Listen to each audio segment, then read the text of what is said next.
Hey guys, welcome back to the channel. This is part 1 of our story. If you like this what if story and want to see part 2, let me know in the comments below. Before we start, don't forget to like, subscribe, and share this video with your friends. Also, check the description for more great content and my playlist. This story was posted by Zayden_Stormvoid on AO3. Now, let's start.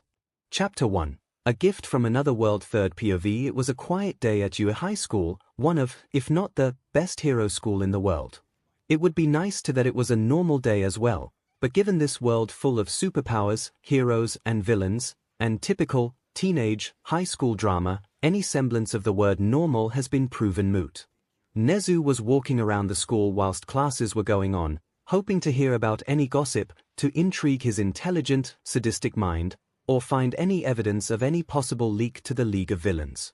𝐒𝐲 hated the thought of a traitor among the school, be it student or staff member, but after multiple encounters with the League that only 𝐒𝐲's staff would know about and many of the students having the right quirks and intellect to eavesdrop easily, the evidence that one of their own was a leak to the villains was growing more and more evident.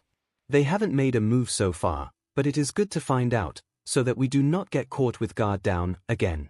𝐒𝐲 thought. Suddenly, as he was walking outside of Gym Gamma, a mysterious portal suddenly materialized. 𝐒𝐲 jumped back, startled. A villain attack. He thought with confusion and surprise. 𝐒𝐲 looked at the portal that appeared in front of him, careful to not be too distracted against a swift attack, and quickly deduced that it wasn't one of 𝐭𝐻𝐲's warp gates. The warp villain's gates were swirling portals of black and purple mist, whilst this portal was instead blue and cosmic looking. 𝐒𝐲 quickly reminded himself that the warp villain was also in custody and locked away inside Tartarus prison for the better part of a few months, so the portal being some upgraded version of his quirk was highly unlikely.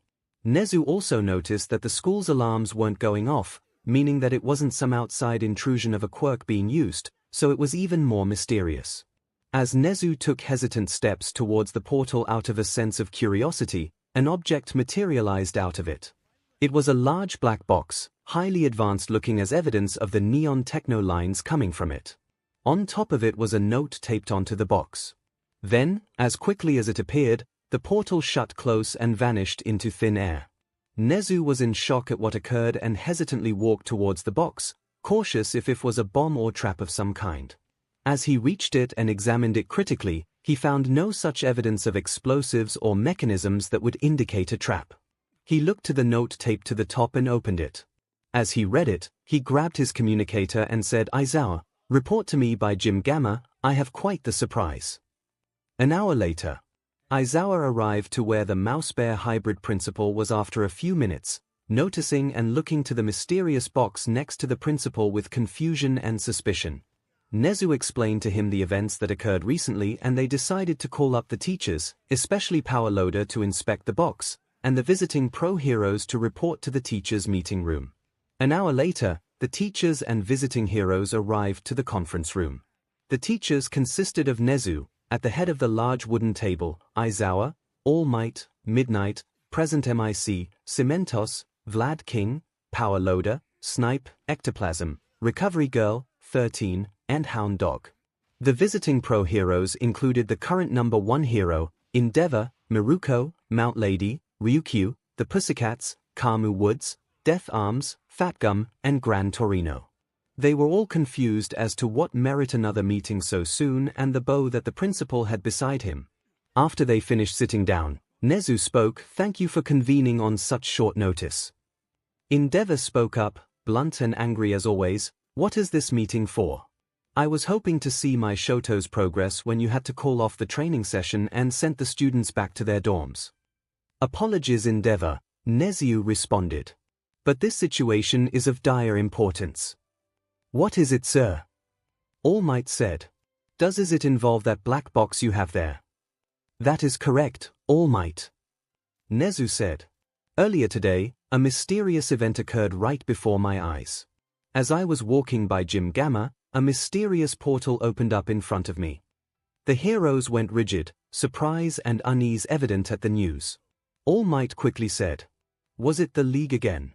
Was the portal 𝐒𝐻𝐲's doing?" They all knew about the warp villain and his troublesome quirk all too well, but we confused if it was him, due to his recent imprisonment. Impossible, 𝐼𝐴𝐼 said. I locked up the smoky BS study myself. It's impossible for him to use his quirk outside or inside of Tartarus. Thankfully, you are right, 𝐼𝐴𝐼. 𝐒𝐻𝑒𝑢 said. The portal I witnessed was blue with a more spatial and cosmic appearance towards it, inconsistent with Kurogiri's warp gates. However, as I went to slowly investigate it, this object materialized out of the portal, with the portal closing shut afterwards. What could it be? Midnight mused. A bomb or some kind of trap. I at first thought so, 𝐒𝐻𝑒𝑢 responded. But after I carefully investigated it, I found no signs of any trap or bomb. Regardless, I called in 𝐴𝐼𝐿oader to investigate it before you all arrived. Yeah, 𝐴𝐼𝐿oader said. I did a once-over on the device, as much as I could without dismantling it, and I didn't find any explosive ornaments or traps in it. In fact, the design and engineering of the device is extremely high-tech, maybe more than anything we have currently in the world. The box also came with this note taped to the top. 𝐒𝐻𝑒𝑢 held out a letter and began to read it to the heroes. Dear whoever it may concern, this is a message from beyond the corner of creation. My name is Wizard, but you may refer to me as Wheeze. I'm from another Earth, more specifically, Earth I know that may sound insane, but if you found this box then you should have also seen the portal that was used to transport this precious piece of cargo. I find myself quite the genius, and with the creation of my new multiverse warp gate, I have invented firsthand human access to multiversal dimensional travel. The heroes were shocked at what was said. Despite living in a day and age where quirks of varying degrees of weirdness and absurdity, the very concept of traveling through dimensions and universe was both mind-boggling and unbelievable. 𝐒𝐻𝑒𝑢 continued read the note. The reason for this letter and for this package is a rather grim one.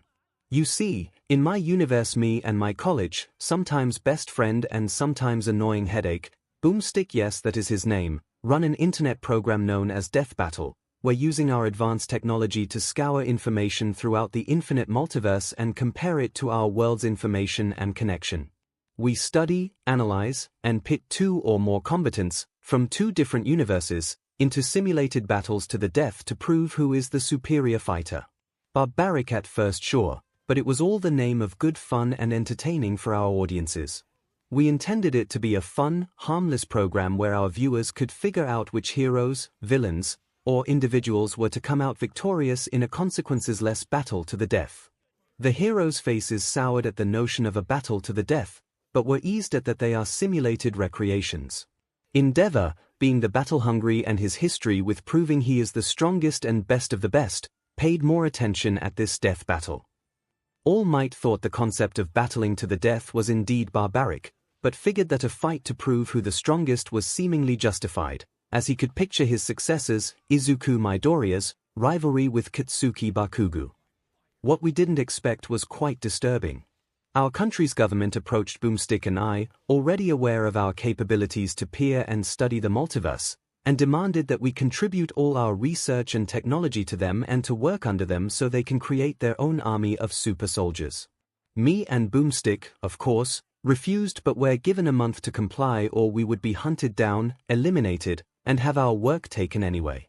Now the heroes were truly shocked at the implications of this.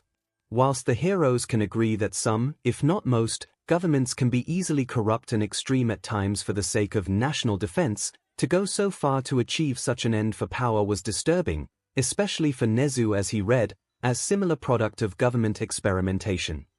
With little choice left, me and Boomstick decided to pour our efforts into a final gambit. We uploaded all our research, including unreleased videos and data, into this one data box, all our lives' work, stored into this final treasure. Me and Boomstick then secretly scoured the internet, mostly me, and wiped all traces of our videos, programs, and ourselves from the net. Yeah, I'm that good. Me and Boomstick also created the multiversal dimensional warp gate to send our life's work out into the multiverse with instructions to travel to a random universe with the intent to safeguard our work from those who would exploit it. However, the gate can only send non-organic material through, so we cannot go with. As I write this, we have destroyed all our work and now prepare to flee into exile before we can MSTR this technology and retrieve the box from hopefully safekeeping. We will also destroy the portal so nobody could travel or track down the device and interfere. To whomever obtains our work, be cautious. Such knowledge, I now know, is a burden and a great responsibility to wield. I implore whomever obtains this to keep the data safe until we can retrieve it ourselves. In the meantime, you may watch our videos and enjoy yourselves, but be warned, should any tampering or attempts to copy and duplicate our work for ill intent, the device is programmed to self-destruct and erase all of its data completely. So please don't. This has been Wizard, keep our device in safe hands, and I will see you all soon. Whiz. The heroes were left speechless. They felt pity for these Whiz and Boomstick, if their names are to be believed, about their situation and hoped that they are okay right now in their own world. Aizawa decided to speak out. This information, if true, could be quite detrimental if it got into the hands of the villains. If these two individuals were able to peer into multiple dimensions and we just so happened to be included, then if this got out to the villains then we would be at a severe disadvantage and in serious danger. Mandalay cut in. If we are included in the data, as Eraser suggests, then they could gain access to our real-life identities and weaknesses. The heroes mumbled in agreement. Snipe decided to shoot out the question, so what should we do? Keep it locked up and hidden away until these two show up. Nezu responded, that was what I had in mind at first, but after careful consideration, I believe I have come up with a solution to this predicament as well to our leak problem. All Might still didn't like the idea of a traitor among the staff or students but nevertheless asked, what do you propose? Nezu simply smiled and said, Aizawa, Vlad King, All Might, inform the students of Class 1A, 1B, the Big Three, and students Shinso Hitsoshi of General Studies and my Hatsume of Support Course to report to the auditorium. We have some videos to watch. Meanwhile at Class 1A Heights Alliance dorms, Izuku Midoriya was sitting in the common area with the rest of Class 1A. He was sitting and eating a bowl of ice cream, thinking about the recent events that had transpired earlier today. Many pro-heroes, including the likes of Endeavor and Miruko, appeared to view their progress and give helpful tips on how to utilize their quirks. Izuku was especially glad to hear the Pussycats were also coming, mostly because Kota would come too, wishing to see if the boy was doing okay. He also thought it would be good for Ai to know another person around her age. But before their training session could even begin, Aizawa got a call from Nezu and postponed the training session until further notice and, from the looks of it, called in the rest of the teachers and pro-heroes into a sudden meeting. Izuku and the rest of his class now sat in the common area in their school clothes, told to stay there and wait. Of course, with the training session postponed so suddenly, it had the rest of Class 1A talking. Momo, Asui, and Kyuka were discussing among themselves as to what the teachers were discussing. It had to be urgent in some capacity to bring in the teachers and all the visiting pro-heroes, including Endeavor, Ryukyu, and Miruko. Koda, Soto, Ojiro, and Tokoyami were wondering if the practical cancellation of the training session and their waiting could be a possible villain attack on the school or nearby. Mina, Toru, and Emma were passing the time along by break dancing, Zero and Uraraka cheering them on. Mineta was currently sulking in a corner, mumbling something about being unable to show off to Miruko or the female Pussycats. Todoroki was thinking to himself quietly, with a tiny smirk on his face. Izuku didn't want to assume or be grim about anything, but he felt that Todoroki might be smirking about being kept away from Endeavor for a while longer and knew that being called away from his prized creation would be irritating. Bakugo was, typically, sessed off that the chance for him to kick the extras' butts, especially Deku's since they were paired against each other, was practically cancelled. Kirishima and Kaminari were trying to calm him down. And Ida, meanwhile, was trying to keep everybody in line, waving his arms like a robot and wildly, which made Izuku chuckle. As for Izuku himself, he was currently watching Eri and Kota get along, the son of the water hose heroes cutely blushing as Eri compared her horn to the ones on Kota's hat. Izuku smiled and talked with the two, Eri clinging and holding onto Izuku, much to Kota's jealousy. As Izuku played and talked with the two kids, he didn't notice the girls turning their attention to Izuku. The girls smiled happily and warmly at the sight of Eri riding on Izuku's head, like he was a pony, and Kota throwing punches at Izuku's open palms, trying to show off his own strength to his unofficial idol. Izuku, eyes closed, let out a chuckle and smiled. A smile so bright that seemed to make the sun pale in comparison. The girls blushed brightly, each with their own thoughts at the sight. Deku is so sweet and charming. Uraraka thought. Adorable. Ribbit. Thought Asui. Midori is so cute and sweet.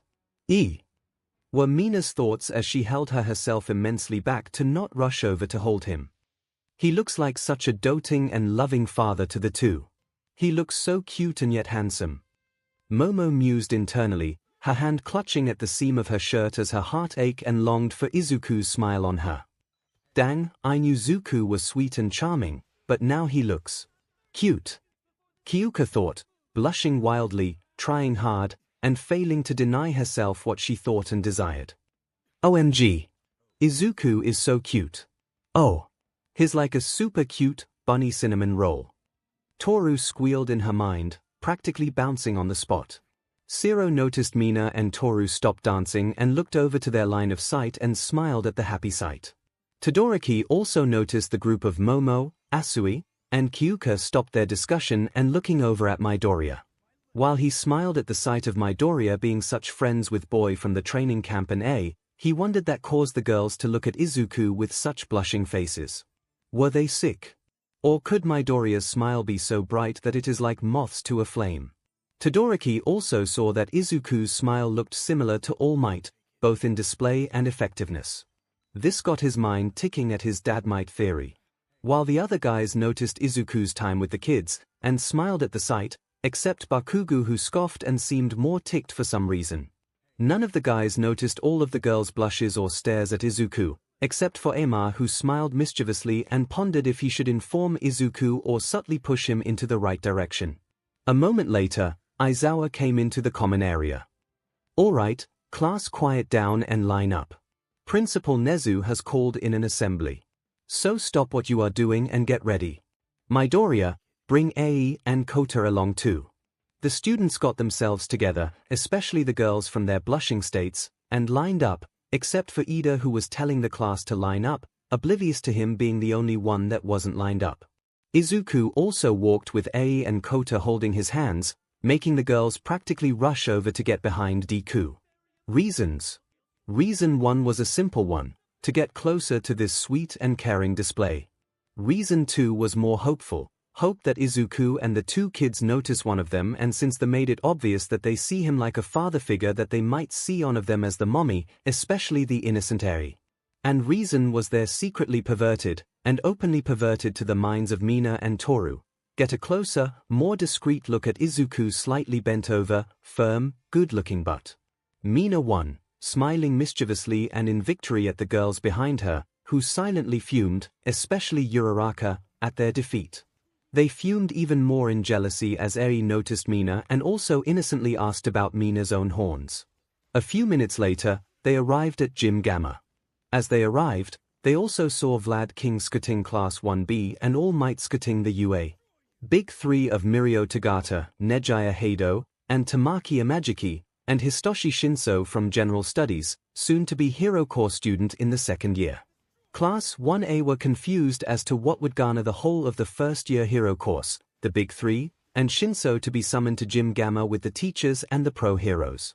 Nezu spoke up, alright, now that all the students are here, let's get started. I'm sure you are all wondering why we are all here and why we had to cancel Class 1A's and Class 1B's individual training sessions. Well, earlier this morning we had received quite the surprise and gift. A gift from another world, in fact. The students were all confused when they arrived, but now they were all completely lost. Gift from another world. Were they hearing that right? Judging from serious faces of the teachers and pros, they though right. Nezu continued with, the specifics would be tedious to explain, I imagine, so I will simplify it. In short, a pair of individuals from another dimension created a device that could transport inanimate objects into other universes. They did this with the intention of hiding a box full of data and videos in hopes of safeguarding it in our universe from the hands of their corrupt government. The students were now shocked at the news of what they have been told. Izuku grimly noted that the fact that they sent this box to another universe instead of keeping it and hiding it meant that they couldn't hold on to it or travel with it, and, at worst, was a last-ditch effort. 𝐒𝐻𝐻 kept it up with the information that is stored within this box if filled with videos and data on a program called the Death Battle. Some of the students cringed at the name, except for one smirking, spiky, ash-blonde hair pyromaniac. It claims to contain data extracted from other different points in the multiverse, ourselves potentially included, with the intent to gather this data and create simulated matches between two or more individuals to see which one would win a battle to the death. The students' opinions varied, from thinking of it as a fun and creative experience, since it was simulated, while others thought it vulgar and barbaric to have these matches be to the death, even if simulated. For Izuku, he started to sweat profusely and internally panic at 𝐒𝐻𝐻 claiming that their own world is a potential world that they gathered data from. Izuku panicked, thinking that if they could gather data on individuals enough to have two or more clashes to the death, from perhaps strengths, weaknesses, and backstories, then they could very well have gathered info and data on perhaps all of them, which would be detrimental if the villains were to gain possession over it. But what worried him most was that they could have gained information on All Might and Izuku, especially about One for All. Izuku knew that if the villains had that particular piece of information, the Izuku wouldn't be safe and villains from all over the world would try and steal it, harming his friends and peers in the process. But that still doesn't explain why they were all here. Ida decided to unknowingly ask his question. If that's so, what is the purpose of our meeting here with the pro-heroes and the work being done over there?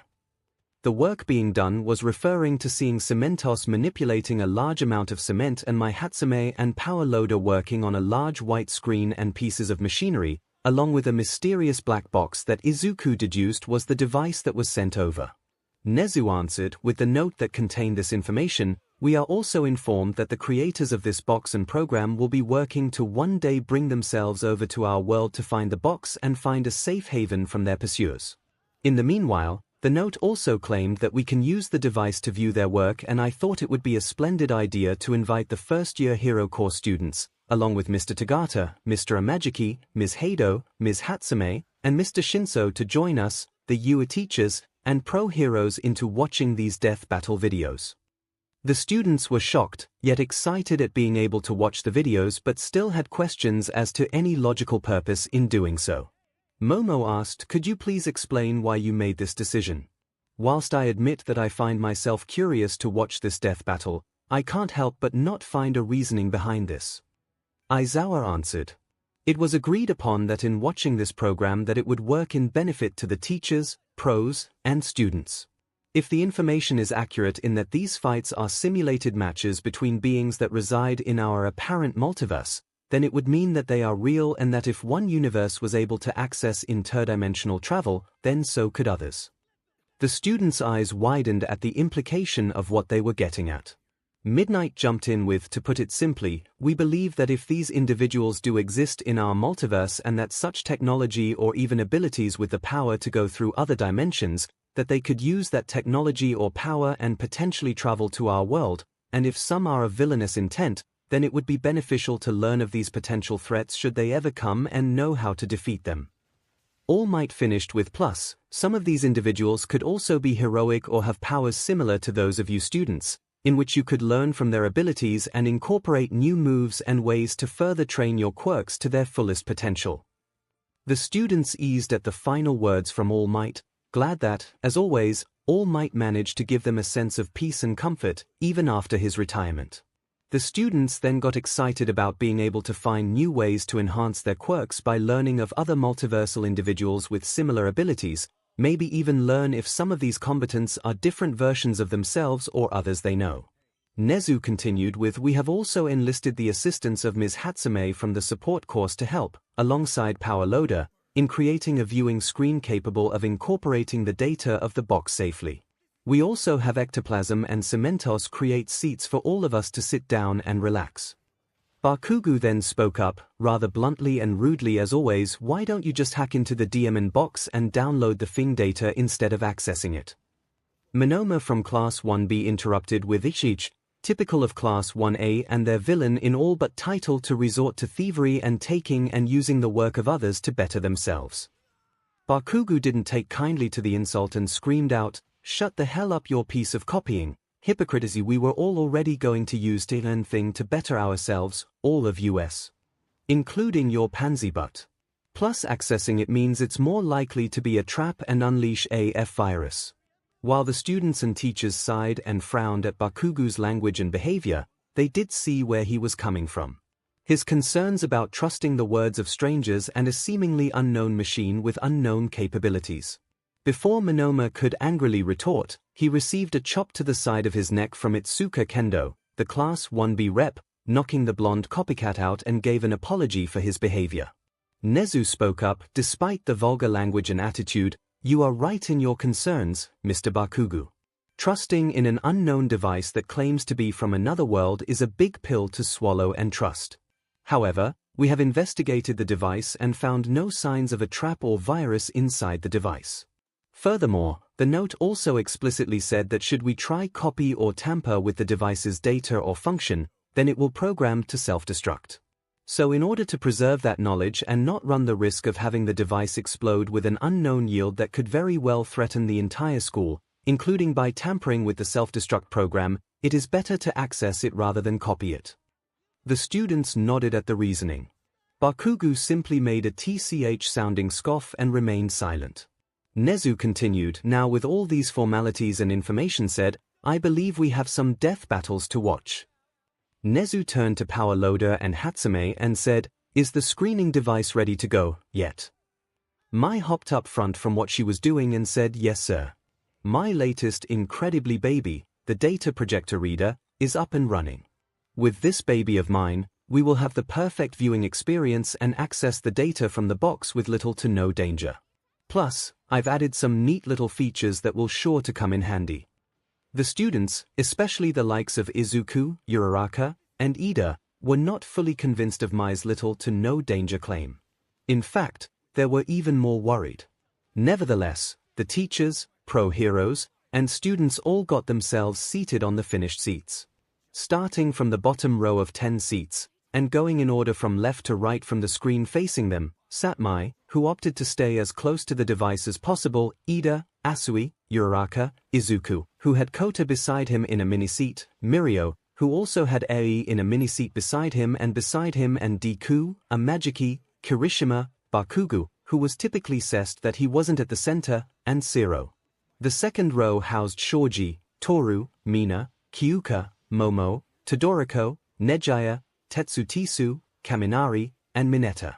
Row 3 held Ibora, Yui, Itsuka, Monoma, Shinso, Ojiro, Koda, Tokoyami, Soto, and Aima.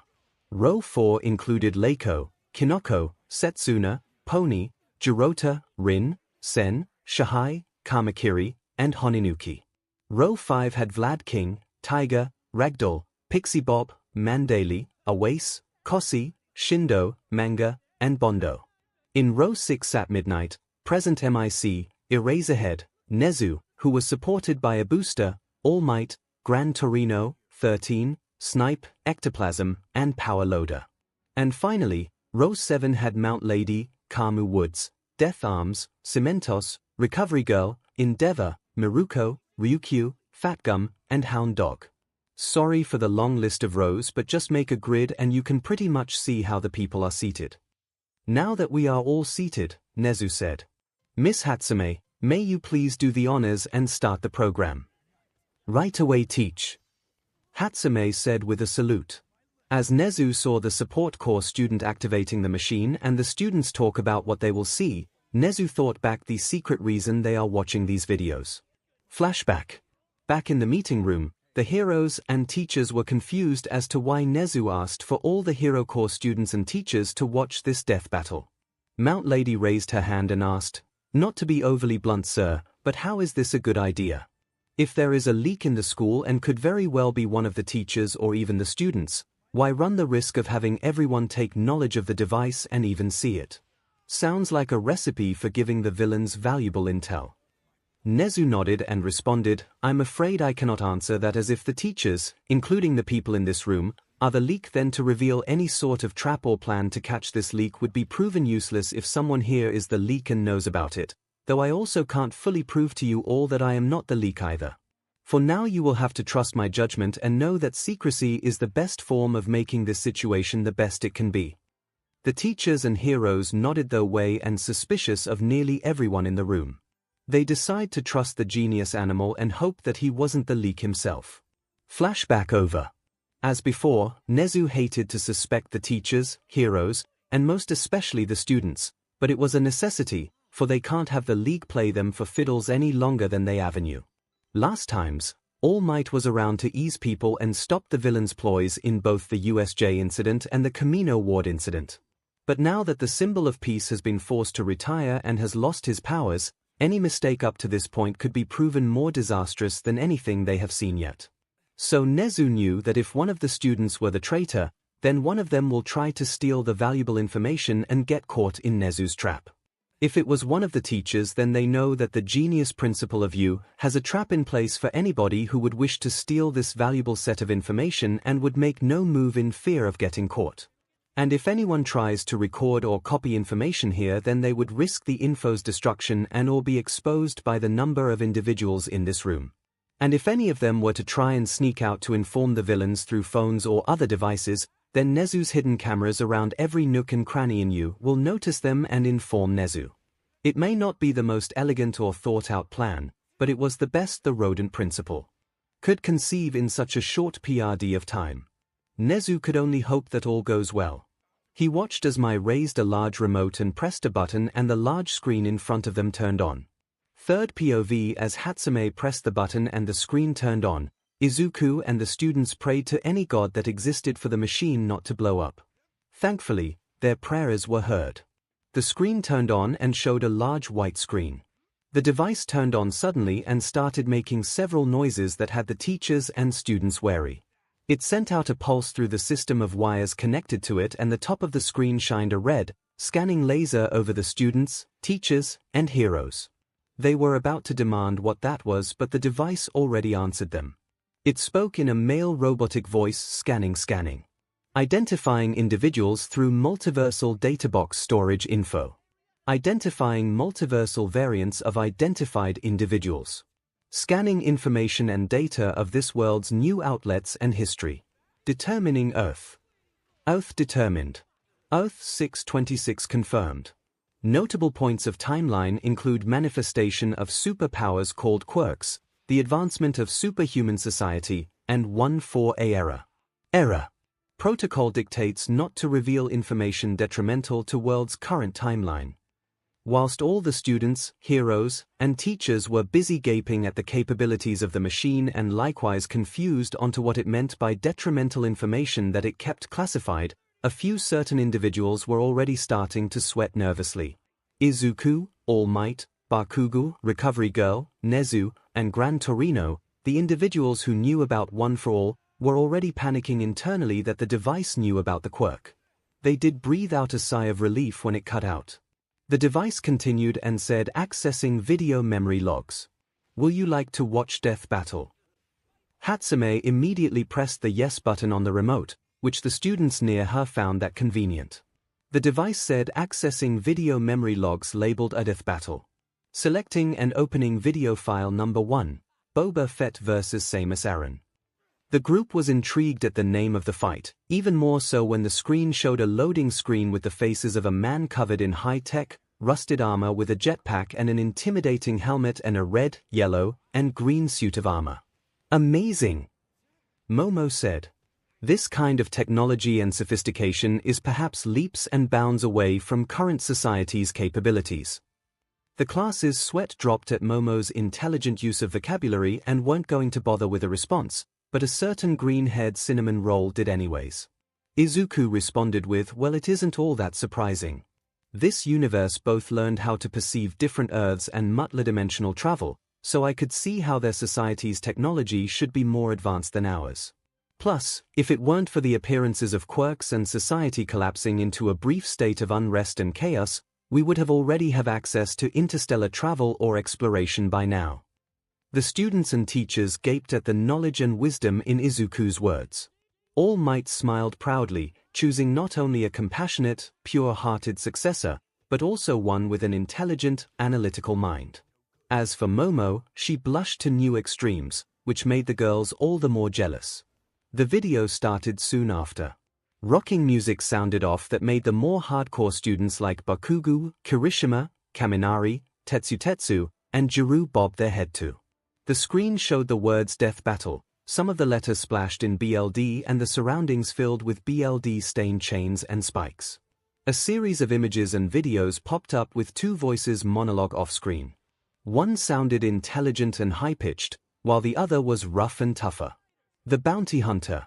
Galactic pirates of living beings," said the intelligent voice. "They blow SHT up for cash," said the rougher voice. A prime example is Boba Fett, the most feared bounty hunter in the galaxy. But don't forget Samus Aran. "She's so badass, whole planets explode when she's done with them. Boom. I'm Wizard." The first voice, now identified as Wizard, introduced. "And I'm Boomstick." Boomstick introduced.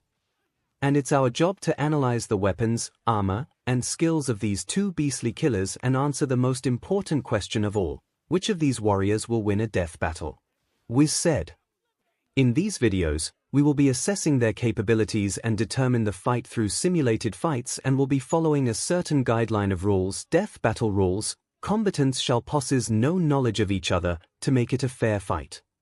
Combatants are simulated versions of these characters, created by our multiversal thingamajigs and our own world's knowledge of them. So don't go crying over their deaths, because they are not real. To ensure a true fight to the death, character personalities that restrain them from murder are completely ignored. All character traits and tactics will be represented fairly and largely. Anything else is fair game. And research source prerequisites are generally determined equally unless specified. No outside help. The group looked at the rules and found them legit and fair.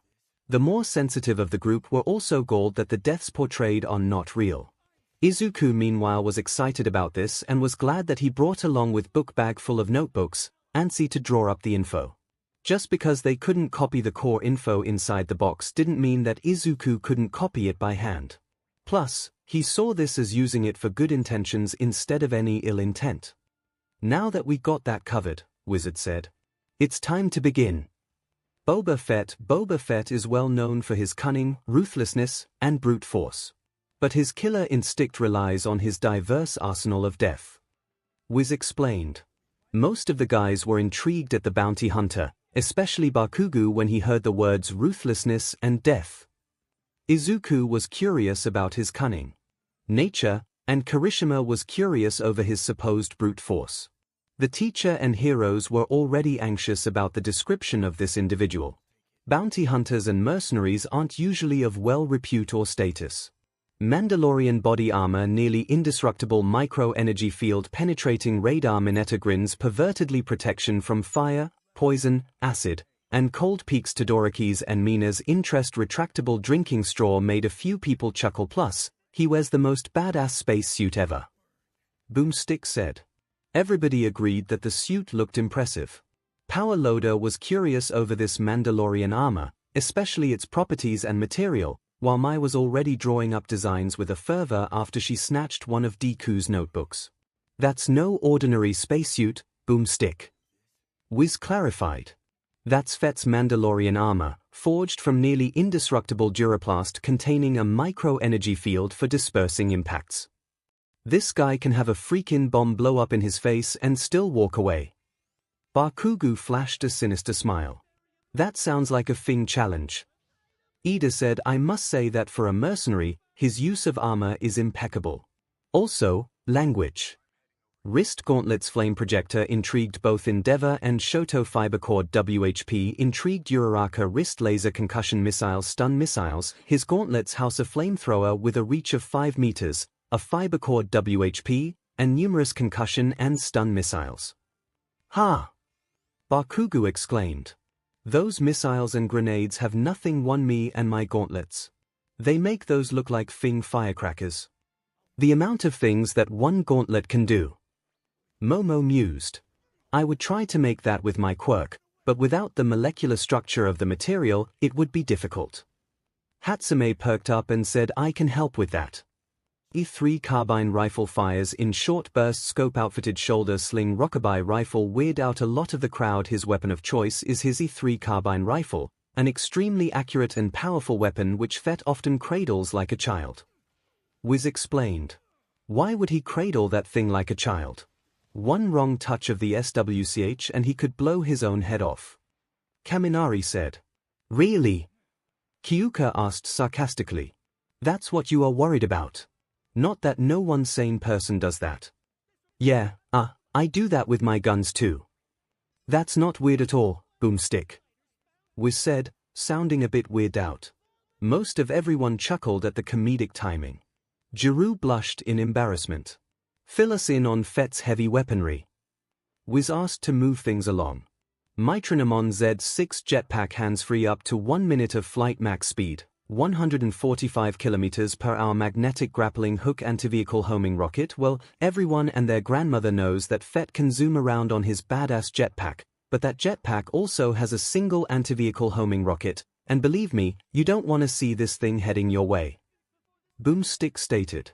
While the rocket's power is impressive, I can't help but think that a single rocket would do much in effectiveness. Todoroki wisely said. Multiple, shorter yield rockets would probably be more effective. He was unaware or uncaring of his father looking down on him with a proud smile at his wise analysis. Izuku said, you are right about that, but the jetpack though is so cool. Think about the air maneuverability and hero work you can do with that. Mai perked up and walked straight up to Izuku's face and said, like the Buster hero, air jet, right? Izuku barely flinched at Mai's proximity, engrossed in his hero knowledge to notice a girl was almost nose to nose with him.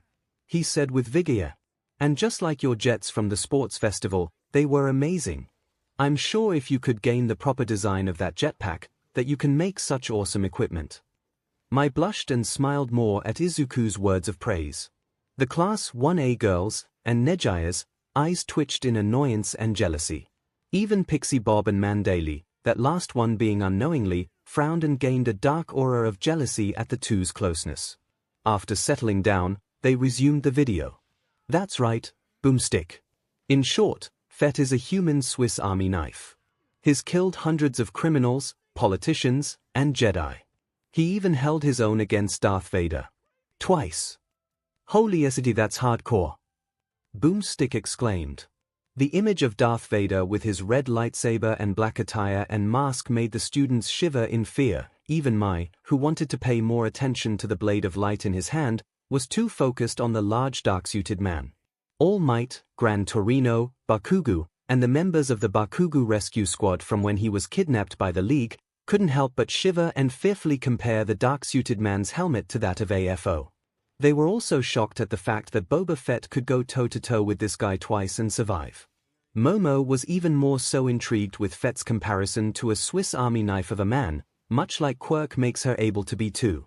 He became leader of the Mandalorian mercenaries after the Galactic Civil War, and battled Mace Windu to a draw when he was 12 years old. Sam Jackson's got nothing on him. Boomstick stated. Don't know who this Sam Jackson is, but being that badass when he is only 12 years old is so manly. Kirishima yelled. But with all his awesomeness, every so often, Fett will totally blow it. He's fallen into the Sarlacc 3 times. 3. And the Sarlacc's not exactly running around, looking for snacks. Wiz exclaimed. 3 times. How do you even do that once? It's a giant hole in the ground with teeth, and he's got a jetpack. Boomstick yelled, sounding angry. Izuku and Mirio were quick to shield Aries' eyes from the Sarlacc after she squeaked in fear of it. Bakugo was yelling in annoyance at how this badass of a mercenary could fall into the same movementless pit with teeth 3 times. Still, even with his ridiculous flaws, Boba Fett is a whole new level of deadly. Wiz stated finally. No disintegration. Darth Vader said, his chilling voice shivered almost. Everyone's spines. As you wish. Boba Fett said. The screen paused to black and they paused the video to get their thoughts on that info. Most of the boys liked Fett, Deku liking him for his range of equipment and skills, Todoroki for his cunning and tactical mind, and Bakugo and Kirishima for his range of explosive weaponry and badassery. The heroes respected his strength and fortitude but disliked his history of liking politicians and his mercenary life. Some of the girls, like Kyuka, Uraraka, and Setsuna, thought that his armor was cool and his skills were impressive. They continued the video. The next individual was a woman wearing a red and gold-plated armor with a green visor on her helmet. Kaminari and Mineta were practically drooling over the blue-skin tight-suit woman but were held back by a slap from Dark Shadow and an iron hand smack by Tetsu. Samus Aran was infused with bird-like Chozo DNA at a young age, increasing her strength, speed, and athletic ability far beyond those of a normal human being. Wiz began. "How do you do that?" "I want me some bird DNA," Boomstick said. Tokoyami was intrigued slightly at the abilities gained through bird DNA, thinking about his time interning under Hawks. Kaminari said, "How do you get super strength, speed, and agility through bird DNA? Shouldn't you be more likely to sprout wings or a beak?" "No offense, Tokoyami." "None taken." The emo bird said. "I don't know, they are alien birds." Zero said. "Maybe mixing human DNA with theirs causes a different reaction than one could expect. At least when I ingest bird DNA, I get their attributes." A Magiki managed to mutter out, while transforming his hand into a claw.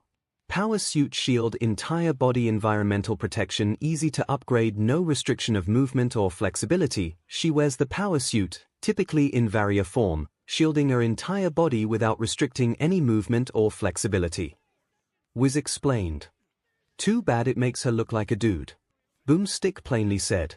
The guys fought back the urge to chuckle, while Mineta and Kaminari frowned and agreed with Boomstick, ticked that a gorgeous woman was hidden behind a suit of girls, was slightly ticked off at the comment, but did admit that the suit was less than stylish, those last comments coming more from Mount Lady and Midnight. Arm cannon, easy to upgrade, power beam, charge beam, ice beam intrigued Todoroki, grapple beam intrigued Zero, missile starting to intrigue Bakugo, but was still grudgingly unimpressed. Her primary weapon, the arm cannon, has acquired numerous awesome upgrades over the years. Though, the basic power beam is a pea shooter with a pathetic range. Wiz explained. "I have 6 shooter with more range than that." Snipe spoke out, causing laughter from the heroes and students.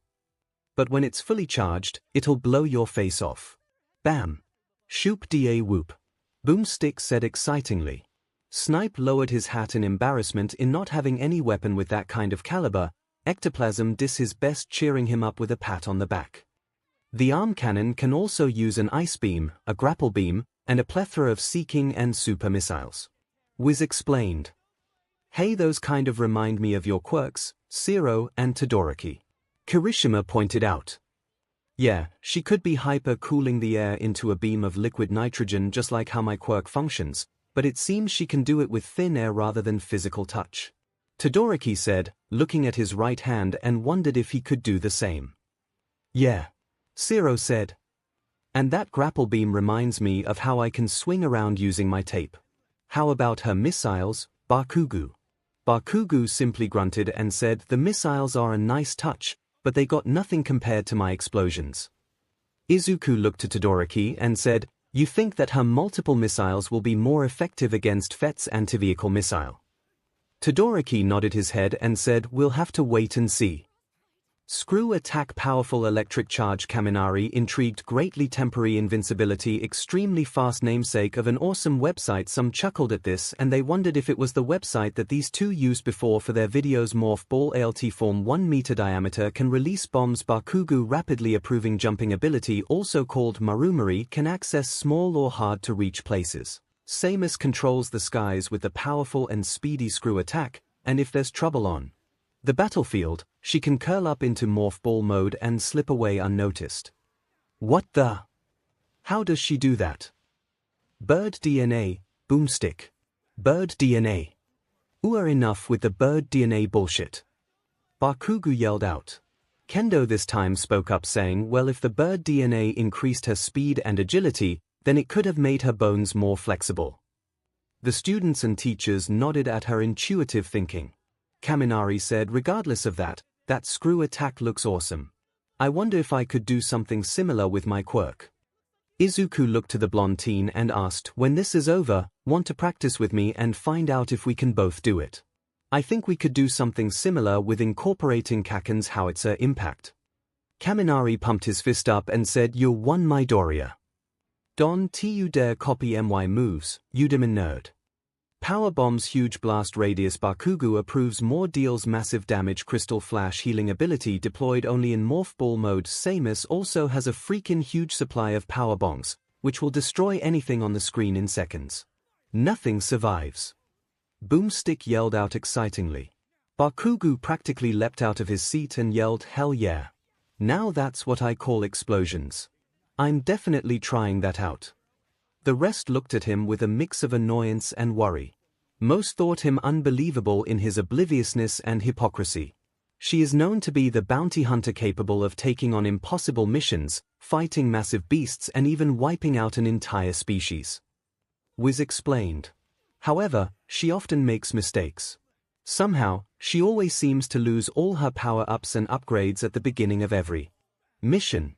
Man, someone get this chick a purse. Bakugo said, I take it back. This chick is stupid. Who loses all their power-ups just like that? Does she have no common sense?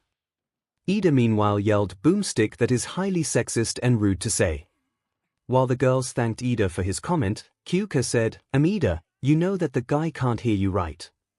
The boys meanwhile agreed with Ida's comment, but also tried hard to suppress the funny joke. Offensive, but funny nonetheless. Time to go. 𝐤𝐵𝐼 said. The screen cut to several shots of Boba Fett and 𝐤𝐵𝐼. Alright, the combatants are set, let's end this debate once and for all. Wiz said. Yeah, it's time for a death battle. Boomstick yelled. As the screen turned black, the group talked among themselves on who would win the fight. The boys liked both Fett and 𝐤𝐵𝐼 for their badass weaponry, while the girls mostly liked 𝐤𝐵𝐼, more so for supporting a badass female warrior and her skill and power. The heroes and teachers were conflicted between the two, both being mercenaries, where one kills politicians for money and the other blowing up an entire planet and species. The video paused by itself, much to the confusion of everyone, until the screen then showed a series of digital 3D images of the two combatants and their data, numbers filling the screen. The numbers stopped and the robotic voice called out, scanning 4 multiversal counterparts. Multiversal counterparts identified. Boba Fett. Multiversal counterpart, Spinner. 𝐤𝐵𝐼 Aaron. Multiversal counterpart, Momo Yorozo. The audience was shocked at the results of the counterparts. While they praised Momo for having a strong counterpart, the heroes and teachers were more interested that this Boba Fett's counterpart was a member of the League of Villains. You're Momo. Mina yelled excitedly. You are 𝐤𝐵𝐼. I didn't know that you were an intergalactic mercenary. Momo blushed in embarrassment and said, It's not me everyone. It's just another version of me. I have never been a mercenary. Much less one that committed genocide. The students felt awkward now about that info, until Izuku came to the rescue with, Don't say that, Momo. Sure, your other self may have done things, but we haven't heard the whole backstory on it. For all we know, those species were probably dangerous if someone wanted them all exterminated. Don't be ashamed of yourself for something that you yourself had no doing in. I'm sure that since she is you that she didn't do that without a good and just reason. Momo blushed brightly but smiled warmly, her eyes shining with barely kept tears. Thank you, Izuku. Momo said, wiping away some tears. That made me feel better. I won't judge her for her actions till I know better, and if she did those things for horrible reasons, I won't hold her sins onto me. Midoriya blushed red upon seeing Momo's smile and quickly turned away, nervous and stuttering. No PP problem, Momo. The guys and girls chuckled at his typical Izuku-ness. After a few more minutes discussing who would win, they placed their bets. All of Class 1A voted for 𝐤𝐵𝐼 in support of Momo, Bakugo claiming that it was because he liked explosions and nothing else. Most of Class 1B did the same, but some still chose Boba, but apologized respectively towards Momo, who accepted and understood. The heroes and teachers even bid and placed most of their votes towards 𝐤𝐵𝐼. The video began once again, starting the fight. Samus's ship was floating through space before it was attacked and blasted by Boba Fett's ship. "Oh no. Momo," Uraraka said worryingly. "Relax, Okiko," Asui said, her hand on Uraraka's shoulder. "I doubt that the fight would be over that quick without there actually being a fight." Momo's ship was sent hurtling towards a planet that looked like Earth. The ship's smoking and flaring stock alarm sounds made them more sound-sensitive, like Kyuka, cover their ears in pain at the loud annoying noise. The ship crashed, but Samus exited out of the ship unscathed, whilst Boba Fett hovered down on his jetpack. The two stood on opposite sides of each other and prepared themselves, red health bars on the sides of the screen. Fight! Samus started firing pea-sized energy bolts that faded before they hit Fett, the bounty hunter, out of her range. He retaliated with his own blaster fire from his rifle, red laser bolts striking Samus, her health bar lowering due to the damage she sustained. "Oh yeah, I forgot that Samus's weapon only fires in such short range," Setsuna said. "Pathetic," Endeavor said. "Who in their right minds would use such an ineffective weapon with such a short range and not have it fixed or improved before a mission?" While the group thought that Endeavor's words were slightly rude towards, they had to admit, Momo included, that it really wasn't smart to have such a flawed weapon, and the disadvantages are now being shown. Samus spun up into the air to avoid the laser bolts. Boba raised his rifle to fire on the target, only for Samus to fire a missile at him. "Hell yeah! It's missile time, beaches!" Ida shouted Bakugu. "Language! There are children present." Bakugu responded, "F-off, glasses. I heard my curse at their age and I turned out fine." Everybody's sweat dropped at that, and Izuku and Mirio made an extra effort to close the kid's ears. The missile struck, dealing damage to Fett, but when Samus landed in front of him, Boba Fett brought out his gauntlet and fired his flamethrower, burning and hurting Samus before she spun away. "It seems the fight is coming down to range and weaponry," Tokoyami said. "Fett seems to have the advantage with that rifle at long range and his flamethrower for short-range instances, keeping Samus at bay." "Yeah," Shoji agreed. "And Samus only has the advantage currently with her missiles and agility." Samus fired another missile, only for Fett to fly out of the way on his jetpack and soared through the air. But he was struck down to the ground by Samus, who struck him from behind with her electrifying screw attack. "Yeah," Kaminari yelled. "Electric power." Fett landed on his knees, Samus right in front of him. Fett tried using his concussive missiles from his gauntlet, damaging Samus some more. He then fired his anti-tank missile from his back, but Samus rolled away before it struck, striking only the ground with a large explosion, smoke and fire the only things that Fett could see. Todoroki smiled faintly and said, "Seems that one anti-tank missile didn't work after all, and Samus's maneuverability with her ball form worked to her favor." Boba Fett waited for the smoke to clear, finding no sign of Samus. The mercenary crept up slowly, unsure of his target was eliminated. Suddenly, Samus rolled up from behind stealthily. "Nice use of stealth skills, yo Momo." Toru cheered. "Thanks Hagekyu." Momo thanked. Samus dropped a bomb behind him and rolled away again. It exploded in a flash of bright light, stunning Fett and vastly hurting him. "Ha! Take that, you jetpack-wearing loser!" Bakugu taunted. "Explosive bomb to your face." "Well, it was more on his back than anything," Nejaya replied. Bakugu gained a comical tick mark on his head in response. Samus quickly spun back in front of Fett, who fired another grenade at her, but Samus predicted it and dodged. She fired an ice beam at him, leaving Fett frozen and vulnerable. Samus charged up a more powerful blast. Gran Torino said, "Smart of her. Used the explosion to stun and mess up Fett so that he would fire less effectively. She then took the advantage by freezing him with an ice beam, giving her ample time to charge a more powerful blast. I feel like the kids might need to cover their eyes in a second," Mandalay said, feeling the fight was going to end bloody. Samus, after fully charging the blast, rolled close to Fett, till she was right in front of him and aimed her arm cannon onto his head from above. "You're mine," she said. She fired a powerful charged blast and Boba Fett's head exploded in a burst of BLDO. The students yelled out in a mix of shock, horror, and excitement. Thankfully, Izuku and Mirio shielded Kuta and Ei's eyes from the gruesome scene. 𝐂𝐸𝐲𝐿. Mina cheered. Momo won. Technically it was Momo's counterpart, Samus, that won. Ida nitpicked. But semantics aside, yes, congratulations on winning Yarozo. I knew you could do it, Momo. Your agility, stealth, and weaponry were amazingly used. Izuku cheered. Momo blushed again and said, Thank you everyone. Thanks, Izuku. Whilst everyone chuckled at Momo's bashfulness and cheered for her, Todoroki couldn't help but notice that mumbled thanks to Izuku from Momo. Todoroki smiled. He may be dense, but even he could realize what Momo felt about his first friend. Holy 𝐸𝐴 Boomstick exclaimed. Did you see that whiz? That was insane. Fett battled like a champ, but in the end, Samus's superior technology and athletic skill trumped him hard. While her basic power beam failed miserably, Samus put her 𝐂𝐲 DNA to work by jumping and dodging around Fett's offenses. Boba Fett, who relies more on cunning and brute force, simply didn't have the means necessary to catch Samus. Wiz explained. That makes sense.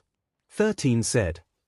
Her agility and skill kept Fett's more advanced weapons from hurting her for long, and Fett's more stealthy and cunning battle strategy wasn't effective in a head-on fight. He was shooting all over the place, but that space chick was just too quick for him. He even tried to use his homing rocket, but anybody who's blown up a lot of SHT knows anti-vehicle rockets don't work too well with people. Boomstick explained. Exactly. Samus is about 4 times smaller than the average vehicle, so there's only about a 1 in 4 chance for a direct hit from Fett's rocket. Not to mention, she kept moving, preventing Fett from getting a solid lock on her. No SHT Sherlock. Bakugo yelled. Why would an assassin use a one-off weapon like that for a straight fight that could easily miss? Young Bakugo, perhaps he uses it as a form of escape, to create a big enough exit by blasting a hole through the wall blocking his path, or a big enough distraction to escape a fight through the smoke. All Might said. Bakugo cheered again, not satisfied with the answer, but since the answer was from his idol, he shut up. After that screw-up, Samus managed to sneak around Fett and left a little surprise at his feet. Fett's microenergy field managed to minimize the damage he took from the powerbomb, but by that point, it was all over. Samus froze Fett with her ice beam and finished him off with a charge beam to the face. Oh yeah, I didn't even realize that first part. Kinoko said.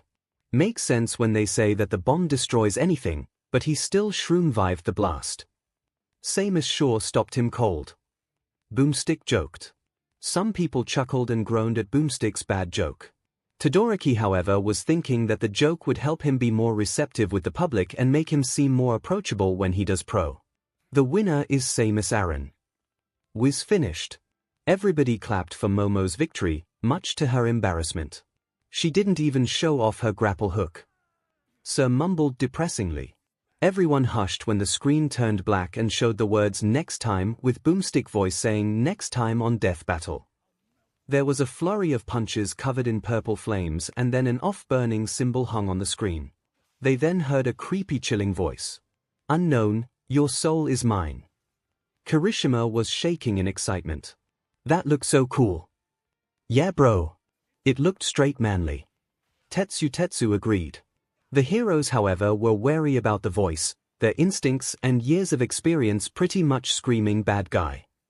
After a consensus of agreements, I pressed play on the next video. Third POV. Everybody went quiet as the rocking theme of Death Battle and the bloody logo appeared on screen. Street Fighter, Mortal Kombat. Kings of the fighting genre. And every good fighter needs awesome villains. Wizard said. Yep, we were right. Miruko said. This fight is going to have villains in it. The students and the kids were worried about what villains were going to be seen and worried if they could be one of those threats that could come to their world in the future. Like Akuma, the ultimate badass with martial arts. Boomstick excitedly said. And Shang Tsung, the sorceress vanguard of doom. Wiz said. Here's Wiz and I'm Boomstick. Boomstick introduced himself and his partner. and it's our job to analyze their weapons, armor, and skill to find out who would win. A death battle, Wizard said. So this fight seems to have a magic user vs a martial artist with strong power. Fatgum said. The screen showed of multiple images and showed the first combatant. The first contestant is a muscular man wearing a sleeveless black gi with a piece of rope tied around him like a belt and brown Eastern-style sandals. He also has spiky, BLD red hair, one part of it tied in a vertical ponytail, menacing fangs, and demonic, red, glowing eyes. And a big goofy-looking nose. 𝐒𝐭𝐚𝐲 the students and some heroes shivered at the demonic look of the menacing villain, though they relaxed a bit because of his goofy nose, which Bakugo and Kamakiri laughed, but they soon thought the nose wasn't going to ease them for long. 𝐒𝐭𝐚𝐲, MSTR of the fist. Known as 𝐒𝐭𝐚𝐲 in Japan, is a living weapon. 10 times stronger than nearly every other Street Fighter. Wiz explained. Plus, he looks freaking awesome. I want me some red glowing eyes. Boomstick said excitedly. Big deal. Bakugo said. I've got red eyes right here and I'm way more badass. Me too. Kirishima said. But do they glow? Asked Itsuka. That shut the two boys up. 𝐔𝐬𝐽 total control can fire multiple at once. Shinku Hadouken can be charged usable in mid-air. Zanku Hadouken. 𝐒𝐭𝐚𝐲 has dozens of powerful special attacks including the Go Hadouken. A powerful blast with precision control. He can even use the almighty Shinku Hadouken, which is, basically, a giant fireball of death. Wiz continued explain. Seeing the said giant fireball of death in action, Bakugo wondered if he could do the same with his quirk. Endeavor saw the attack as feasible for him to do, but would definitely struggle a bit at the controlling part. Man, if I ever throw a Hadouken in real life, I'm gonna die happy. Boomstick said. Special moves and attacks Go Shoryuken, Dragon Fist, Izuku, Rin, and Kendo all like this one. Air slashing Hurricane kick. Ida liked this one. Teleport Hyaki Shu Demon Flip. Ojiro was intrigued and thought about combining it with his tail. 𝐒𝐭𝐚𝐲 also uses the Shoryuken uppercut, a teleporting ability, a swift multi-hurricane kick, and the Hyaki Shu, aka the Demon Flip. Wiz said. Wow! Mina said in awe. Look how far that guy went from just that punch. I feel a punch to the jaw with that much force would break and knock most people out cold. Shoji said. Tokoyami grimly said, it could evenly kill someone. I wonder if I could perform the hurricane kick. Ida mused. Maybe if I use my engines as a booster. Izuku chimed in with, that's a great idea, Ida. With your quirk, you could use your engines as thrusters to stay in the air and kick whilst mid-air. Come to think, you could probably use your engines as thrusters if you are ever in a mid-air situation. Ida hummed and said, you are right, Midoriya. I never thought of it that way before. Though if I'm going to perform a technique like that, I'm going to have to be more flexible. Izuku said, I can help you and so can Mina. She did wonders for both of us during our training for the cultural festival. He turned to the pink-skinned girl. How about it, Mina? Can you help us? Mina blushed at Izuku's praise and question before shaking her head and giving him a thumbs up and smile. You got it, Midori, Ida.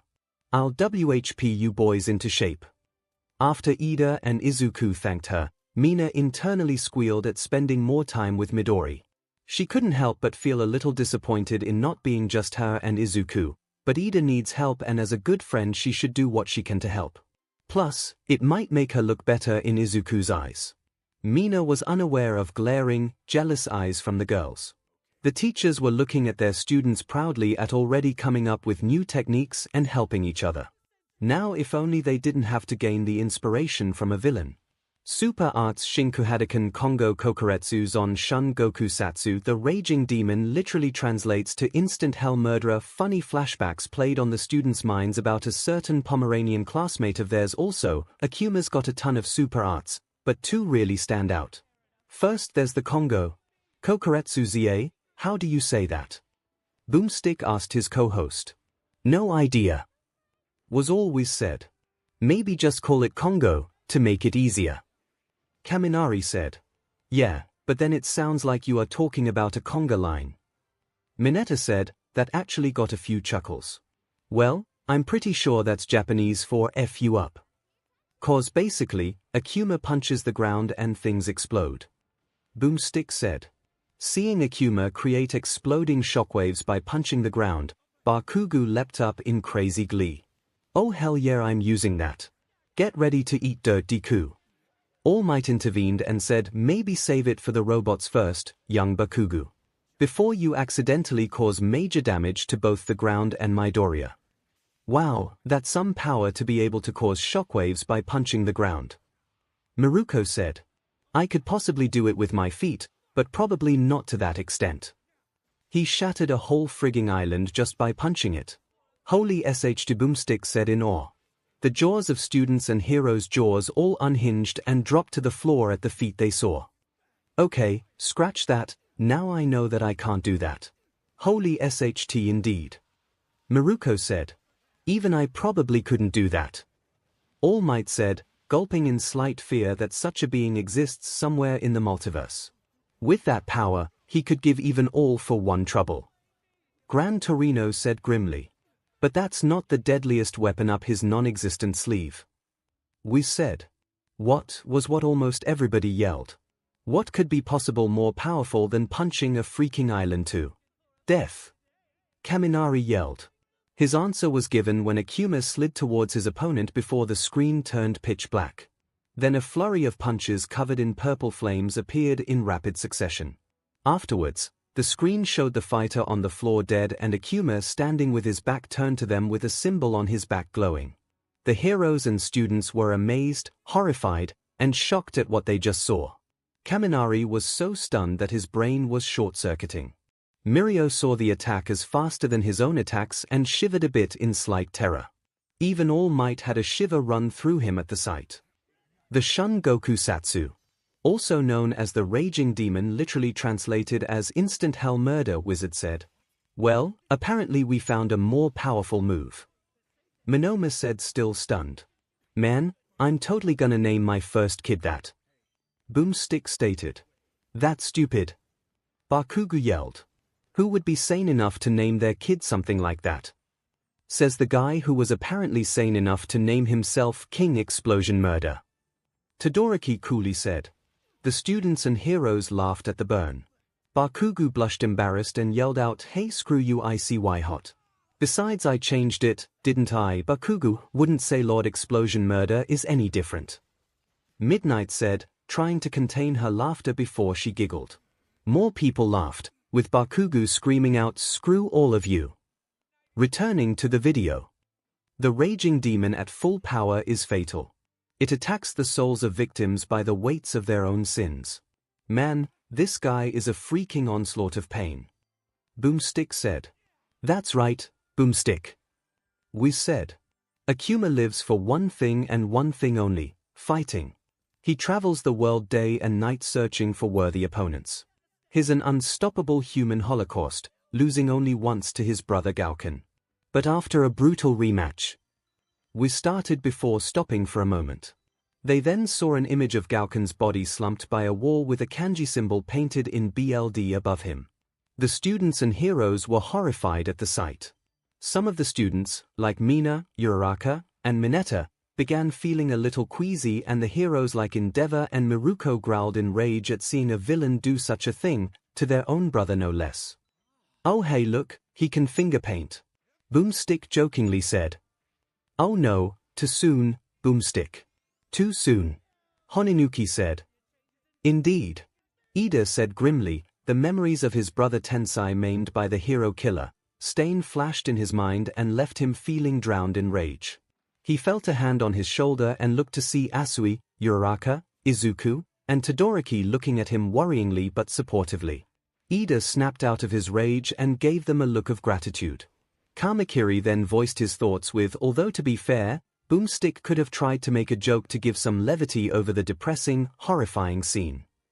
The audience thought about it and agreed that it was possible. It was rumored that 𝐒𝐭𝐚𝐲 sacrificed his soul to a demon in exchange for the strength to defeat Gouken. But this has been declared non-canon. Wiz said. 𝐒𝐭𝐚𝐲's got one major problem, though. His stamina is absolutely pathetic. He can dish out the pain, but he sure can't take it. Boomstick. It's crucial for 𝐒𝐭𝐚𝐲 to have total control over the fight. He takes an extremely offensive approach. Always moving, always attacking. Wiz explained. So he's sort of a glass cannon. Fat Gum deduced. He sacrificed defense over raw strength and power to defeat a foe as quickly as possible. Yeah. Ryukyu agreed. It will probably be bad for him if he has to fight against someone who absorbs damage, like you Fat, or can attack from long range, like Endeavor. Though he also has that teleportability, so he could maneuver his way out of long-range attacks. Ectoplasm said. Yeah, screw defense, give me more ways to hurt people. Boomstick said excitedly. 𝐒𝐭𝐚𝐲, I am 𝐒𝐭𝐴𝐵, and I will teach you the meaning of pain. The heroes and students had mixed feelings about the demonic-looking martial artist. While some, like Bakugo, Kirishima, Tetsu, and Endeavor respected his strength and power, they also found his weak stamina pathetic. Others like Izuku, All Might, Mirio, and Ida just saw the man as a demon of a man who was clearly despicable and not someone they want coming to their world anytime soon. The video continued, moving into the next fighter. The next combatant is an old man dressed in a purple robe, but then they see a younger man dressed in yellow breathes and wearing a black mask that covered only his eyes. 𝐒𝐭𝐚𝐲 cue Mortal Kombat music. 𝐒𝐭𝐚𝐲 is the cunning sorcerer from Outworld and scheming pawn of Shao Kahn. He's extremely adept in magic and a well-rounded fighter. Wiz explained. So we moved in from demon-looking martial artist to an evil sorcerer. Ojiro said. I wonder what the connection between these two are that they are paired against each other. Maybe it's simply because they are bad guys. Soto said. Flaming skulls can attack in rounds of 1, 2, or 3 fire damage, swift and deadly, unlimited supply of human scalps. This guy can shoot flaming skulls, which is pretty awesome, but where the heck does he keep them? I mean, seriously, how many skulls can a person carry around with them? Boomstick asked. One word. Kyuka said. Magic. She jazzed hands, which made people chuckle. It's still kinda disturbing to have flaming skulls to fire. Ibora said. I don't even wish to fathom where he gets those from. Hot escape teleportability, extremely fast wide range, burns victims when appearing close enough. Sucker punch. Tsung can teleport around the battlefield with a special move called Hot Escape. Wiz explained. Whoa. Sucker punch, beach. Boomstick said excited. Most of the guys and girls laughed at that. Sen after laughing said, so he also has a teleportability, like 𝐒𝐭𝐚𝐲's. That combined with his flaming skulls and 𝐒𝐭𝐚𝐲 will have a hard time in their fight. Morphing can change into anyone he knows, copies abilities and stats of subject, enables hundreds of new strategies. He can morph into whoever he wants, giving him tons of skill sets. It's like fighting 100 different foes combined into one. Wiz continued to explain. That's actually quite deadly. Jirota said. Reminds me of my quirk. Monoma said. Except for the part where he can turn into other people. Plus, with his shapeshifting, he could even use quirks that even you can't copy, like mutant quirks. Shinso stated. His ability also seems like Himiko Toga's quirk, in transforming into people. Eraserhead says. Hopefully, Toga can't use other people's quirks of those she transforms into, for all we know. All Might and Izuku both were worried about this sorcerer and if he could use One for All, if he could turn into one of them. A power like One for All in the hands of an evil sorcerer is a recipe for disaster. Man, I wish I can morph into anybody I wanted. I can have some fun with that. Boomstick said. Sensing the perverted tone of it, the teachers, heroes, and students groaned. Mineta, however, was envisioning the possibilities of being able to do that before he was knocked out by an uppercut from assessed Bakugo. Straight sword about 3 feet long, secretly hidden, of unknown made, prefers fists and magic over swordplay. Kirishima and Tetsu approved, the fists part anyways. He also has a razor-sharp straight sword, though he usually keeps it hidden for a surprise attack. Boomstick said. 𝐒𝐭𝐚𝐲 possess one other strange, but useful ability. Long ago, when he was caught cheating in the Mortal Kombat tournament, he was cursed, by the elder gods, to rapidly age until an untimely death. Wiz explained. Nice to see that even in other universes, karma is still around to cause cheaters like him the consequences they deserve. Itsuka said, which they all agreed. The only way to prevent this fate would be to absorb the souls of his victims. We said. What? The heroes and students said with horror and shock. Soul Steal sustains youth, restores energy and health, gains opponents' memories and skills, uses skills for morphs. He can literally eat your soul. Your soul. Not only can this heal him, but he also gets the memories from the souls he devoured. Boomstick explained. This helps him copy the movesets of other fighters as he morphs. We said. It doesn't look like karma did its job correctly, Big Sis Kendo Setsuna muttered grimly. Now Izuku and All Might were sweating profusely at the thought of 𝐭𝐸𝐵 stealing Deku's and perhaps the souls of the past one for all users and using all of their quirks.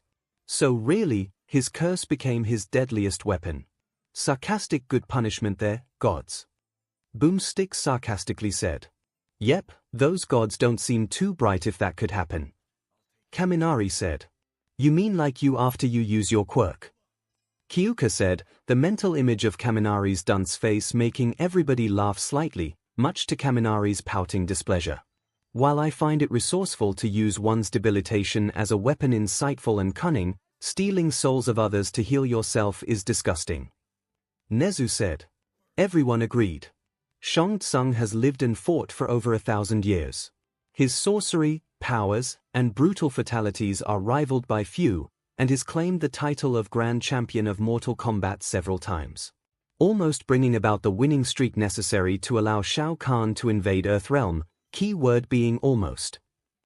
We said. Yeah, unfortunately for 𝐭𝐸𝐵, he actually pretty much SCKS at accomplishing his goals.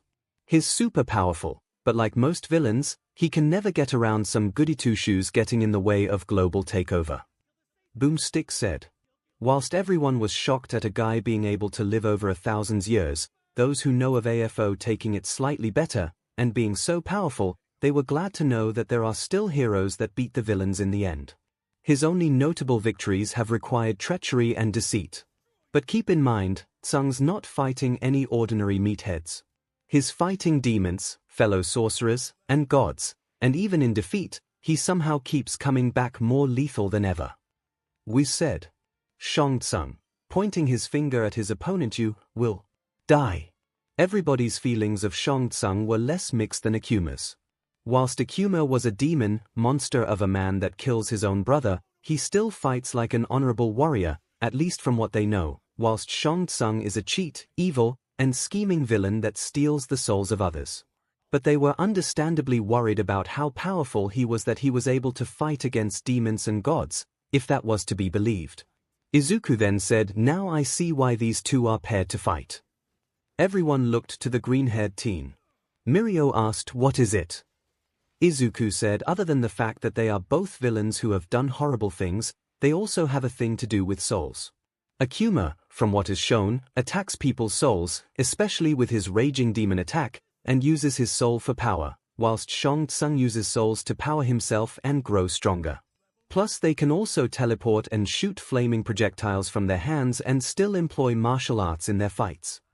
Everyone was impressed with Izuku's deductions, Endeavor and Bakugo more grudgingly than not, especially All Might, Nezu, and Momo, the later smiling warmly at one of the many reasons why she fell for the cinnamon roll. Izuku noticed everybody's attention and started stuttering, I'm pretty sure that's it is. Everybody chuckled at his antics, and Momo sighed wistfully and fondly at yet another reason she, and the other girls, fell for him, his humbleness and cuteness. Alright, the combatants are set, and we have run the data through all possibilities. We said. It time for a death battle.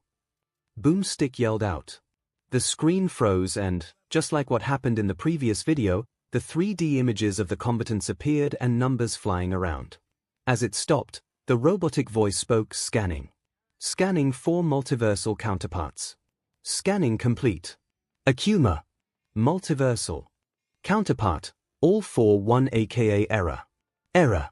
True identity classified based upon current timeline. What? Everyone was shell-shocked as the villain that nearly took down All Might was the counterpart to this demon of a man. They were all more terrified over the symbol of chaos for being an evil, monstrously powerful being in another universe and maybe more. They were also fearful of AFO could do the same island-breaking feats of 𝐒𝐭𝐚𝐲. All Might was straight horrified and furious that such a man as heinous and evil as AFO was able to live in another timeline and ruin the lives of others and murder his own brother just like he does in their own. The robotic voice continued with 𝐤𝐵. Multiversal counterpart, Dr. Doma Yujiko aka 𝐒𝐩𝐽𝐫. The audience was confused about the name, even more so when an image of an old man in a doctor's coat with weird green and gold glasses was shown. Well, all but one. Izuku gasped in shock, standing straight from his seat and looking at the image in horror. Memories of the old man from when he was 4 flashes in his mind and the words the old man said that continue to haunt him. "Sorry kid, it's not going to happen." Everyone looked to Izuku with surprise and concern.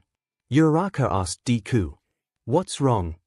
Izuku answered, his horrified eyes still on the doctor, "I know that man, from a long time ago." All Might asked, concern on his face, "What do you mean, young Midoriya? How do you know that man?" Izuku looked down, shadows covering his eyes. He then said, "Do you guys remember how I said that my quirk was a later bloomer?"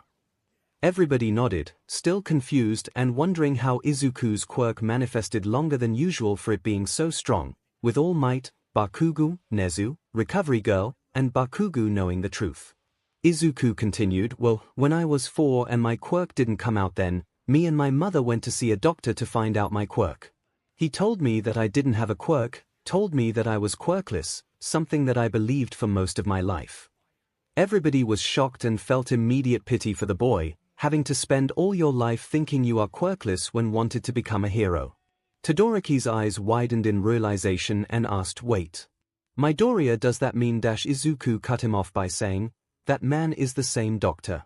He told me then that I was quirkless, to give up on my dream." Reactions mixed from gasps of horror and realization, growls of anger and rage, and the crackle of tiny mini-explosions. "Where is that son of a bitch?" Bakugo yelled, for once angry over someone harming Deku. "That sick FIS going to have a little meeting between me and MY explosions." The girls of Class 1A and Nejiya and Mai comforted the green bean, including Eri and Kota, as well as a supporting hand on the shoulder from Mirio, Kirishima, Ida, and Todoroki. The heroes were angry but also suspicious over something. "Izuku, are you sure that that is the name of the man?" Nezu asked with a creeping feeling of unease. Izuku gained an inquisitive look before saying, "No, the doctor's name was Dr. Tsubasa, but I know for certain that that man and the one who tested on me are identical." The heroes became more suspicious, from the fact that this man's counterpart was a heinous villain, the fact that he told a child to give up on his dream rather rudely, and the name said and the name of the doctor Izuku saw being different. Nezu decided with all might that they would have Detective Tsukochi investigate the man discreetly. Meanwhile, unbeknownst to the heroes, said doctor, in his underground lab with his high-end Nomus, was sneezing and feeling incredibly nervous for some strange reason. At the same time in Tartarus prison, a captured AFO was feeling a sense of unease and slight, unexplained annoyance over Dr. Yujiko. He also felt a tinge of rage over the doctor and concern over a certain someone but shrugged it off and continued to think. Back at UA, after that particular bombshell of reveals, they decided to continue on. They placed bets on who would win, though the votes were mixed, considering that they were both villains and one was the symbol of evil's counterpart and the other's counterpart was a man who hurt Izuku when he was a kid. In the end, Ojiro, Sen, Izuku, Bakugo, Kirishima, Tetsu, Taiga, Ida, Todoroki, 𝐭𝐴, Uraraka, Momo, Asui, Mina, Toru, Kyuka, Nejiya, Eri, Kota, Itsuka, and Mirio were the most notable bets for 𝐒𝐭𝐚𝐲's victory. 𝐤𝐵 was voted by Monoma, Mineta, Kaminari, Zero, Endeavor, Snipe, Vlad King, Amajiki, and Shihai more notably. The girls had a slight bias towards 𝐒𝐭𝐚𝐲, due to 𝐤𝐵 stealing souls and his doctor counterpart hurting Izuku. All Might declined to vote, refusing to vote for either a man who hurt young Midoriya and could have contributed to his insecurities or his arch-nemesis who killed his MSTR and gave him his wound. With all the bets in, they played continue and watch the fight. The video began with 𝐒𝐭𝐚𝐲 shuffling onto the screen, prepared for a fight, before he sensed something and jumped away from where he stood. Where he stood suddenly was engulfed in flames as 𝐒𝐭𝐚𝐲 teleported onto the field. They faced each other, their red health bars appearing the sides, prepared to fight. Fight!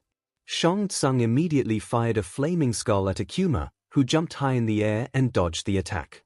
He then fired 2 Hadoukens in mid-air towards 𝐒𝐿𝐴𝐚𝐲, who crossed his arms and blocked the attack. However, 𝐒𝐭𝐚𝐲 landed and performed a leg sweep attack that caught 𝐒𝐿𝐴𝐚𝐲 off guard. 𝐒𝐭𝐚𝐲 continued and struck with a hurricane kick and then a Shirauken launching 𝐒𝐿𝐴𝐚𝐲 to the sky. Whoa, 𝐒𝐭𝐚𝐲's really laying it on him. Sen said. His attack speed and strength is impressive. Tiger spoke up saying he distracted 𝐿𝐴𝐚𝐲 with his fireballs and then caught him off guard with a flurry of attacks. 𝐒𝐭𝐚𝐲 jumped up and performed a mid-air hurricane kick on the still mid-air sorcerer, struck with a downward elbow and then fired a Shinku Hadouken onto 𝐿𝐴𝐚𝐲. The attack sent the sorcerer flying onto the floor, half of his health already gone. Wow! Tokoyami said. That was rather quick. Half of his health is already gone. Shihai responded, they did say that 𝐒𝐭𝐚𝐲 was all about speed and power, so that could be a problem for 𝐿𝐴𝐚𝐲. Wow! Kirishima said excited. That was freaking manly as hell. I agree. Super manly. Tetsu agreed. 𝐒𝐭𝐚𝐲 walked over to the downed 𝐿𝐴𝐚𝐲, but before he could deliver the final blow, 𝐿𝐴𝐚𝐲 glowed green and transformed into a yellow and black-clad ninja. People were confused about who this person was but decided to continue and ask questions later. 𝐿𝐴𝐚𝐲 as the yellow and black-clad ninja rolled away and fired off a spear-pointed blade connected by a chain wire towards 𝐒𝐭𝐚𝐲 saying the signature, "Get over here." The attack connected, a burst of BLD shooting out as it struck in his chest. 𝐒𝐭𝐚𝐲 was dragged towards the sorcerer who uppercut him into the air. As he did, a random man came out and yelled in a high-pitched voice, "Toasty!" Everybody laughed at the strange, sudden yet hilarious thing that happened. 𝐿𝐴𝐚𝐲 reverted back to normal and raised his hands as 𝐒𝐭𝐚𝐲 was coming towards the ground. Pillar of exploding fire sprang out of the ground and blasted 𝐒𝐭𝐚𝐲 into the air till he was behind 𝐿𝐴𝐚𝐲. 𝐒𝐭𝐚𝐲 grappled onto 𝐿𝐴𝐚𝐲's backside, rolled and tossed the sorcerer away. 𝐒𝐭𝐚𝐲 teleported behind 𝐿𝐴𝐚 and attempted to kick him, which the sorcerer blocked. 𝐒𝐭𝐚𝐲 fired a fireball at the sorcerer who teleported away and slashed him in the back with his straight sword. Looks like 𝐿𝐴𝐚𝐲 is giving 𝐒𝐭𝐚𝐲 a hard time. Snipe said. As 𝐒𝐭𝐚𝐲 was distracted by pain, 𝐿𝐴𝐚 picked him up by the collar and they started glowing green, showing that 𝐿𝐴𝐚 was stealing 𝐒𝐭𝐚𝐲's soul. 𝐿𝐴𝐚𝐲's health rose while 𝐒𝐭𝐚𝐲's decreased. Oh well, that's not good. Present MIC shouted out. Shut up. 𝐿𝐴𝐳r groaned at his loud voice. He is right though. Midnight said. 𝐿𝐴𝐚 is gaining health and stealing 𝐒𝐭𝐚𝐲's soul. Before 𝐒𝐭𝐚𝐲's health dropped to 0, the demon martial artist broke free and slammed his fist to the ground, causing a shockwave that blasted the sorcerer away and attacked him till all his new health was gone, till they were even. Yeah, explosion fist for the save. Bakugo yelled out. They are all tied up in health. Ida commented. Things could go either way. Don't forget that 𝐴𝐚 absorbed some of 𝐒𝐭𝐚𝐲's soul. Ojiro said. I won't be surprised if the video cut him off by 𝐿𝐴𝐚 transform himself into 𝐒𝐭𝐚𝐲 himself. That happens. Ojiro completes with a sweat drop at the timing. The two readied themselves and left up into the air, the two moving in slow motion. Until they connected and attacked and blocked at high speeds that many of the students and even heroes lost track. Whoa, they are really going at it. Midnight said. This is so intense. Present MIC shouted much to 𝐿𝐴𝐳r's annoyance. They are evenly matched, in both power and speed now. All Might commented. Until 𝐿𝐴𝐚𝐲 punched the real 𝐒𝐭𝐚𝐲 into the ground and prepared his own explosion fist. Looks like 𝐴𝐴𝐚 is going to win. Soto said. Izuku, knowing otherwise, said, no, 𝐒𝐭𝐚𝐲 just won. They looked to him with confusion. Bakugo yelled at Deku, what are you talking about, Deku? That one that is standing is clearly 𝐿𝐴𝐚𝐲. How did you mix the two up? Deku didn't react to his yelling, much to his and everyone's surprise, and replied, I know which is which, Kaken, but even still just watch and see. As 𝐭 was preparing to strike at the downed 𝐒𝐭𝐚𝐲, the martial artist killing machine picked himself back up and teleported to 𝐭 as he was prepared to strike. Then the screen turned pitch black. Everyone was confused at what happened until the flashes of purple flames appeared in rapid succession. 𝐒𝐭𝐚𝐲 used the Raging Demon. When the screen showed color again, 𝐒𝐭𝐚𝐲 was standing with his back turned to them, with his back symbol glowing and the false 𝐒𝐭𝐚𝐲 reverting back into a dead 𝐭 KO. Everyone was shocked and monetarily frozen at the speed of events, but recovered and clapped for 𝐒𝐭𝐚𝐲's victory, reluctant as it may be.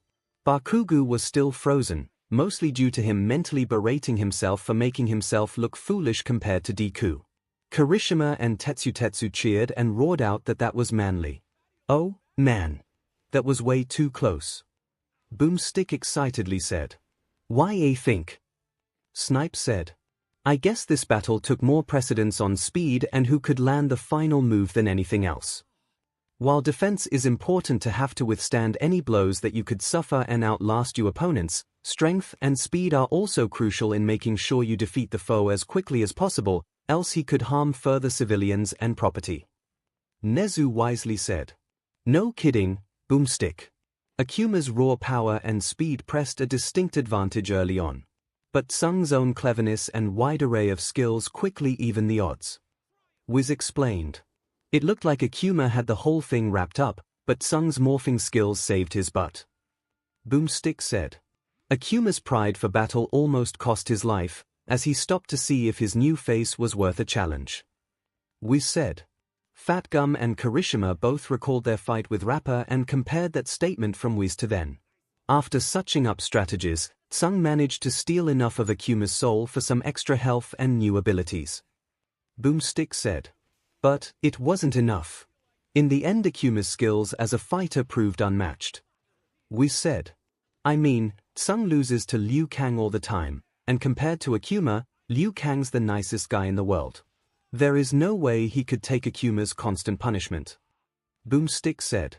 They saw an image of a shirtless, young Chinese man with long black hair, black breathes, and a red belt and headband. This must be Liu Kang.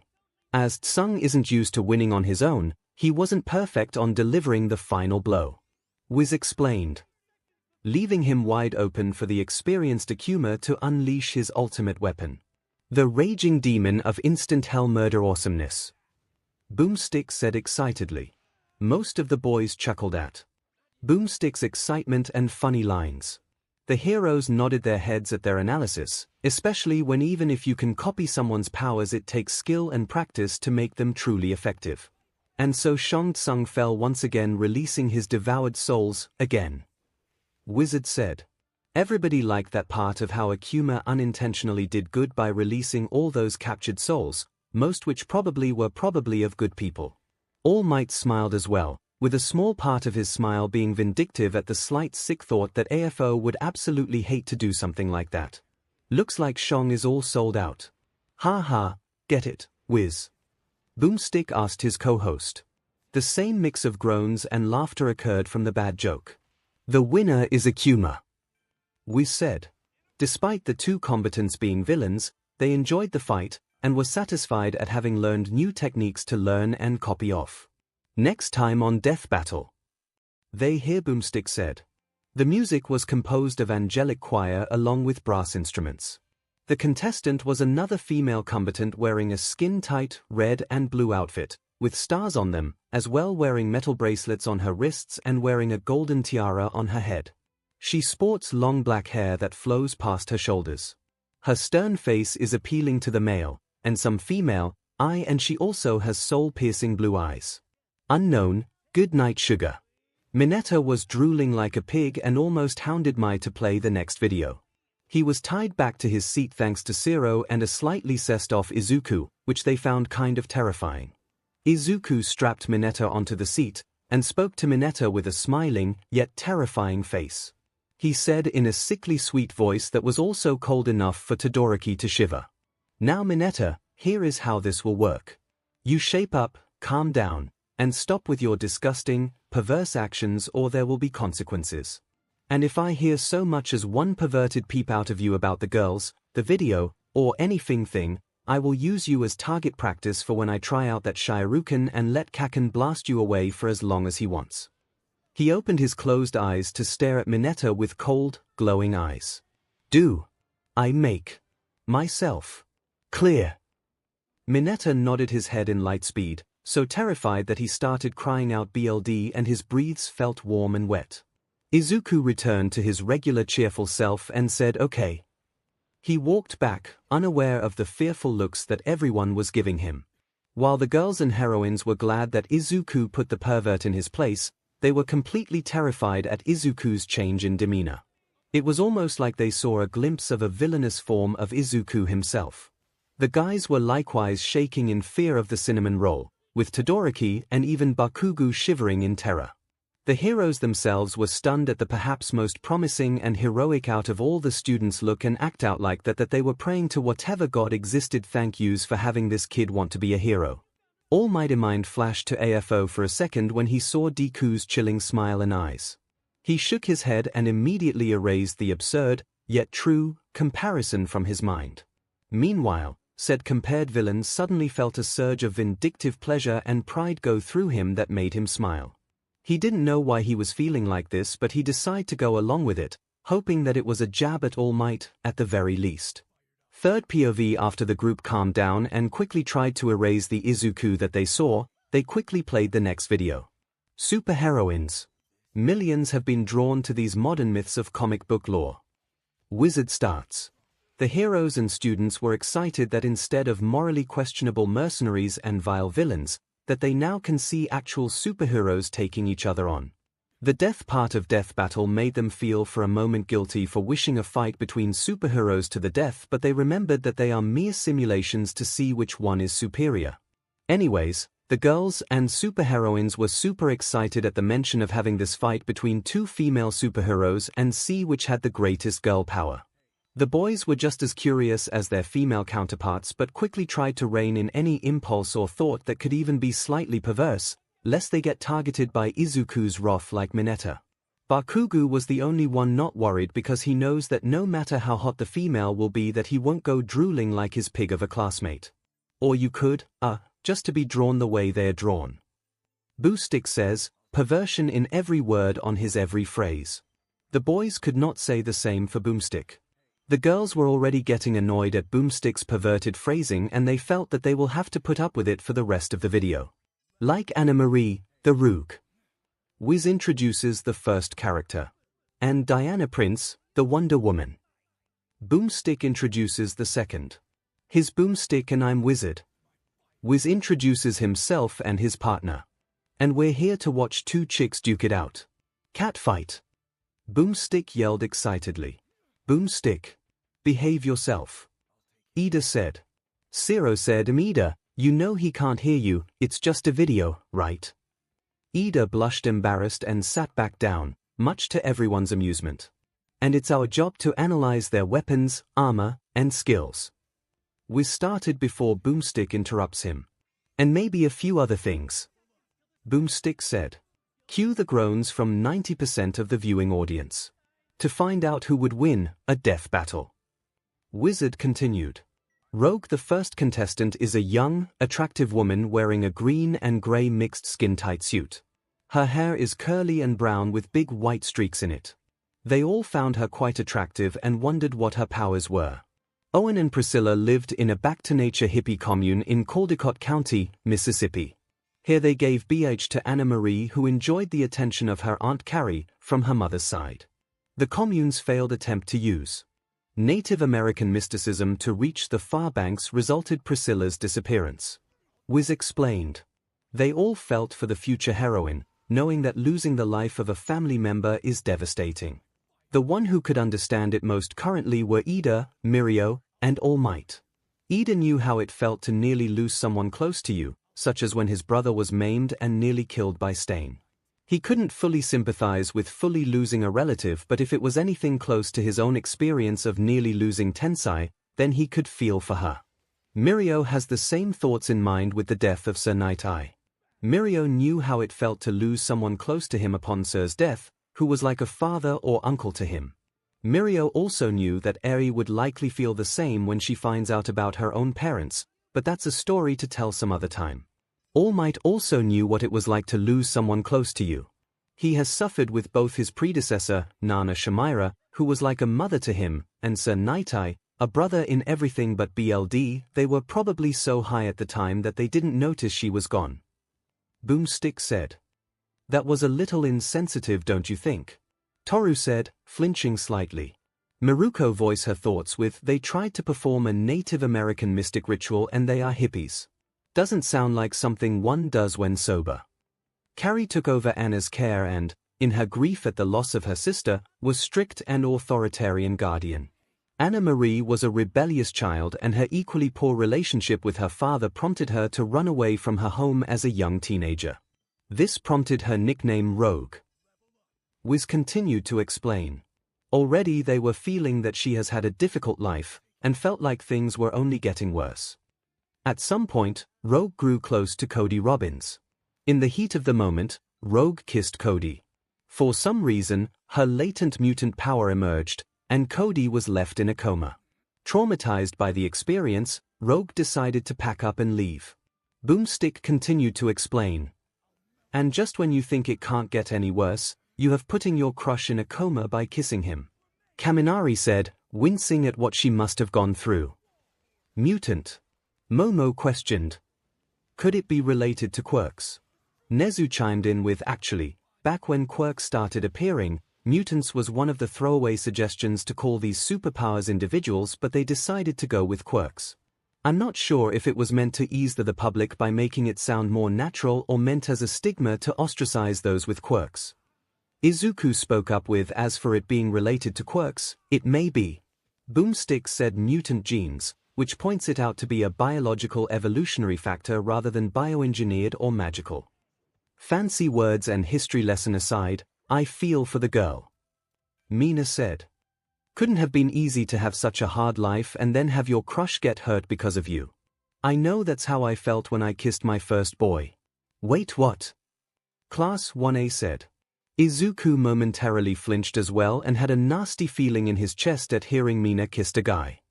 I didn't know you dated a guy before. Toru said. What happened? It was just a crush, my first crush really, nothing too special. And we weren't dating either, it was just flirting. Mina explained, trying to not let the others get the wrong idea, especially Izuku. But we did kiss and I accidentally activated my quirk and burned his lips. He didn't speak to me ever again and I felt terrible.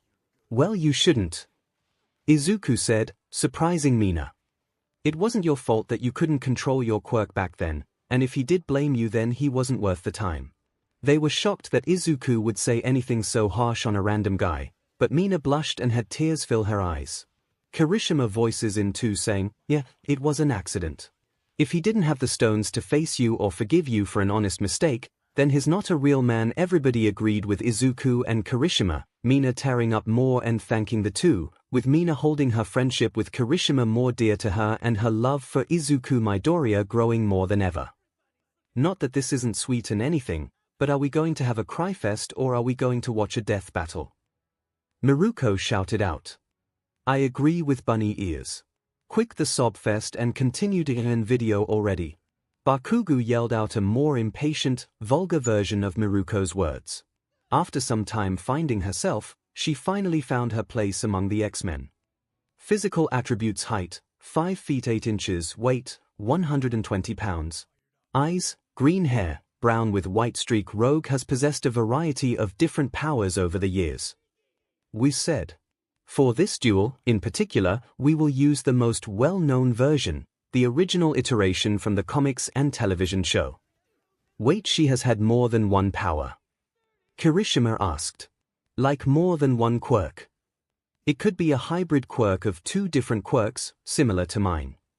Todoroki implied.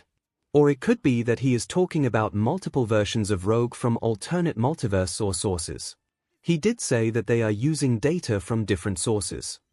Izuku said. Power absorption activated through contact absorbs memories, talents, personalities, and abilities. Temporary transfer can use copied abilities can be lethal through prolonged contact. Her deadliest weapon is her own skin. With just a touch, she absorbs a person's memories, talents, personalities, and abilities, whether superhuman or not, to use for herself. Wiz explained. Sounds like a more powerful version of your quirk, Monoma. Itsuka stated. Perhaps. Monoma said. I could only copy a person's quirk, excluding energy storage-based quirks, hold only a few at a time, and then use them for 5 minutes. She seems to be able to absorb their memories and skills to use their powers properly as well, while I have to use a person's quirk in the most basic level. Plus, her version harms the individual when she does it. Not sure if that's considered a plus or curse. ♯said. I'm guessing that it depends on the individual she is absorbing. If it is a fellow hero, then it could be problematic, especially long-term use that can be fatal, but for a villain, it could make them incapacitated easily. Momo deduced. Too bad it knocks them out cold, and if she holds on long enough, it's game over. Boomstick said. See. Momo pointed. Nezu smiled.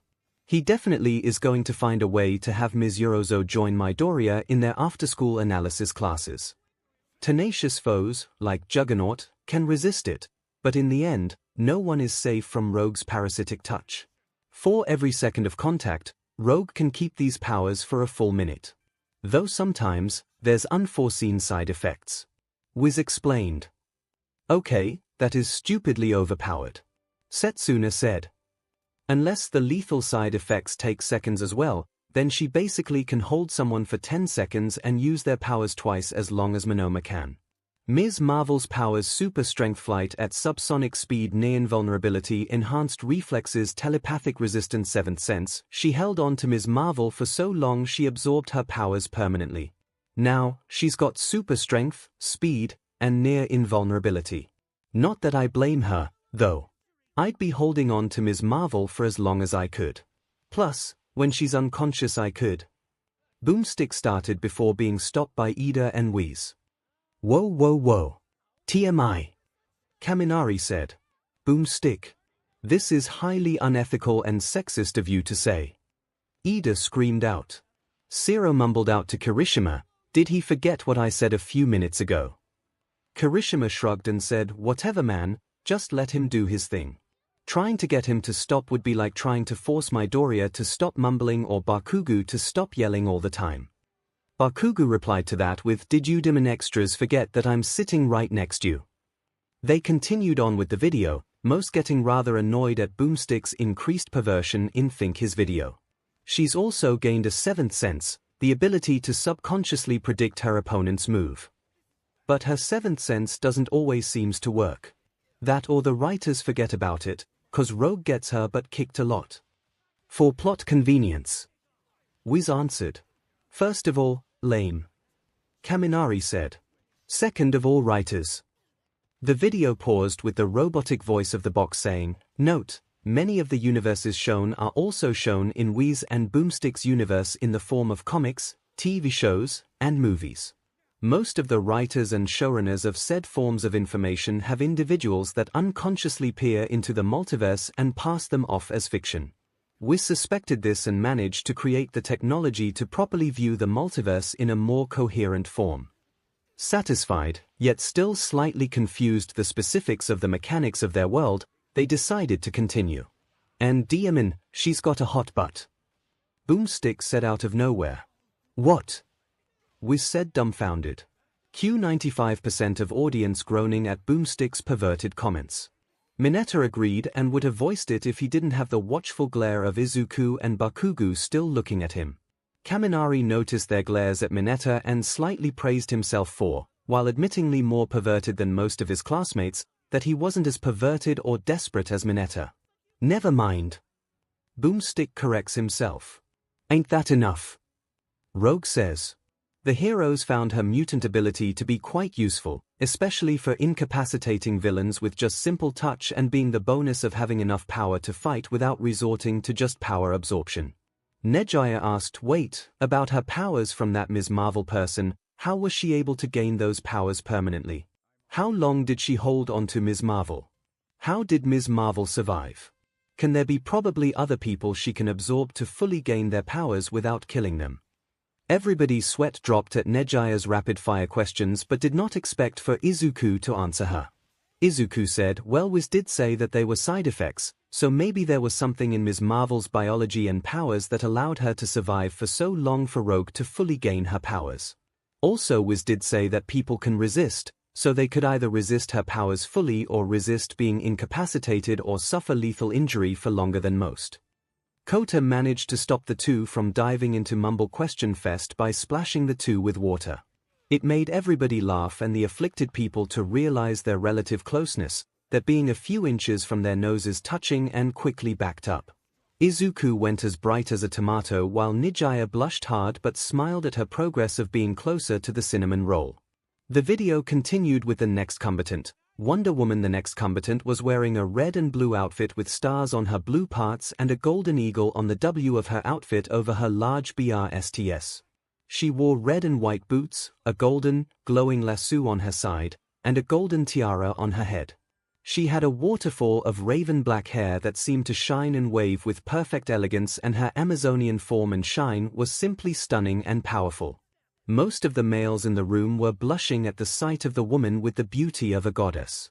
Even the likes of Todoroki and Bakugo were not immune to the woman's beauty, blushing and trying to hide or shake it off. Izuku was likewise starstruck at the woman's divine-like beauty and the power and presence that she shone with, but tried to shaking off the feeling, not wanting to be a hypocrite by being just like Mineta. Said grape-headed teen was going mentally crazy and was almost willing to say if it to Izuku's warning if his smiling, dark face and the prospect of both him and Bakugo beating him to a purple pulp didn't settle down the bner he had. Though since his max length was about 2 inches, nobody would probably notice.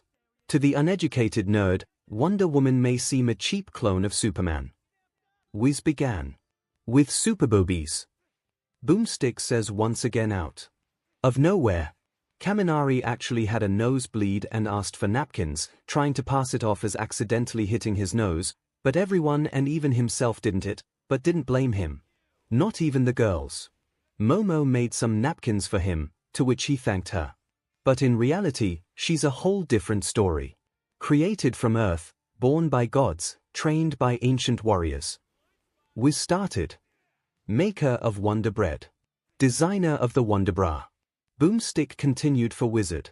Q. Now 99% of the audience groaning at the perverted string of comment from Boomstick. Boomstick, that's not true. Wiz tried correcting his co-host. See, I can do it too, Wiz. Boomstick said. Wonder Woman is the incredibly powerful and near invincible ambassador of Themyscira, and self-appointed protector of the Earth. Wiz continued to explain. So she acts as both a hero and an ambassador of this Themyscira. Ryukyu said. Admirable. But what the hell is this Themyscira anyway? Mount Lady asked. Momo answered with it's a magical island in Greek mythology that is said to be home of the Amazons, godly warriors that serve the gods of Olympus. Everyone looked at Creati with raised eyebrows, where she said embarrassed, I like to read. And she dresses like a STRPR, a patriotic STRPR. Boomstick says. Okay, even thought that is still perverted to say, he isn't exactly wrong. Death Arms says. Mount Lady said in reply, doesn't sound like a very sensible thing a hero to do. Flaunting off your goods so easily. Midnight interrupted with says the hussy that flaunts her but whenever she wants attention. Mount Lady yelled back, hey, you are not one to talk, you wear. Midnight yelled back, what did you say, you little brat? As the two pro-heroines started their own catfight, Momo and Toru both quietly sunk deeper in their seat so that no one can refer to them and Momo's more revealing suit, whilst Hagekure is just essentially naked all the time. They noticed a pair of eyes on them, that being Izuku. He simply made a sh sign with his finger and mouth and a zipping the lip sign. Both Momo and Toru smile appreciably. I have to say that the glamour of red and blue, and the stars, is simply magnifique. Yeah, patriotic Estera look aside, it actually reminds me All Might's look, mainly the red, white, and blue. Izuku said. Said former pro suddenly turned into his buffed form and said, I am glad to see that there are others out there that share in the same style as me. 𝐻𝐴 All Might reverted back to his weakened state and coughed a bit of BLD combatant trained since childhood, born from clay, skilled at armed and unarmed combat, prefers fist over blades, the best of the Amazons. Diana Prince has been trained by the Amazons as a MSTR combatant since childhood. She dueled the best of the best for the right to be crowned Wonder Woman. We said. While everyone found it weird for her to be born out of clay, they couldn't deny the skill and prowess that the female superhero had. That's rather admiring. Itsuka said. She didn't become Wonder Woman for her powers and strength, but rather because she earned it. Izuku and All Might looked at each other, with the former pro giving the kid a smirk and a thumbs up. Izuku smiled. Her unearthly powers are divine, granted by ancient Greek gods and goddesses. Wiz revealed. Powers from Demeter: superhuman strength, superhuman durability, resists all but blades and bullets, magic resistance, enhanced healing factor. From Demeter, she received superhuman strength and durability. And you know that beach mailman god with the wingy shoes? Boomstick asked, slightly miffed. Hermes. Wiz and Ida say at the same time. Whoa, Ida, you know about Hermes? Izuku asked. Ida replied, Hermes was one of the main inspirations of the Ida family's hero costume designs. I also find Hermes' magic powers over speed to be similar in many regards to me and my family's quirks. Plus I am as well educated mostly in Greek and Norse mythology. Momo smiled and said, that's great, Ida. I am particularly interested in most Greek mythology, as well as Roman and Egyptian. So am I, Izuku said with enthusiasm. I'm a huge fan of the tales of the trials of Hercules and the Gigantomachy War. I also love Greek, Norse, Egyptian, and Japanese. Maybe we can discuss sometime in a club. Ida and Momo found it a great idea but decided to talk about it later. Powers from Hermes: flight up to Mach 5 speed, superhuman reflexes, faster than Superman's superhuman speed, up to hypersonic whatever. He gave Wonder Woman the ability to fly and move at hypersonic speeds. Wow! Asui said, looks like she can go faster than you, Ida. The mentioned engine quirk 𝐒𝐽 was currently waving his arm robotically at hyperspeeds with a look of shock. Other powers: enhanced sight, smell, hearing, touch, taste, multilingual, increased wisdom, superior empathy, animal rapport. Coda liked this especially. Other useless stuff. She was given numerous other powers from enhanced senses, animal rapport, and blessings of wisdom and empathy. Wiz says, ha. Bakugo yelled out, I like how they just have the ball to put other useless stuff. Still, with such an arsenal of abilities and skills, she is quite powerful. Itsuka said. Nezu also liked the increased wisdom and wouldn't mind having a battle of wits with the Amazon princess. Besides the obvious cannons resting right below her neck, she's got pretty bizarre mixed weaponry. Boomstick joked. Cue the groans of over 99% of the audience, now including loud facepalm slaps. Lasso of truth forged by Hephaestus, unbreakable, infinitely elastic, forces prisoners to tell the truth. Her lasso of truth is a piece of unbreakable string that, well, makes you tell the truth. Boomstick said. What other depraved thoughts must you be thinking? Diana's mother, Hippolyta, asked a man tied up in the lasso of truth. God, your daughter's got a nice rack, said the tied-up man, Colonel Steve Trevor. Hell yeah, she does, Boomstick loudly proclaimed. Bakugo looked over to Mineta, swearing he also heard Mineta say the exact same thing. Mineta just whistled silently with a look of innocence, but Bakugo gave him a seething glare and an I've got my eye on you expression. That lasso could be quite useful in interrogating villains. Snipe said. Nezu almost leaped in surprise and joy at the mention of a tool as useful as that, and silently prayed to whatever god existed to help him in his search for something that to find the leak. Boomerang Tiara returns after each use. Razor-sharp edge can cut through most substances. She uses her tiara as a long-range throwing weapon, using its razor-sharp edge to slice open her enemies' throats. We said. She uses a girly accessory as a weapon. That's so lame. Bakugo said, groaning.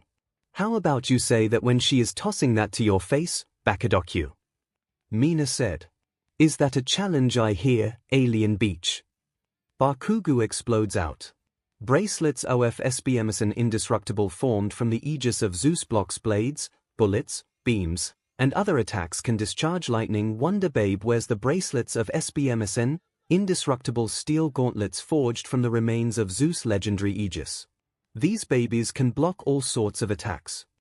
Boomstick said. Okay, even I can admit that those are awesome. Bakugo admitted.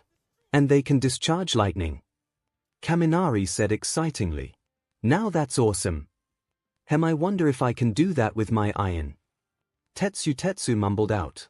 She has persevered throughout the years, fighting a huge variety of foes, even killing the Greek god of war, Ars. Wiz revealed. Hear that, Kratos? A chick beat you to it. Boomstick said what? She killed Ars. That incredible. Momo said shocked. But who is Kratos? Uraraka asked.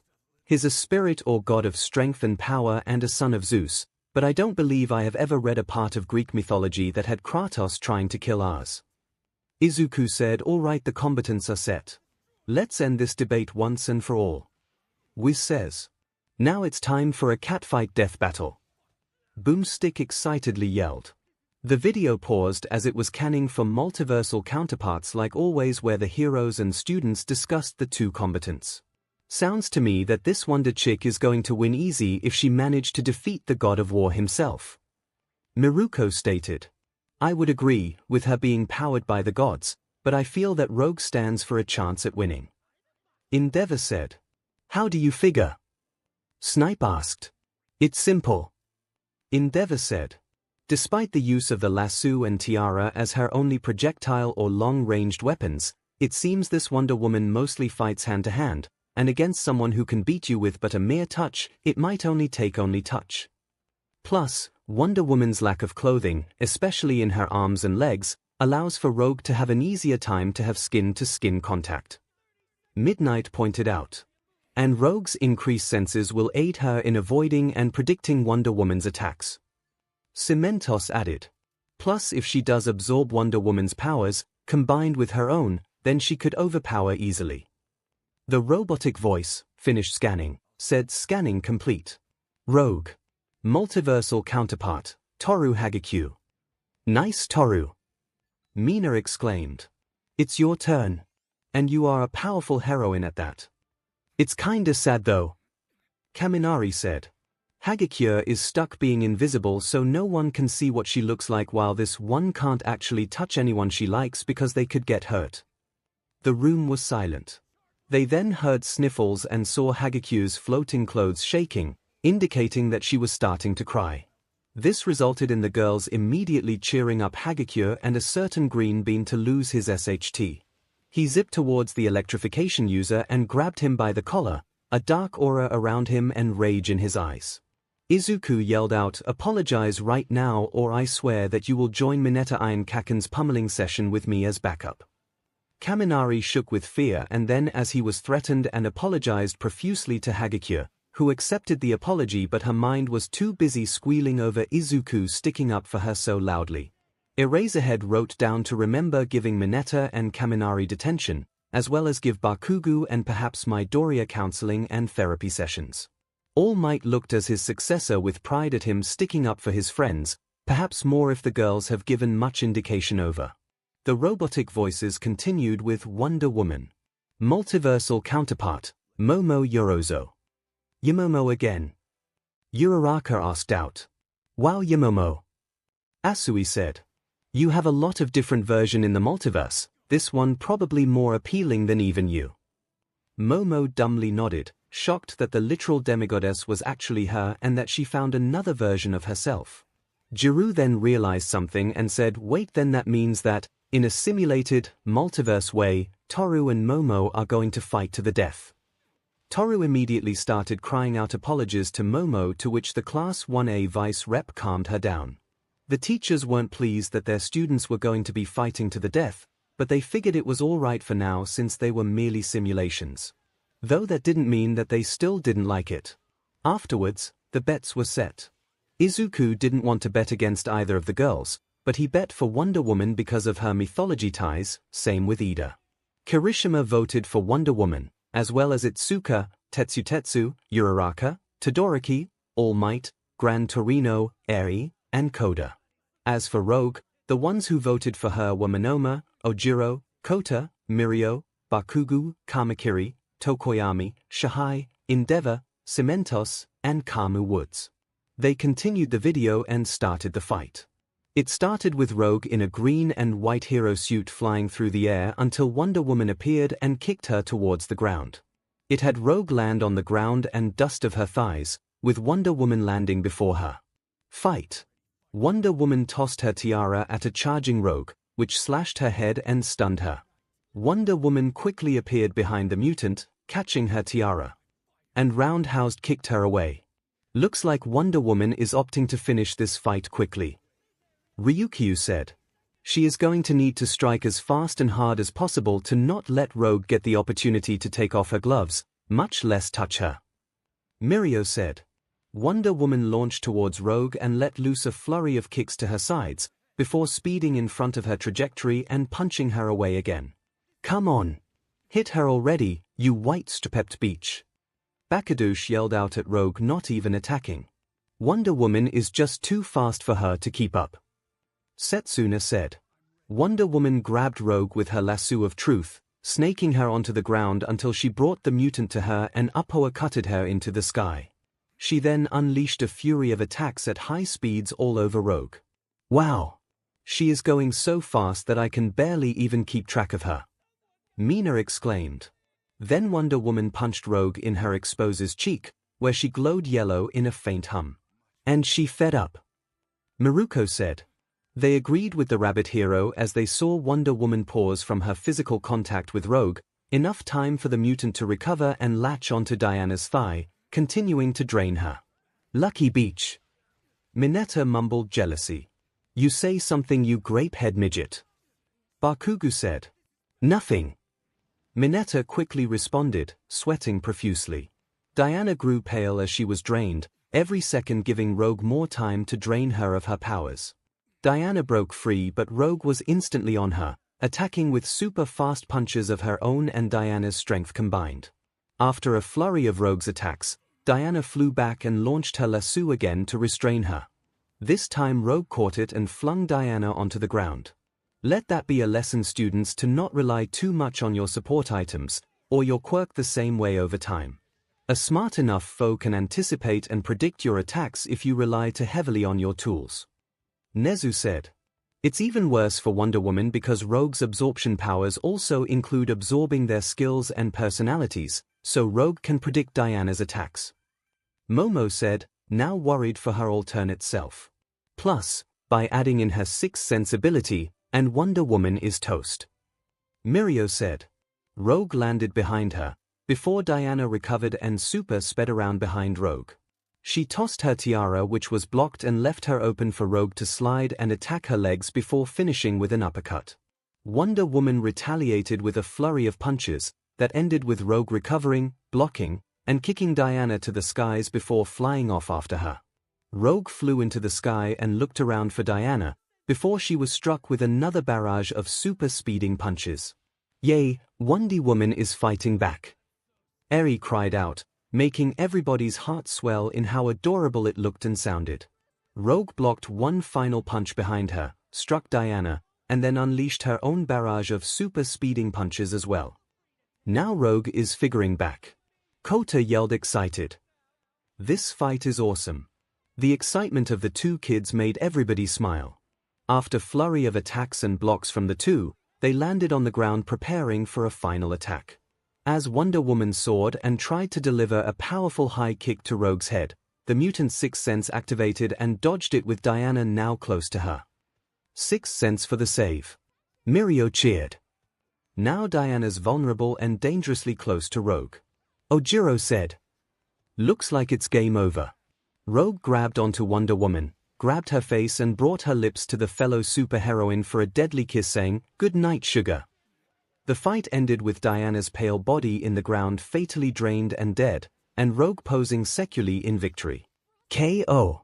Those who cheered for Rogue cheered in victory, mostly Bakugo directing it towards Deku, while those who voted for Wonder Woman were sad at the Amazons' defeat but clapped respectfully at the mutants' victory. Toru and Momo also shook hands respectfully at the good fight between their multiversal others. Woo-hoo-hoo. This goes down in history as the best death battle ever. Boomstick yelled excitedly. The audience agreed that this fight was by far the best one yet, though it was the third one, so it was to be expected. Poor Wonder Woman was more than a match for Rogue, but then, she touched Rogue's face. Wiz explained. Wonder Woman is a trained fighter, so naturally, she would strike her opponent's weakest spots, like the neck, stomach, joints and, well, the face. Boomstick explained as well. And that proved to be her demise. Kamu Wood said. In the end, her failure was a result of her thorough Amazonian training. And her STRPR outfit. Her leg was begging to be grabbed there. Though personally, I might have grabbed elsewhere. Boomstick said pervertedly. I would too. Mineta whispered out pervertedly, before shutting his mouth in horror as he slipped. He looked towards Bakugo who had a deranged, maniacal look on his face that screamed "You fed up," and pressed his thumb over his neck in a "you're dead" motion. Mineta grew ghostly pale and knew he might as well sign his will after this. Zero bowed their head in sorrow that Mineta signed his fate while Kaminari did the same, but also in prayer to whatever god was listening that Mineta screwed up before he said it too. Wonder Woman's powers may be godly, picture of the Juggernaut appears, but Rogue has taken similar powers before, so there's no reason to say she couldn't hear. Adding Wonder Woman's strength and speed to Rogue's own power gave her a huge advantage, drastically turning the tide. Wiz continued to explain. A few high-flying combos and our favorite ex-girl had Wonder Woman on the ropes. Boomstick says. And with her combined speed, reflexes, and seventh sense, she outmaneuvered Wonder Woman with one fatal kiss. Wiz says. Rogue sure made out this fight. Boomstick punned. And one final 100% audience facepalm smack and groan at the corny joke from Boomstick. The winner is Rogue. Wiz claimed. Claps for the video. Sounded and discussion were made over the video, with many claiming that it was indeed the best one they had yet, despite the sexist comments from Boomstick.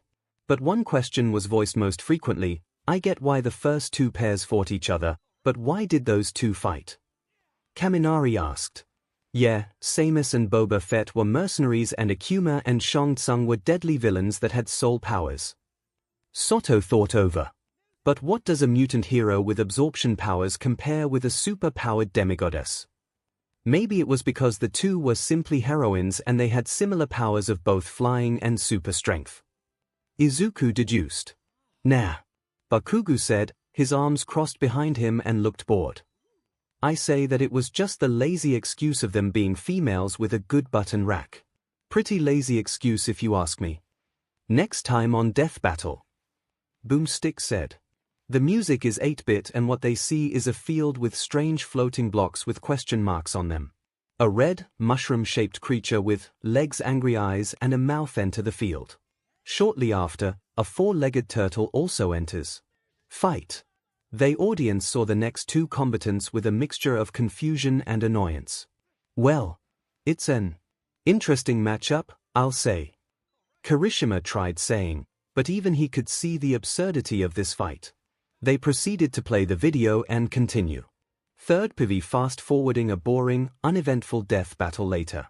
The group sighed as the boring death battle finished. It was certainly an interesting matchup, but a matchup that nobody wanted to see a whole video on. I can't believe we were stuck watching a video about a walking piece of literal SHT fighting against a weak butt turtle. Bakugo yelled out. For once, I agree with Bakugo. Todoroki said. Even if they were to come to our world, they would be pretty easy to take down. Alright, enough trashing the weak minions. Kirishima said. Let's move on to those muscly dudes from that preview. I moved on to the next video, showing images of large muscular men. Capcom has produced hundreds of deadly warriors, but few can best these hulking leviathans. We started. Haga, the mayor-elect of Wupas. Boomstick said. And Zangief, Russia's red cyclone. Wiz says. The guys of group were excited at the names and looks of the two fighters, especially the more meat-headed, muscly types like Kirishima, Bakugo, Soto, and Tetsu. The heroes like All Might and Death Arms were also interested in these two giants of pure muscle. The females of the group were less interested, focusing more on how strong the two combatants are and some looking slightly disgusted at Zangief's rather large amounts of chest hair. Only Miruko seemed to be the most excited of the group, wondering how strong they were. These two wrestlers have never met in person, but their rivalry is legendary and it's about time they duke it out. Boomstick said excitedly. How does that make sense? Soto asked. How can they have a legendary rivalry if they had never met? Soto, remember how the note said that their death battle videos were originally showcased on the internet and how that some universes are seen as fiction or entertainment in their world? Izuku said. Yeah. Soto confirmed. Well, it could mean that in that world, 𝐻𝐵 and Zangief were viewed as similar individuals that others wanted to see fight, so they must have received requests to see them fight. Izuku explained.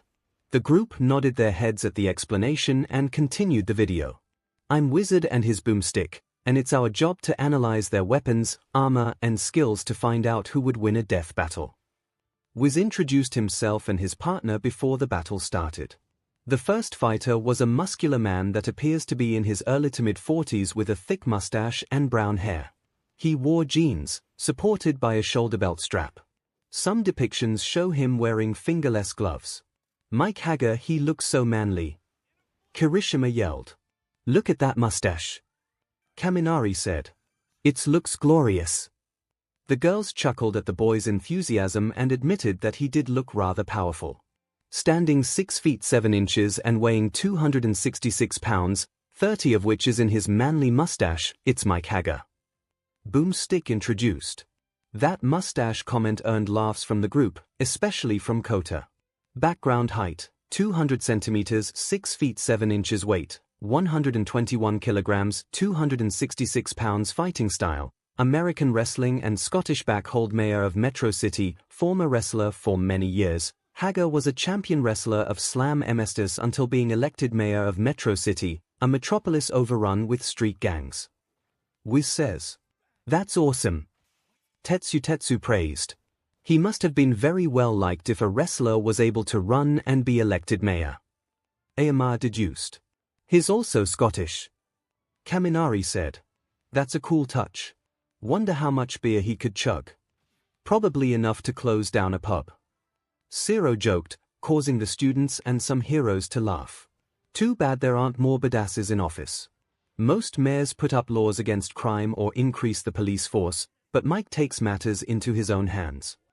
Boomstick says. Now that's the kind of badassery that I can respect. Bakugo praised. Much better than the usual, corrupt, bitchy idiots nowadays. While I can commend him for being determined, isn't taking matters into your own hands rather a form of vigilantism? Ida asked. While vigilantism is illegal and unfavorable, some forms of vigilantism are necessary, even in our society. Eraserhead said. Sometimes the law needs to be bent a tad to get the job done. Plus he is a mayor, so he can get away with it. Present MIC pointed out. Talk about cheating the system in a right way. American Wrestling grabs, holds, twists, quick strikes, SBMs tie-ups. 𝐻𝐵 is a former throw American wrestler, specializing in grabs, holds, and quick strikes. He's of Scottish ancestry and proud of it, even having a Scottish flag on his gym. We said. This man sounds more admirable and amazing every second. All Might said. Remember kids, to never be ashamed of where you come from and take pride in it. Make the most of it and grow from the strengths of those before you. The students nodded, while Soto, Kirishima, and Tetsu were too distracted thinking about how to implement some of 𝐻𝐵's fighting styles with their own. Scottish backhold focused on balance, grappling, pressure, sustained grip, no groundwork involved. It's likely he has also trained in Scottish backhold wrestling, which involves bear hugging an opponent and keeping your balance while overpowering theirs. Wiz explain Mike's fighting moves. Sounds like something that I could use with my quirk and strength. Soto deduced. Same here. Shoji added. Want to hit the training grounds after this and work on that? Kirishima asked. 𝐔𝐬𝐽 and �ＳOTO nodded their heads in agreement. "Hey man, can I join in too?" Tetsu asked. "Of course, man. The more the merrier," Kirishima said. The teachers and heroes smiled at seeing the students grow and become more friendly and supportive of each other. Notable moves: suplex piledriver, back flip, drop, body splash, spinning clothesline, lariat, spinning piledriver. Haga's got a devastating moveset ranging from suplexes, body splashes and his own invention, the spinning clothesline double lariat, which Zangief stole for his own use. To even the score, Haga copied Gief's spinning piledriver. Kirishima, �ＳOTO, 𝐔𝐬𝐽, and Tetsu were already trying to memorize the moves. Izuku offered to show him some of his notes of those techniques that he is currently copying, with the four men bowing to the green bean like he was a god, much to everyone's amusement and the green bean's embarrassment. Miruko was also thinking about implementing that spinning piledriver, a technique that would be really effective with her quirk and fighting style. Same with Death Arms about the spinning clothesline double lariat, and Fat Gum with Haga's body splashes. Steel Pipe favored melee weapon, a decent projectile MSTR skill. When Haga isn't overpowering people with his pure manliness, his weapon of choice is a blunt pipe. "Hey, here's a mayor that kicks butt and recycles," Boomstick said. "That sounds awesome." Uraraka cheered. Both cool and environmentally conscious. "But why a pipe if he's a mayor that can afford and use any other kind of weapon?" Jirota questioned. "Anything can be a deadly enough weapon with enough skill." Momo said. "I took lessons on bow staff fighting that helped me out when I use my quirk to make a weapon that is non-lethal." Even after his victorious election, Haga continues his rigorous training. It's rather commendable to continue one's training in their spare time. Ryukyu praised. "By pile-driving sharks." Boomstick yelled excited. Jaws were dropped at the sight of the wrestling mayor pile driving a freaking shark. "I don't think you can get any manly than that." Kirishima mumbled weakly. Tetsu, 𝐔𝐬𝐽, and �ＳOTO nodded weakly, too stunned by the fear of pure manliness. Bull shark 7 to 11 feet long, up to 500 pounds, very dangerous, swims near shores, often wrestling, demonstrates Scottish backhold. It appears Haga wrestles bull sharks, one of the deadliest sharks on Earth. These can grow up to 11 feet long and 500 pounds. Wrestling these brutes, Haga's proficiency in the Scottish backhold, as he keeps his balance against the thrashing sharks until he can pile-drive them into the beach. "No offense, Fat Gum, but I want this man to teach me," Kirishima shouted out excited. "None taken, Red Riot," Fat Gum said. "I actually join you in sentiment. Hey Tamaki, think you can eat some bull shark so we can wrestle you?" The pros and students laughed at Fat's jest, with Imagiki cowering and mumbling how cruel Fat Gum was. "Next Jaws movie needs more Haga," Boomstick said. Unfortunately, during his time as mayor, Haga was undoubtedly forced to prioritize politics over training. It's likely he didn't have much time to learn new techniques or train against many other wrestlers. We said. As a result, he uses moves and skills from an older era. "Well, that Seekus," Ojiro said. "Sounds like he could vulnerable towards more modern-era fighting styles. That is the price one has to pay when prioritizing their jobs." Endeavor said. "It is still rather admirable to focus on one's job than their own self-interest. And they seem to work pretty damn well." Boomstick says. "He certainly hasn't lost his touch." We said. "I sense that the two sound rather excited over this fight." Ibora said. "You can't help but see why." Itsuka said. "Men often pay more attention to Tiesta and alpha males being alpha males than anything." They boys would have tried to refute that statement but were too distracted in the video to notice. "Mike Haga, the candidate that puts people first." They hear the announcer say before seeing Haga growl and kill a bald eagle perching on his arm by punching it, which disintegrated into nothing but feathers.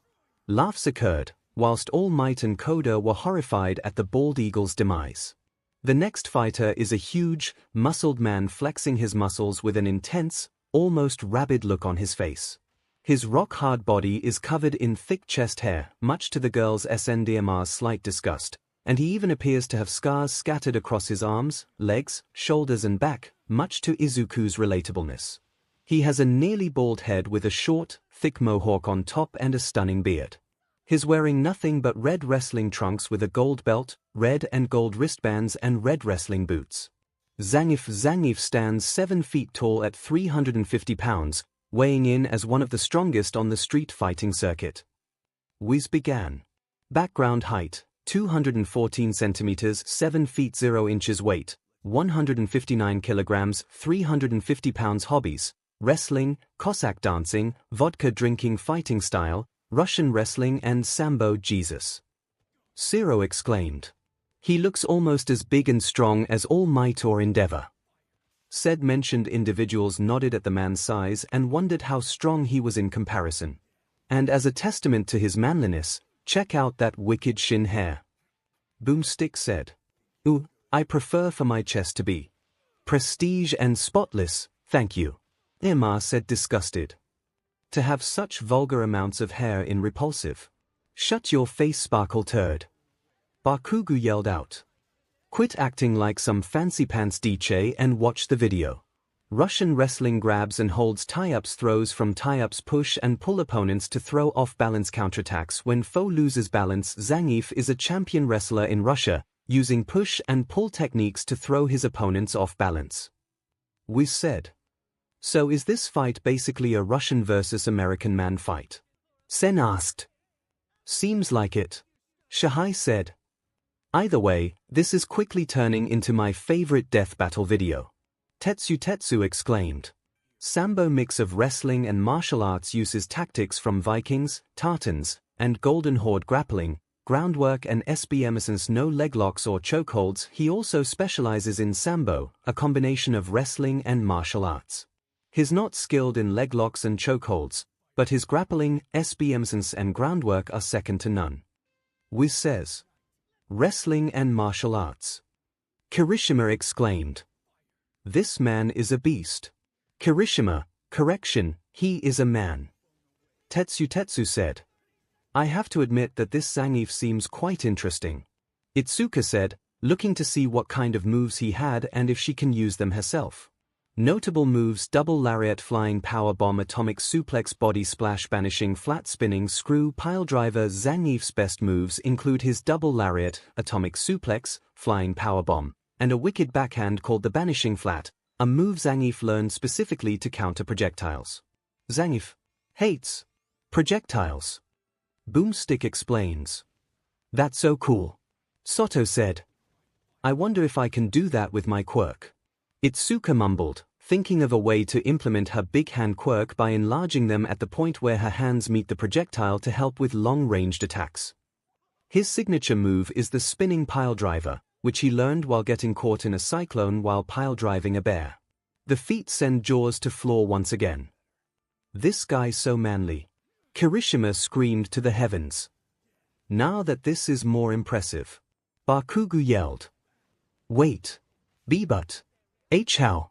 Both Izuku and Ida mumbled out, their brains working overtime in how someone survives being tossed from a cyclone, much less pile driving a bear at the same time. That is the most awesome thing I've ever heard. Boomstick shouted. The men of the room, and Miruko and Itsuka, nodded in agreement, much onto the sweat drops of the females. Actually, wrestling bears has been Zangief's favorite training exercise since he was a kid. Wiz revealed.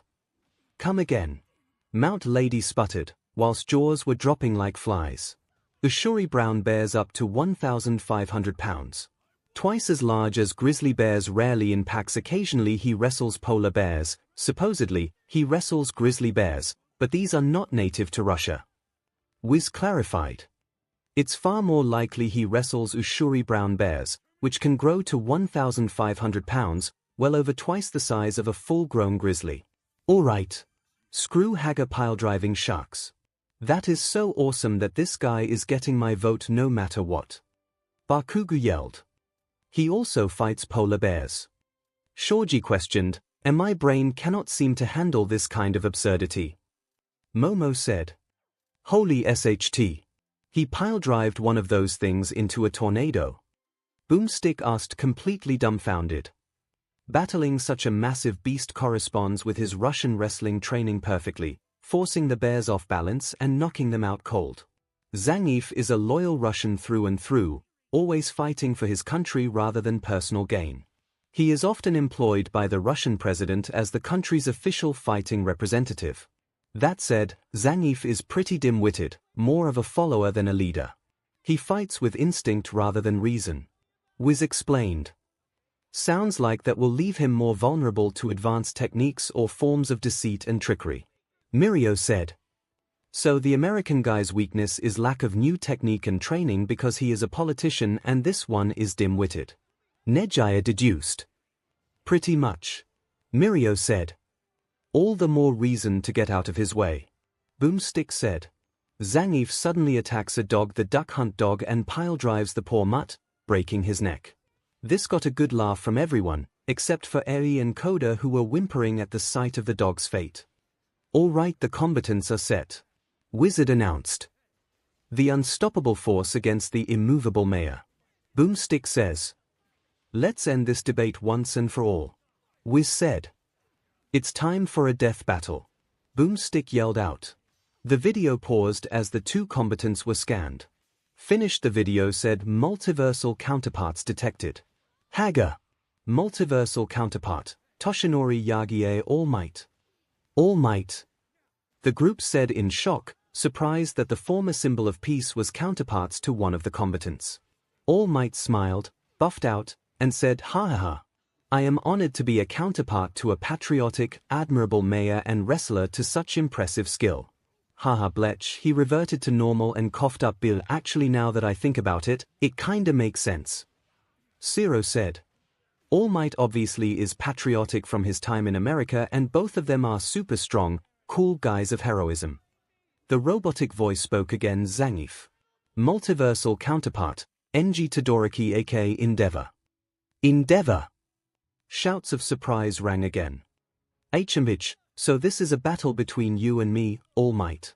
Endeavor said with a smirk. How fitting. All Might raised his hand and said, may the best man win. Endeavor took the hand and shook it, the teachers and heroes smiling at seeing the competitive Endeavor be civil with his rival All Might. Bets were made on the fight. Izuku, mumbling about how he didn't realize the similarities between All Might and 𝐻𝐻𝐿, voted for 𝐻𝐻𝐿, followed by the girls of Class 1A, 𝐒𝐻𝐼, Eri, Kota, 𝐒𝐿, Tetsu, Soto, and more for 𝐻𝐻𝐿. The ones who voted for Zangief included Shoto, Bakugo, Kirishima, Shoji, Amajiki, Sen, and more.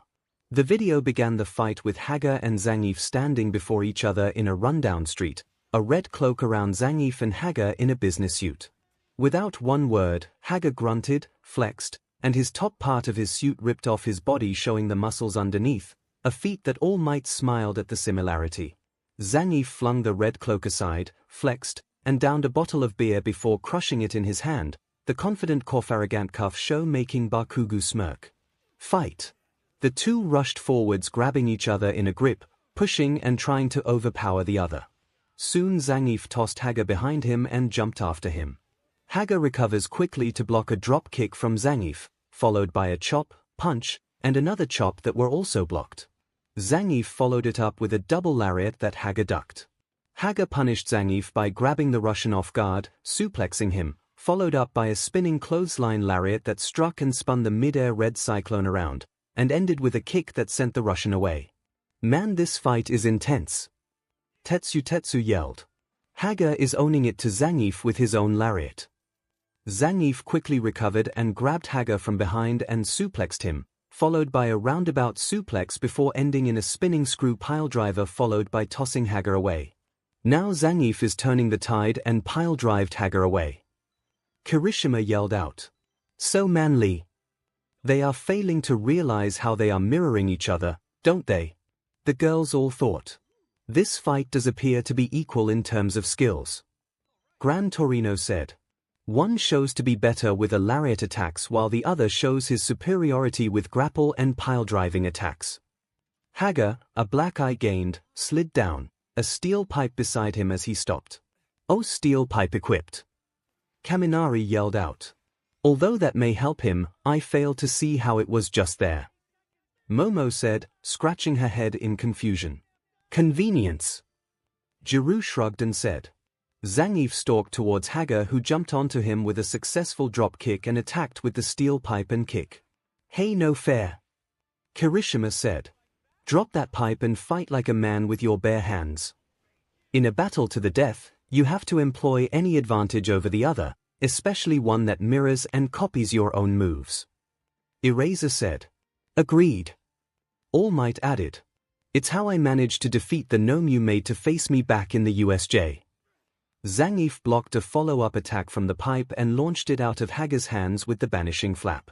Banishing flap. Bakugo cheered. He was like, get that weak but cheat out of here.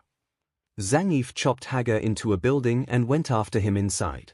The video scaled up the building, sounds of destruction, grunts, and womanly screams were heard with various objects flying out the building, such as a couch, a globe, a blonde princess in pink, an orange ball with a red star on it, a large humanoid purple cat, and a pedo bear. The audience was laughing, confused yet incredibly amused by the random objects that flew out. Eri and Kota especially laughed at the princess and large purple cat flying off. It then showed inside, 𝐒𝐬𝐽 and 𝐒𝐬𝐽 matching punch for block, and block for punch. 𝐒𝐬𝐽 unleashed a series of attacks on 𝐒𝐬𝐽, who blocked them, who grabbed and suplexed the wrestling mayor, and attacked with his own string of attacks that 𝐒𝐬𝐽 blocked. 𝐒𝐬𝐽 then threw caution out the window by tackling 𝐒𝐬𝐽 and sending them both out the window. Talk about throwing safety out the window. Kaminari joked. The fight continued with 𝐒𝐬𝐽 and 𝐒𝐬𝐽 grappling each other's legs and sides, spinning around in the air. What the hell are they doing? Mineta questioned. They are trying to put the other in a position where when they land on the ground, the other will absorb most of the impact, perhaps enough to be fatal, while the other will survive the crash. Izuku deduced. Correct, Mr. Midoriya. Nezu said. 𝐒𝐬𝐽 and 𝐒𝐬𝐽 spun and spun, the two ending up on top of the other. First 𝐒𝐬𝐽, then 𝐒𝐬𝐽, then 𝐒𝐬𝐽 again. They continued spinning till they were both but a blur of circular movement. Finally they crashed in a burst of debris. Both fighters were on the ground. Until 𝐒𝐬𝐽 rose in triumph, the dust revealing the small pool of blood underneath the now dead mayor. KO. Those who voted for 𝐒𝐽𝐽 roared in victory, especially Endeavor, who bragged on All Might, and Bakugo, who bragged on Deku. Meanwhile, Kirishima and Tetsu merely shook hands at the former's victory. Ah, a great man has fallen today. They hear a depressed Boomstick say. The 𝐒𝐬𝐽 voters, and some of the less petty of 𝐒𝐽𝐽 voters, saluted in 𝐒𝐬𝐽's death, even if it wasn't real. 𝐒𝐬𝐽 and 𝐒𝐽𝐽's similar movesets appeared evenly matched, anticipating each other's moves and countering with their signature attacks.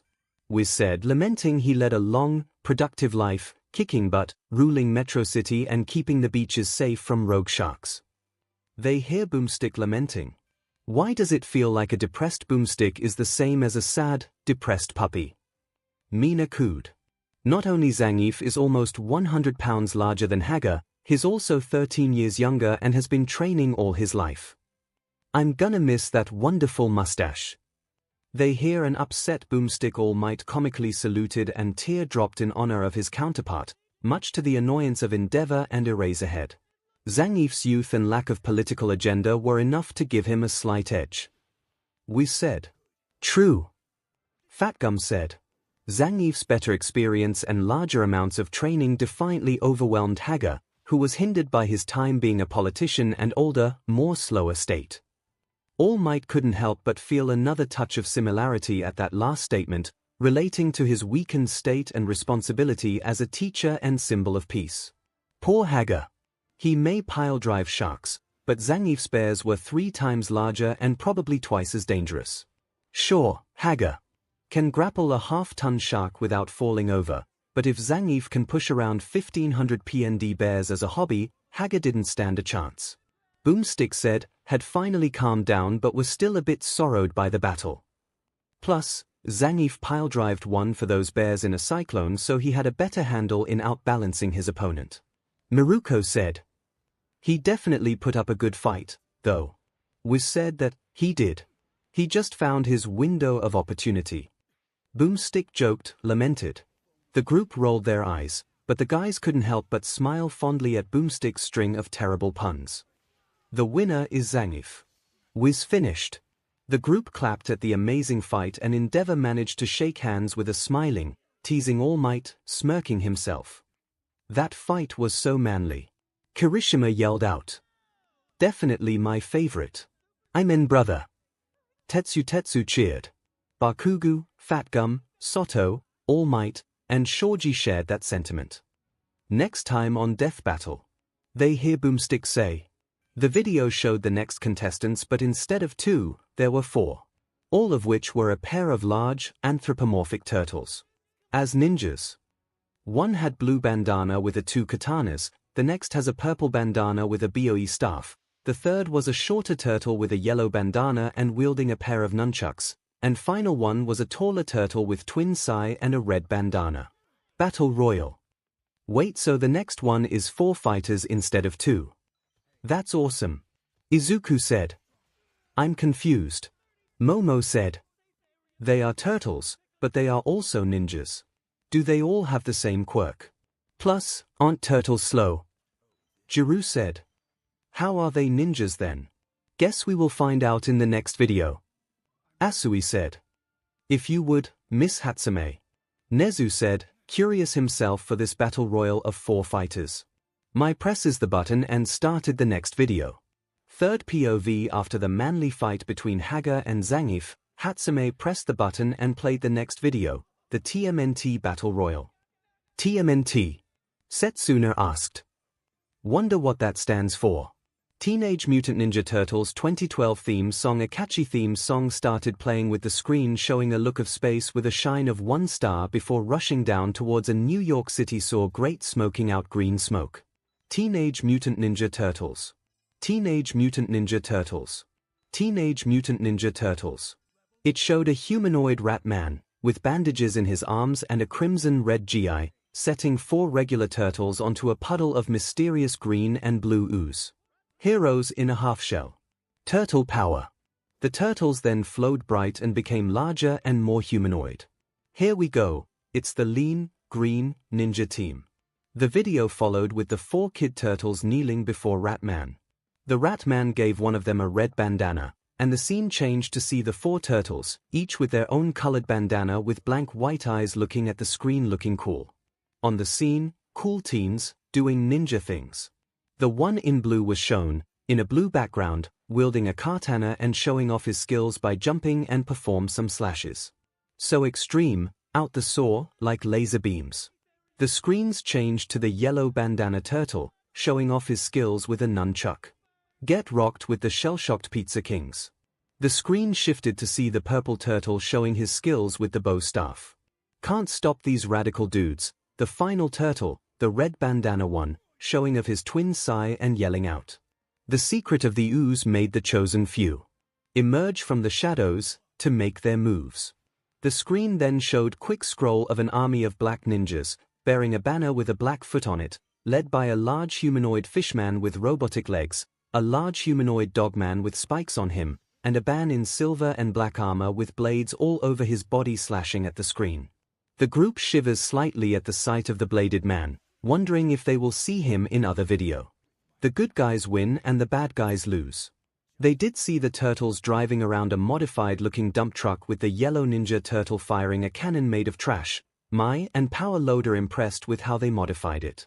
They then see the blue ninja turtle hanging on the of the truck, who had a serious face, and then see him kicking a punching bag. Leonardo's the leader in blue. Does anything it takes to get his ninjas through. The purple ninja was shown fixing the truck with goggles and bucktooth. Donatello is a fellow, has a way with machines. The next ninja shown was the red ninja turtle playing an arcade game with an UN mutated turtle on his shoulder, and punched the machine when he got mad. Raphael has the most attitude on the team. The final ninja turtle shown was the yellow on riding around on a skateboard. Michelangelo, his one of a kind, and you know just where to find him when it's party time. A girl was shown reading a magazine on a tire swing with the Ratman in the red GI nearby. MSTR Splinter taught them every single skill they need to be. It showed the turtles assembled looking badass with their weapons, then posing with Mickey having rabbit ears behind Raph. One lean, mean, green, incredible team. A few images were shown of them fighting ninjas and weird-looking robots. Teenage Mutant Ninja Turtles. Teenage Mutant Ninja Turtles. Teenage Mutant Ninja Turtles. Heroes in a half shell. Turtle power. That song was kinda catchy. Jiru admitted. They looked so cool. Setsuna said, more interested as she was a fan of reptiles, even mutated ones. Leonardo, Donatello, Michelangelo, Raphael. The Teenage Mutant Ninja Turtles were grown from ooze and raised by a warrior rat in the soars of New York to be the world's most fearsome fighting team. Wiz says. Teenage Mutant Ninja Turtles. Uraraka said. So that's what TMNT stands for. That sounds lame. Bakugu complained. Who would ever give a SHT about turtle ninjas that are teenagers? Most likely everyone. Izuku said. I'm probably guessing from what we saw that they don't have quirks there, and back then in pre-quirk society, and even now, people are always afraid of what they don't understand. Probably why the song said emerge from the shadows. Tokoyami said. Wait a minute. Momo said. Their names. I think they were named based on Renaissance artists and sculptors. Really? Uraraka asked. Yes, now I think about it, you're right as ever Yarozo. Ida said. Leonardo da Vinci was a Renaissance artist who was famous for painting the Mona Lisa and the Last Supper. Michelangelo di Lodovico Buonarroti Simoni was also a Renaissance sculptor artist. Momo said. I remember him mostly from his works on the painting, The Creation of Adam, and the Statue of David. Ibarra continued with Raphael Sanzio de Urbino was another Renaissance painter. He painted the Transfiguration and the School of Athens. Donatello, however, I don't remember. He was famous sculptor who was best known for making the statue of St. George, St. Mark, and the equestrian statue of Gattamelata. Izuku informed. Wow, Izuku. Nejaya said. How do you know that? Izuku shyly said, and my mother and I once went on a trip to Italy when I was younger. We visited those statues and I looked them up so that I could impress her and make her happy. The girls cooed and awed at Izuku at that, while the guys were both impressed and jealous once again at the girls' attention. Lots of superheroes have some weird origin stories, but this one is just plain ridiculous. Boomstick said. Agreed. Shoji said. It's quite a stretch. Not to mention having their sensei as a humanoid rat. Ojiro added. I still find them cool. Izuku said. They look nice. Ai said. I like to watch more of them. Izuku and Mirio smiled at that. Their greatest advantage in battle is their family bond and teamwork. But on their own, which turtle is deadliest? Wiz asked. An admirable quality and strength that these brothers share. All Might said. Kind of sad that we now to watch them duke it out to the death. Mandaley said. I have to admit Wiz, I love death battle and all, but isn't this a step too far? Boomstick questioned. Killing family isn't exactly something that I'm okay with, and that's saying something. Case in point. Mandaley said. Agreed. But we chose our grave when we decided on this in the meeting Boomstick, we just have to push through. Wiz said. All right. Well, here's Wiz and I'm Boomstick. Boomstick once again introduced himself and his co-host. And it's our jobs to analyze their weapons, armor, and skills to find who would win a death battle. Wizard said once again. The first turtle shown was the blue one with the katanas named Leonardo. He looked serious and deadly, and seemed to be the leader of this group of ninja turtles. Leonardo background height, 5 feet 4 inches weight, 180 pounds, MSTR of ninjutsu, bushido, and swordsmanship skilled in using environment favorite color, blue. Leonardo, the leader of the team, is smart, strategic with a strong sense of honor. Wiz said. The group of watchers was starting like the turtle from get-go. The heroes respected his honor and his strategic mind, with All Might, Nezu, and Endeavor respected him more for his responsibility as a leader. The students, mostly Momo, Izuku, and Ida, liked him for being smart and strategic and honorable, qualities a great hero should have. Too bad he traded his sense for humor for that sense of honor. This guy always means serious business. Boomstick said. It is an honorable sacrifice to become a more dependable and efficient leader and hero. Ida said. Spoken like someone who has made that sacrifice, right, Ida? Uraraka said. Laughs occurred from Uraraka's unintentional diss. 𝐤𝐸𝐽𝐾 sword's 2 feet long blade designed for swift, deadly, offensive strikes, also called ninjato, commonly referred to katana, invented by Hollywood. His weapon of choice is the ninja-ken swords, shorter, sturdier, and straighter than an ordinary katana, and designed for swift, deadly strikes. Out of all the turtle's weapons, the ninja-ken is the only one specifically designed to murder people. And what's better than one ninja-ken? 2, damn it. Boomstick said. While they were iffy on the whole murder part, they did admit that the swords looked cool and deadly. Except. Are you serious? A bored Bakugu said. They don't look all that deadly or different than a regular katana. I disagree. Todoroki said. As it is said there, it's shorter and sturdier. Yeah. Bakugu asked challengingly. And how would you know that? Me, Midoriya, and Ida has to dodge and survive from Stain's katanas. Todoroki said grimly. That shut Bakugu up, as well as the mood in the room. The students looked at the 3 mentioned individuals, remembering how they heard they survived an encounter from the hero killer. Endeavor and Gran Torino grew tense at the mention of the hero killer, his dark, murderous aura flashing in their minds.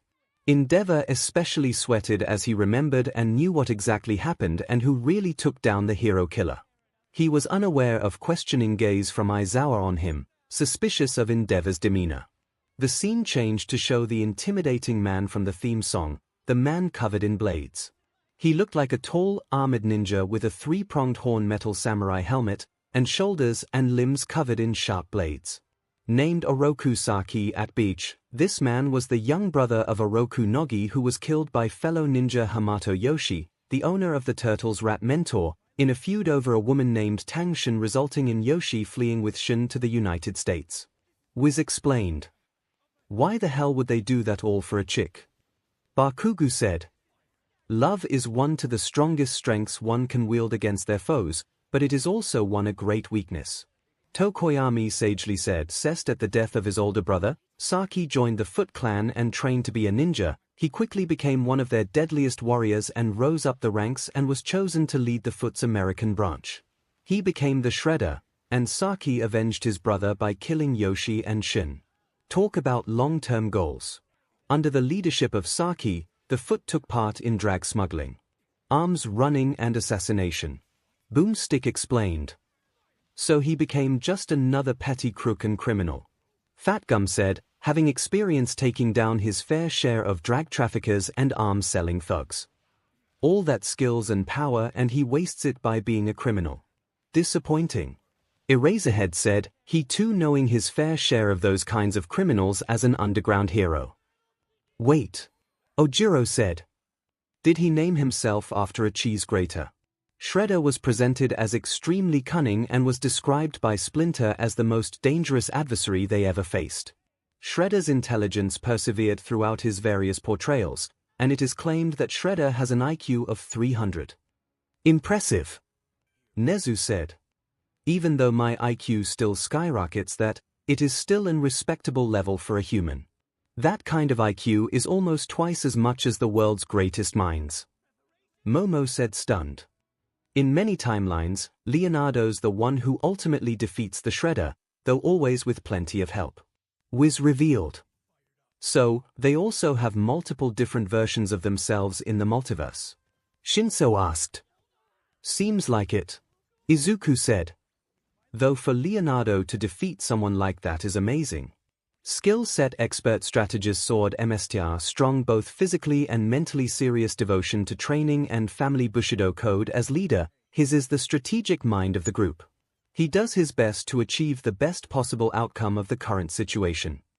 Wizard explained. He spends most of his time training his body and mind under MSTR Splinter's instructions and follows Bushido, a strict samurai code with honor and duty. Bushido. Kaminari said. Can the Nerd Brigade help me out here? It is a samurai code that means the way do the warrior. It is mainly about living life with honor and duty. Both Izuku and Momo said, the two blushing profusely afterwards. Hey, I asked the nerd brigade to help me out, but I guess nerd couple duo works too. Kaminari teased. Following results led to Izuku and Momo blushing red and with steam comically flowing out of their ears, with the two muttering and stumbling telling Kaminari that it wasn't like that, at the same time again, which only made it worse.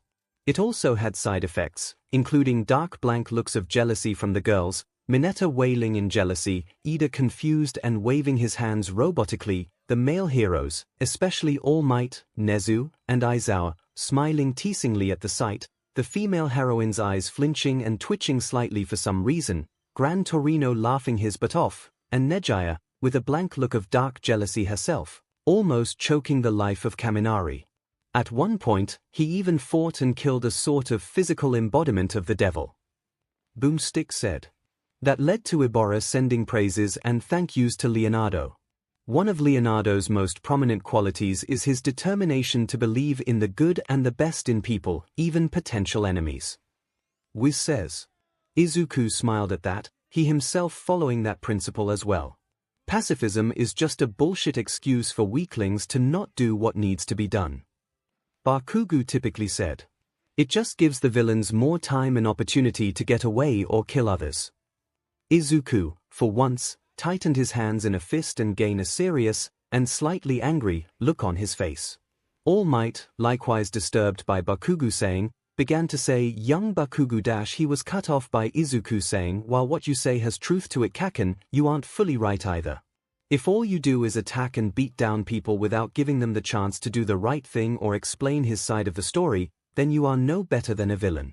Taking away one's chance of redemption is wrong and giving someone the chance to make things right could make the villains give up and rethink their ways and set an example for both heroes and deter others from villainy.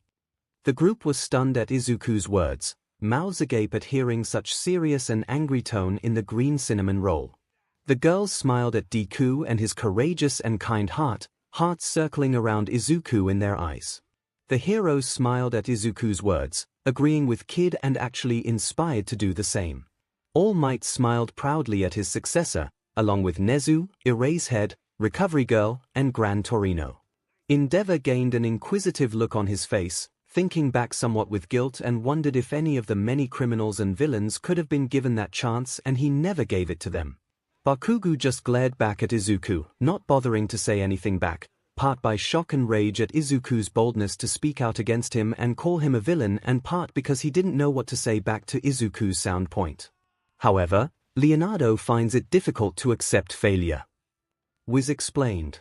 Should things go horribly wrong, his concentration can quickly slip away from him, leaving him sloppy and imprecise. AK Leo doesn't like to lose. Boomstick said. Sounds like something you two share, young Midoriya and Bakugo. All Might said, Izuku nodding humbly and Bakugo huffing and looking away. All Might smiled regardless, his comment quickly breaking away the thick tension. Quit clowning you guys. This is serious. They hear Leo say. The next competitor was the purple ninja turtle, Donatello. He was skinnier and taller than the rest of the turtles, wielded a bow staff, and appeared more nerdy the rest by his buck tooth and goggles. Donatello background height, 5 feet 4 inches weight, 175 pounds MSTR of ninjutsu and bojutsu brains and technician favorite color, purple named after the Italian sculptor. Donatello is depicted as the smartest and second in command of the 4 turtles. Wiz explains. He does machines. Boomstick said. Cue resulting chuckles. Right, Boomstick. MSTR technician and programmer. Don has a genius-level intellect with a rumored IQ of 637, he even earned a degree via mail. Wiz said. Holy. Mina said astounded. That's twice more than Shredder's IQ. He also does machines. Mai said. So he must been the one to make that dump truck tank. I would love to bring him here to teach me. Don't get any ideas, Hatsume. Power Loader warned. The resulting intermix multipolar flux should create an electromagnetic pulse. Don mumbles out. The jabber of technology stuff made all the students, even Momo, and some pro-heroes scratching their heads at what he was saying. Kaminari was so lost his brain started sparking. What the hell did I just hear? All that gibberish probably means he trains less than the others, ruining more of his time for science. Boomstick said. Donatello shows greater interest in technology than his ninjutsu training. Wiz mentioned. That seems like it will be a detriment, especially in something called Death Battle. Ojiro said. In fact, he almost died more times than you would think. Wiz continues. I rest my case. Ojiro said. He became a cyborg after his body was partially destroyed from being dropped out of a helicopter. Boomstick continued. His brain was drained out of mutagen, and his consciousness separated from his body. Sounds like one of my Saturday nights. Rocksteady, a mutated rhino, smashed Donatello's shell, nearly killing him. Wiz said. Jesus. Kyuka said. I know they said he has nearly died a lot of times, but holy CRP, that seems excessive. That's the dangers of being a hero. Eraserhead warned. Sometimes there isn't a way out, and even if you have the most training, there can be a time where that training will not help and leave you vulnerable and likely to die. Which is why we constantly improve ourselves, adapt, and go beyond our limits, plus ultra style. Plus ultra. The students yelled out. BO staff 6 feet long bow durable oak, longest reach of all the team's weaponry, Rocksteady's worst nightmare. Let's talk about his weapon. He uses a bow staff that makes up for his constant lack of training. Durable oak and 6 feet long, the bow gives Donatello far more attack range than his other brothers. Wizard said smart kid, or the smart mutated, ninja, turtle kid, to make up for his weaknesses. Midnight said.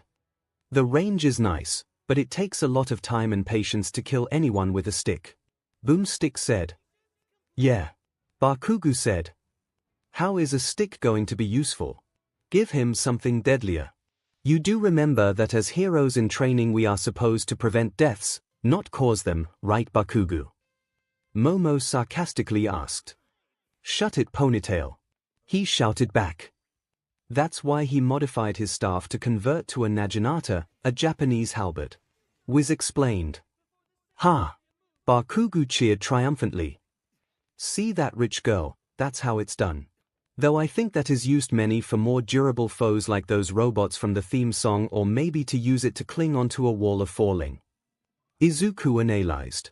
Momo and Bakugu heard that, with Momo was smirking victoriously whilst Bakugu steamed in rage. Skill set level-headed Bojutsu MSTR technician and programmer, rumored IQ of 637, fluent in technobabble. He's no expert strategist, that's Leonardo's turf, but Donatello is considered the most level-headed of the turtles. Wiz explains. Even with his time spent tinkering, he's still a very capable warrior, easily keeping up with his brothers and even killing the Shredder in an alternate future where the team fell apart after he vanished. Nice to see that Donnie there is getting some love there. Setsuna said. I'm making this up as I go. Donatello said. The third combatant was the shortest and youngest looking of the Ninja Turtles. He wore orange, wielded nunchucks, and went by the name of Michelangelo. Michelangelo background height, 5 feet 2 inches weight, 170 pounds MSTR of ninjutsu, nunchakus, orikigusari, and whirling pizza's party dude favorite color, orange, named after the Renaissance artist, Michelangelo, of the Turtles. Mike was initially depicted as fun-loving, carefree, and while not as aggressive as his other brothers, always ready to fight, Wiz explains. He typically spent time joking and socializing with others. Mike has a fondness for pizza, even beyond that of the other turtles, just like me and beer. Boomstick stated. I would definitely like to party with this guy. Kaminari said. Seems like my best friend made from heaven. I thought I was your best friend. Mineta screeched. You are, dude, but he seems less like a perverted, desperate grapehead. Kaminari said honestly. Employing a surfer slang vocabulary, he customarily spoke with a unique hybrid of a Californian surfer accent and what may have been a stereotypical stoner accent. It is likely just emphasizing his laid-back and somewhat innocent attitude. Michelangelo's trademark phrase in this is the famous cowabunga. Wiz explains. He was often seen as a party dude. Boomstick added. I feel like that maybe his laid-back attitude might hinder him in the fight. Ida said. Though this accounts for only part of his personality, as people look over his playfulness, empathy, and easygoing nature. During a battle, he was temporarily blinded and later captured by the US military, whereupon he was interrogated and tortured. He was eventually rescued by his family and saved the life of the man who tortured him. Wiz explained. Wow! Itsuka said. That was dark but also rather admirable of him. Mike even adopted a stray cat, which he names Clunk, and he also stopped thieves from stealing toys meant for orphan children. Boomstick said. The girls awed at the acts of kindness that Mikey displayed, with Mineta falling further into an abyss of desperate depression at seeing how an anthropomorphic mutant turtle was more popular with the girls than him. Now let's get to his weapons. Wiz said, getting the attention of the students. Nunchucks, also called nunchakus, consisting of two sticks connected at one end by a short chain or rope, used in Okinawan Kabuto and karate, used as a training weapon variation of the two-section staff, a farming tool good for strangling. Obviously, Mikey strangles enemies off-screen. He usually dual-wields nunchucks, but he has also been portrayed using other weapons, such as a grappling hook, manrikigusari, tonfa, and a three-section staff. Still, the nunchucks don't seem like much of a weapon. Boomstick said. Nunchucks were actually farming tools back in ancient Japan. Ida informed. Wait, so why did people start using a farming tool as a weapon? Kaminari said. Plus, how is a nunchuck a farming tool? Back then, samurai swords were expensive and those who could afford them had to wait a long while for them to get made. Momo said. So they had to use whatever had as a weapon and it caught on from there. Plus the nunchuck was used mainly to beat down rice and wheat and used as an alarm with a piece of wood for village night people in case of fire or attack in the village occurred. Izuku added. Anyways, even though he seems to be the most versatile of the turtles, none of those weapons seem rather deadly. Kamakiri stated. Luckily, Mikey's nunchucks have been modified to turn into a kusarigama for more lethality, much like Donnie's staff, Wiz explained. I feel like we pretty much have a repeat of earlier with Bakugo and Donatello's staff. Toru said. Makes sense, since those two seem to be like carbon copies when it comes to egos and rage. Kyuka said. Shut up, ears. Both Kamakiri and Bakugo said at once, making the two falter and huff, embarrassed and laughter from the rest. Mikey is regarded as being the most athletic of the four, and possessing the single greatest potential on martial arts out of the four turtles, although unfocused on training mentally, which prevents him from reaching his fullest potential. He has certainly proven he is an effective fighter when need be. I'm starting to like him already. Mina said. Obviously, you both are athletic and laid back and have concentration issues. Asui said bluntly. Zoo. Mina mocked cried. You are so mean. But true. Zoo said undeterred. Ho ho, someone's cranky. Mikey said. The final fighter was the red turtle who wielded Twin Sai, looked more vicious than the others. I feel like I just figured out whose counterpart is for him. Tokoyami said, directing his gaze onto a certain ash-blonde Diche. Raphael, background height, 5 feet 8 inches, weight, 190 pounds, Amistar of ninjutsu and Sei's hot-tempered brawn, favorite color, red, named after the 16th century Italian painter Raphael. Was started before Boomstick interrupted him. Raph is cool but crude. Hell, forget crude, this guy's borderline psycho. He said. Practically the entire group, including the teachers and heroes who know him, starting staring at Bakugo, with Explosion Quirk Kid being obvious to the stares. Sure to throw the first punch, Raphael is currently the most vicious of the team. We said. He even almost smashed Mikey's head in with a pipe after Mikey beat him in a sparring match. Boomstick said. I'm staring to like this guy. Bakugo said. The students and teachers tried incredibly hard not to snicker, laugh, or make a retort on that. Izuku was certainly trying, with uncomfortable memories of Bakugo's past temper tantrums over losing or being insulted helping him out.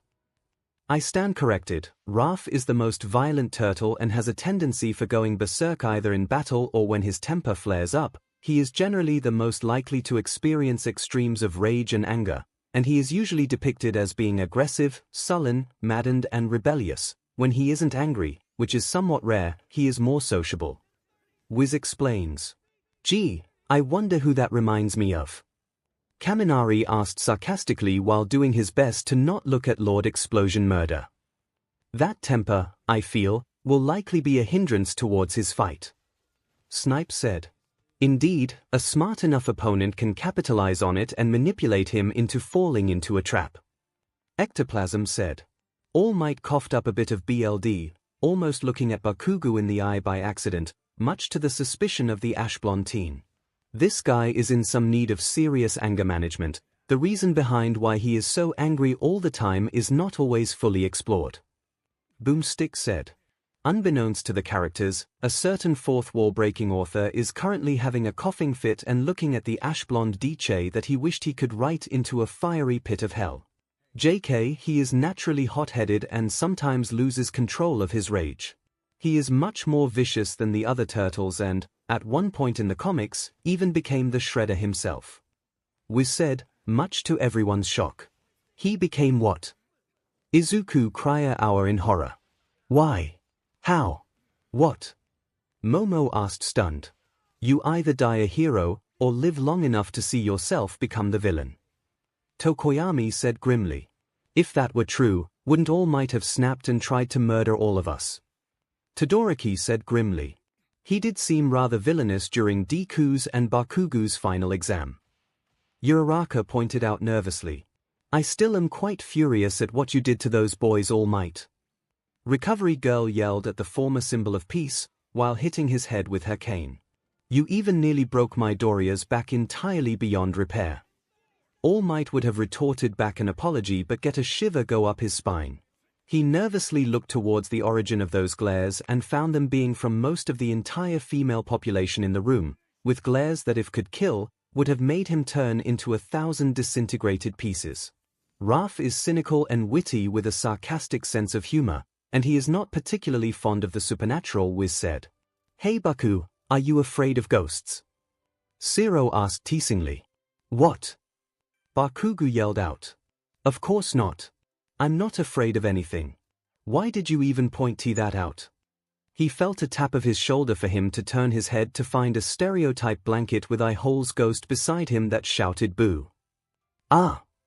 Bakugo yelled out like a little girl and unleashed a powerful explosion in attempts to destroy his greatest fear. The results led to 𝐒𝐻𝐽 being saved by Deku from certain point-blank destruction, Mineta looking like burnt toast, and laughter from 99% of the room at the sight of Big Bad Bakugo scared off a puppet. Shut up you BSTers and beaches. Bakugo yelled. Out, red as a tombstone from both rage and pure embarrassment. Who the hell did that?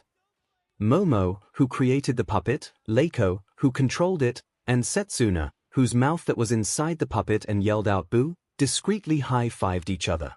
I hate ghosts too, Wiz. Boomstick said. I'm pretty sure one of them is responsible for the MMMMS I hear behind the walls in my apartment. Laughter ranged even more at Boomstick's comment and stupidity, with even Bakugo joining in, already forgetting about the prank. Eventually Raph met a vigilante named Casey Jones, his foil, who is more violent and unstable than he was. Despite their brutal first meeting, the two have since formed a close bond. Wiz says. Come on Wiz, after this we'll go to Vegas. Boomstick said to his co-host excitedly. After what happened last time, we may want to hold off on that for now. We are still not allowed in New Mexico. Wiz told Boomstick. More laughter and chuckles occurred, with many of the watching audience wondering why they were both banned from an entire state. Shame. Anyways, getting back to Raph, he is always butting heads with the other turtles and challenging Leo's leadership. Boomstick explained. Yet another hindrance and flaw that will become quite troublesome if not worked out. Eraserhead said, mentally reminding himself to set up some anger management classes for Bakugo. Sai a dagger-like truncheon used against swords, primarily defensive traps, and controls an opponent's weapons for stabbing, not slicing. He uses Twin Sai, which is like a combination of a pitchfork, dagger, and Wolverine's claws. Boomstick explained. Who's Wolverine? Kamakiri asked. Maybe he is someone we will see in a later video. Izuku said. Like the nunchuck, they also humbly began as a farming tool but were re-evaluated to counter the oppressive samurai. Wiz explained. They are best used as a close-range defensive weapon. The triple prongs are designed to block, trap and control an opponent's weapon, while using the pommel to beat enemy into SBMSN. Rafa's sai can even snap swords. Sounds like they could be useful against Leonardo. Momo deduced. Plus that weapon suits his rather barbaric, head-first fighting style. Ida added, waving his arm robotically. Skill set vicious and brutal 𝐒𝐻𝐼 arguably the toughest of the team, hot-headed with common fits of rage, enjoys fighting. Raphael is not exactly the smartest fighter, usually rushing into a brawl without a plan and just overpowering a foe. We said. Hey guys. Kaminari said. Who wants to make this next bet on who is whose counterpart? $1 million that Raphael is Bakugo. Hey. No fair. Mineta said. You'll bleed the rest of us dry of no money. Yeah, sorry kid, but no bets more than hundreds and especially not $1 million bets. Endeavor said. I prefer to not go bankrupt. Meanwhile, said betted-on individual was once again muttering angrily at stupid, idiotic, correct BSTS. Because of this, Raphael spends much of his time honing his combat skills. It is very likely he is the physically strongest turtle. We said. All the more reason to be careful around him. Boomstick said, and most student mentally nodded not to anger Bakugo. He's done. They hear Raph scream. All right, the combatants are set. Let's end this debate once and for all. Wiz said. It's time for a death battle. Boomstick yelled. The video paused with the 4 fighters being scanned, while the counterpart bet was going on. In short summary, Momo's entire allowance, a humble $500,000 in yen, was betted on Bakugo as Raph and Izuku as Leo, the last one being more analytical and biased. Multiversal counterparts matched. Raphael. Multiversal counterpart, Katsuki Bakugo. The roses of cheers of triumph occurred, with some students growing richer, some heroes getting more richer, i.e. Eraserhead scamming thousands of yen from MIC, and some retaining their money, with half of Momo's betted allowance safe and secure. Bakugo simply grumbled to himself and pictured blowing up everyone's faces off in his head to cope. Michelangelo. Multiversal counterpart, Denki Kaminari. Ha! Kyuka said. Knew it. Yeah, keep your yen, I take it as a compliment to be the most athletic and capable of the turtles. Kaminari bragged. But not the smartest. Eraserhead said. Laughs occurred once more. Aizawa. You too. Kaminari yelled out in despair, much to his teacher's amusement. Donatello. Multiversal counterpart, Tenya Ida. Wow. Nice one Ida, we found one of yours. Izuku praised. I feel honored that a version of myself from another universe is the brains behind this hero team. Ida said proudly, his arms like malfunctioning robot arms. Meanwhile, Zero was ponying up his money to Kirishima and Soto to Koda. Leonardo. Multiversal counterpart, Izuku Midoriya. Wow Deku. Uraraka cheered. Way to go. You are the leader of that group and we found a counterpart to you. I'm quite surprised that you guys didn't bet more money on that. Momo said. It seemed quite obvious, especially more so when they said that Raphael challenges Leonardo a lot. Wow! Eri said with wonder in her eyes. You look so cool and fun, Papa. If weren't for the quick and valiant acts of Recovery Girl and Kaminari's electricity, then most of the watching group would have suffered from clenched hearts full of adorableness and minds refusing to take air from either shock or similar thoughts of my life is complete. I can die a happy man hearing that. After all the bets were in on who would in, and their hearts started beating properly, they continued the video and began the fight. The video began with tall skyscrapers being shown, the camera zooming to a manhole that leads to the saw. Inside the saw, the students see Leo, Raph, Don and Mikey facing each other. They drew their weapons and readied themselves to fight to the death. Fight! Leonardo made the first move and attacks Michelangelo, while Raphael and Donatello face off. Mikey flips back and both him and Leo are now trading blows. Mikey, thanks to being the shortest and lightest of the turtles, was quick enough to easily dodge Leo's attacks with graceful agility while he hits back. Looks like Mickey's using that agility to his advantage. Momo said. Yeah. Kaminari cheered. Go non-real, Teenage Mutant Ninja Turtle me. Dance and flip Midoriya to death. I mean, no offense Midoriya. It's alright. Izuku said in reply. Raph tries to hit Don, but every attempt led to a bow staff to the head thanks to Donnie's superior range. Raph was forced to go on the defensive. Seems like this fight is a poor matchup for Raphael. Ojiro said.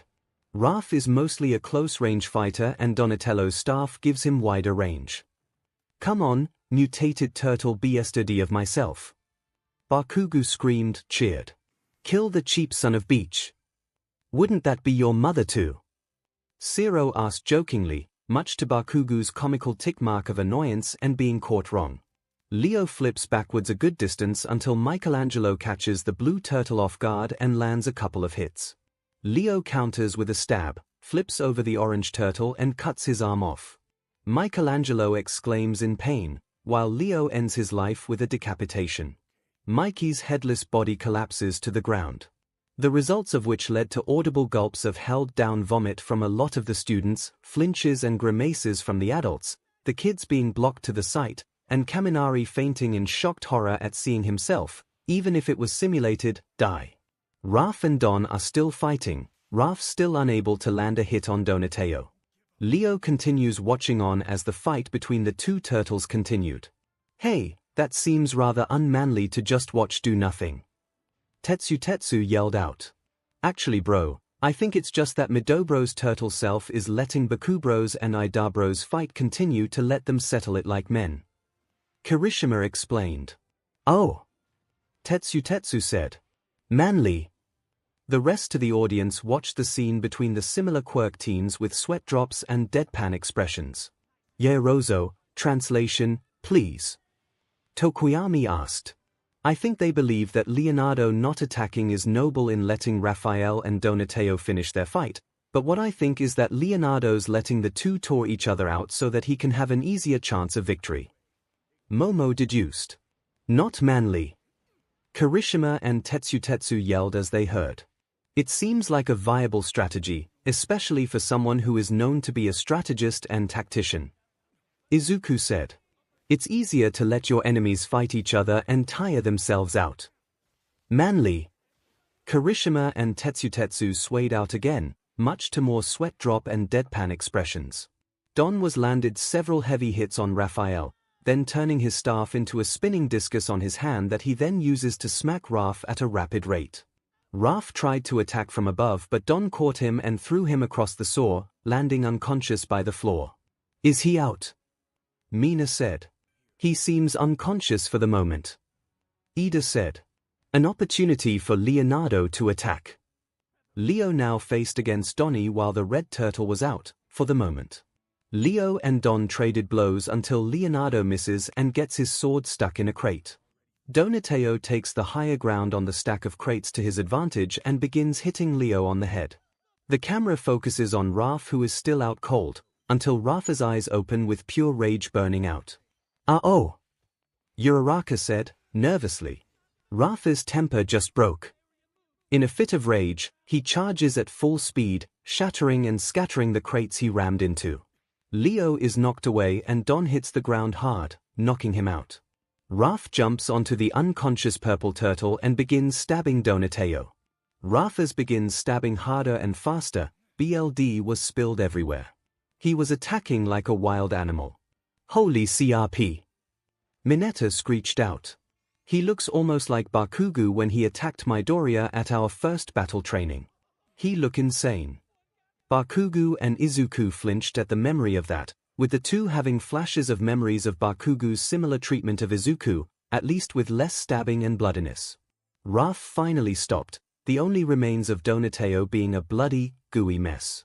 Results: lunches forcibly launched into Yomomo issued paper bags, herself included, children's and Coda's eyes secured shut, and Ida bowing his head in respect to his simulated counterpart's demise, his face neutral but his head being flooded with memories of Tensai's injuries from Stain and wondering if something close to this happened to his brother. Even Bakugo flinched at the sight of the results, looking at his hands and wondering if that could have easily been himself doing it to Deku in a fit of blind rage. He gritted his teeth as he wondered if he already did something like that in their past, and mentally screamed at himself. Raph and Leo are staring daggers as the final fight begins at this moment. Both charge and appear evenly matched in terms of strength and skill. Raph lands a lucky hit and sends Leo into the water. Leo slowly resurfaces as Raph jumps in. They again trade blows until Raphael catches Leonardo's swords with his sai. The two clashed and pushed against each other. The tension of the music rises. Both the two brothers are locked in a struggle as they try to overpower each other. "I'm shaking with nervousness," Mina exclaimed. "Come on Midori. Win."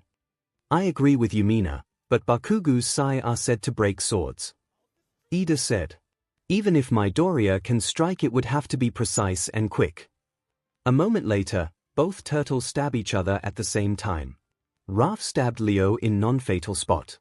Leo, however, with what remained of one of his swords, stabbed Raph in the throat. "DMN." Raph and Bakugo screamed out, one in bloody pain and the other in losing the bet, to Deku no less. Raph slowly falls into the water with a loud splash. The water starts turning red, with that as the end of Red Ninja Turtle. Leo slumps over with a piece of the sai still in his side. Leo, a grim, sad expression on his face for the deaths of his brothers, won the fight, but felt like he lost the war. Respectful claps rang, the mood to samba to cheer, but they still clapped for Leo's half-hearted victory. Izuku was glad he won but understood how painful it must be for his other self to kill his own family. "Wahoo-hoo. Somebody call an ambulance. Or a vet, I don't know," Boomstick said. "Oh, too soon Boomstick," the now conscious Kaminari said. "Too soon." "For once, I agree with you Jamming-EA," Kyuka said. "There is a reason why Leonardo is the leader of the team. Not for strength, which would be Raph, or speed and athleticism, that's Mickey, but for strategy. Leonardo understands the strengths and weakness of the other turtles. His biggest threat was Raphael's sword snapping sai, so he attacked the weakest of the group first." Wiz explained. "Oftentimes, that's what separates the leader from all the rest," Momo said. "Without the strategy to lead others and use their skills properly to situation at hand, they would crumble and fail." "I would follow your lead any day Momo," Izuku said suddenly. Momo burst in a mumbling, near catatonic state of blushing, even more so when people started agreeing with the green bean. This means Leo let Donnie beat the hell out of Raph, who couldn't compete with Don's range. By the time Raph got his revenge, Leo was in way better shape for the final duel. Boomstick said. "A sound strategy," Nezu said. "Especially impressive being that it was on the fly quick thinking. And I can hear all the fanboys raging imitating an arrogant, misunderstanding, whining fanboy, but Raph won in the movie. He should win here. Naya Naya." "No," we said. "While I do not know what he means by movie, I do admit that's a pretty good expression of whining fanboys." Snipe said. "God knows that they are a headache for us pros." "Amen to that," Fatgum replied. 4 reasons. 1. The result of the fight was specifically plot constructive, which is rarely accurate. 2. Leonardo absolutely decimated Raph in the fist fight beforehand. 3. Leonardo didn't want to fight at all. If he did, he would have killed Raph right here. We said. So, if they are still Midoriya and Bakugo in that movie, does that mean that Midobro absolutely decimated Bakubro? Kirishima teased. "Deku." Bakugo screeched out. "Let's fist fight right now with no quirks and let's see who is better." "Sit down Bakugo, now," Aizawa yelled out, his eyes glowing red and hair sticking up for emphasis. And 4. That whole movie made no sense to begin with. Why should this? We said.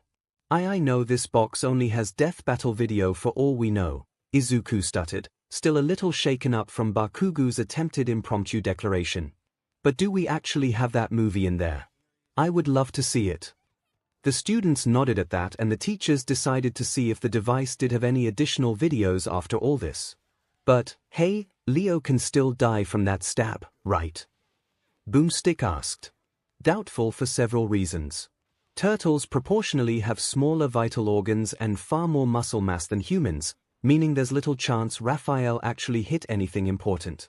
Leo's actually been stabbed plenty of times in the series and walked away, and all 4 turtles have been trained in Kaikung and can control their breathing and heart rate to survive extreme conditions. Wiz explained. That makes sense. Setsuna said with a grumpy frown, not happy to see the reptiles kill each other. Raphael's sai may not have punctured anything vital for Leonardo, but a blade to the throat for any poor soul or creature is quite fatal. Ibora said. Looks like Leo got to the point of this battle. Boomstick joked. The winner is Leonardo. Wiz stated. Another round of claps occurred. Man, this death battle was cool, but also the more deadly. Soto said. Agreed. Shoji said. Though it isn't surprising given the weaponry. The last death battles, except for the first, were fought mainly hand-to-hand, while this one used blades. Next time on Death Battle. Leo may taste victory now, but the fight is just beginning. Boomstick said. As Leo was shown once again, his opponent was revealed to be an humanoid-looking frog or toad. Wait, Leo's fighting again. Kota said. Sheesh, even in a simulated death battle, you can't catch a break, Deku. Mirio said. I am curious about his opponent. Tsuyu said. I feel torn already. How come? Nejaya asked. Well, I like frogs and even toads obviously given my quirk and looks, but then there is Midoriya and I don't want to bet against the cute cinnamon roll. Asui said bluntly. Izuku became a stuttering blushing mess while the girls gave dark glares of jealousy towards the frog quirk girl. Come on. Come on. Eri yelled out excited. I want to see Papa Deku fight and beat the Toad Man. Compelled by Eri's adorableness, more strongly than even Shinso's brainwashing quirk, they continued to the next video. Third POV. The next video played out as I pressed the play button. Last time on Death Battle, the Ninja Turtles battled to find the deadliest of the team, and good old Leo used cunning strategy and swordplay to come out on top. Boomstick said. And yeah. Still guilty about that. But the fight isn't over yet. Leonardo must now face his most powerful imitator, Zitz, the leader of the mighty Battletoads. I can see why you don't like to choose in this fight, Asui. Kaminari said. It's between Midoriya and a toad like you. Asui's response was a tongue slap to Kaminari's face. I'm a frog. Asui said, a ticked-off mark on her head. But I like toads too. Why me? Kaminari wailed depressed. He's Whiz and I'm Boomstick. Boomstick said. And it's our job to analyze their weapons, armor, and skills to find out who would win a death battle. Whiz said his usual catchphrase. The first contestant is a human-sized, anthropomorphic toad with bluish-green skin, wearing thick gloves, a belt, and knee pads. He stood next to 2 other Battletoads that appear to be his teammates, one with a lighter shade of green and wearing some dark shades while the other appeared the biggest and most muscular with brownish colored skin. Zitz was a computer-engineered as one of 3 ultimate amphibian warriors in a gladiatorial video game reality show called Battletoads. Wiz introduced the first combatant. Hey! Honinuki said puzzled. This accidentally opened a dimensional gateway into another galaxy. Every time the game began, the galaxy became the battle arena for their superhero war against the Dark Queen and they. Wiz started explaining before his co-host stopped him. Whoa, what? Boomstick asked, completely confused. The students and even heroes shared in Boomstick's confusion. 3 nerds made a video game, got sked through it to another galaxy, and became Toad superheroes. Wiz explained in a simpler way for Boomstick to understand. That sounds more ridiculous than the TMNT backstory. Minoma said. For once, I agree with you. Itsuka said. Okay, got it. Boomstick said. Background real name, Morgan Ziegler height, 6 feet 8 inches weight, 196 pounds. Leader and strategist superhuman strength was originally yellow, but is now blue-green. 𝐒𝐿 was originally colored yellow to differentiate him from Rash, but he is now officially a blue-green hue. He leads the Battletoad team with a laid-back yet strategic attitude. Wiz explains. So both 𝐒𝐿 and Leonardo are both strategic, humanoid, reptile leaders. Setsuna deduced. Makes sense. I wonder if 𝐒𝐿 is also Midoriya. Sero wondered. Unlikely. Momo said. I wouldn't describe Izuku as laid back. Yeah, sorry dude, but you tend to be a little extreme. Uraraka said. Yeah, no problem. Izuku said, rubbing his neck. He chooses to go with my personal favorite battle strategy, beat the SHT out of everything that moves. Boomstick said. That tactic seems more like a Bakugo strategy. Todoroki said. You got a problem with me, Icy Hot. Bakugo yelled out. Yes, but let's just watch the video. Todoroki said nonchalantly. Shape-shifting can transform body into weaponry, giant fists, boots, horns, hammers, weights, etc. Technologically advanced added drills, blades, saws, spikes, and dozers, and as a Battletoad, 𝐒𝐿 can shape-shift his body into various weaponry, giant fists, heavy weights, ram horns, you name it. Boomstick listed. That's quite a useful quirk. Tiger said. It's like a more advanced version of my pillar body quirk combined with 𝐵𝑍𝑜𝐻𝑗. Seems he already has an advantage over Leonardo with versatility. Ragdoll said. Over with the students, you said him using those giant fists reminds me of your quirk, Itsuka. Agreed. Itsuka said. Along with Pony's horns. Unlike his teammates, 𝐒𝐿 has used his inventive genius to mechanically advance his weaponry far beyond those of his fellow toads. By combining technology and brawn, 𝐒𝐿 has added blades, saws, and drills to his arsenal. Wiz explained 𝐒𝐿's abilities. Now that's more like it. Bakugo cheered. Lethal power is the best kind of power. Not to put a damper on things, but that kinda reminds me of the Nomu that chased me and Yorozo during the training camp when the villains attacked. Awase said. Especially the drills. Oh yeah, I remember. Yorozo said. If it wasn't for you welding quirk, I wouldn't have been able to tag the Nomu for the heroes, so thank you again, Awase. Awase blushed slightly and said, You're welcome. While that was happening, Izuku was gaining a dark shadowy look over his eyes that seemed to scream jealousy. This guy could be the world's best handyman, if he always wasn't getting scared into an alternate dimension every time someone turns on a video game. Boomstick said.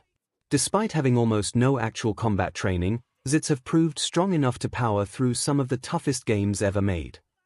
Wiz said.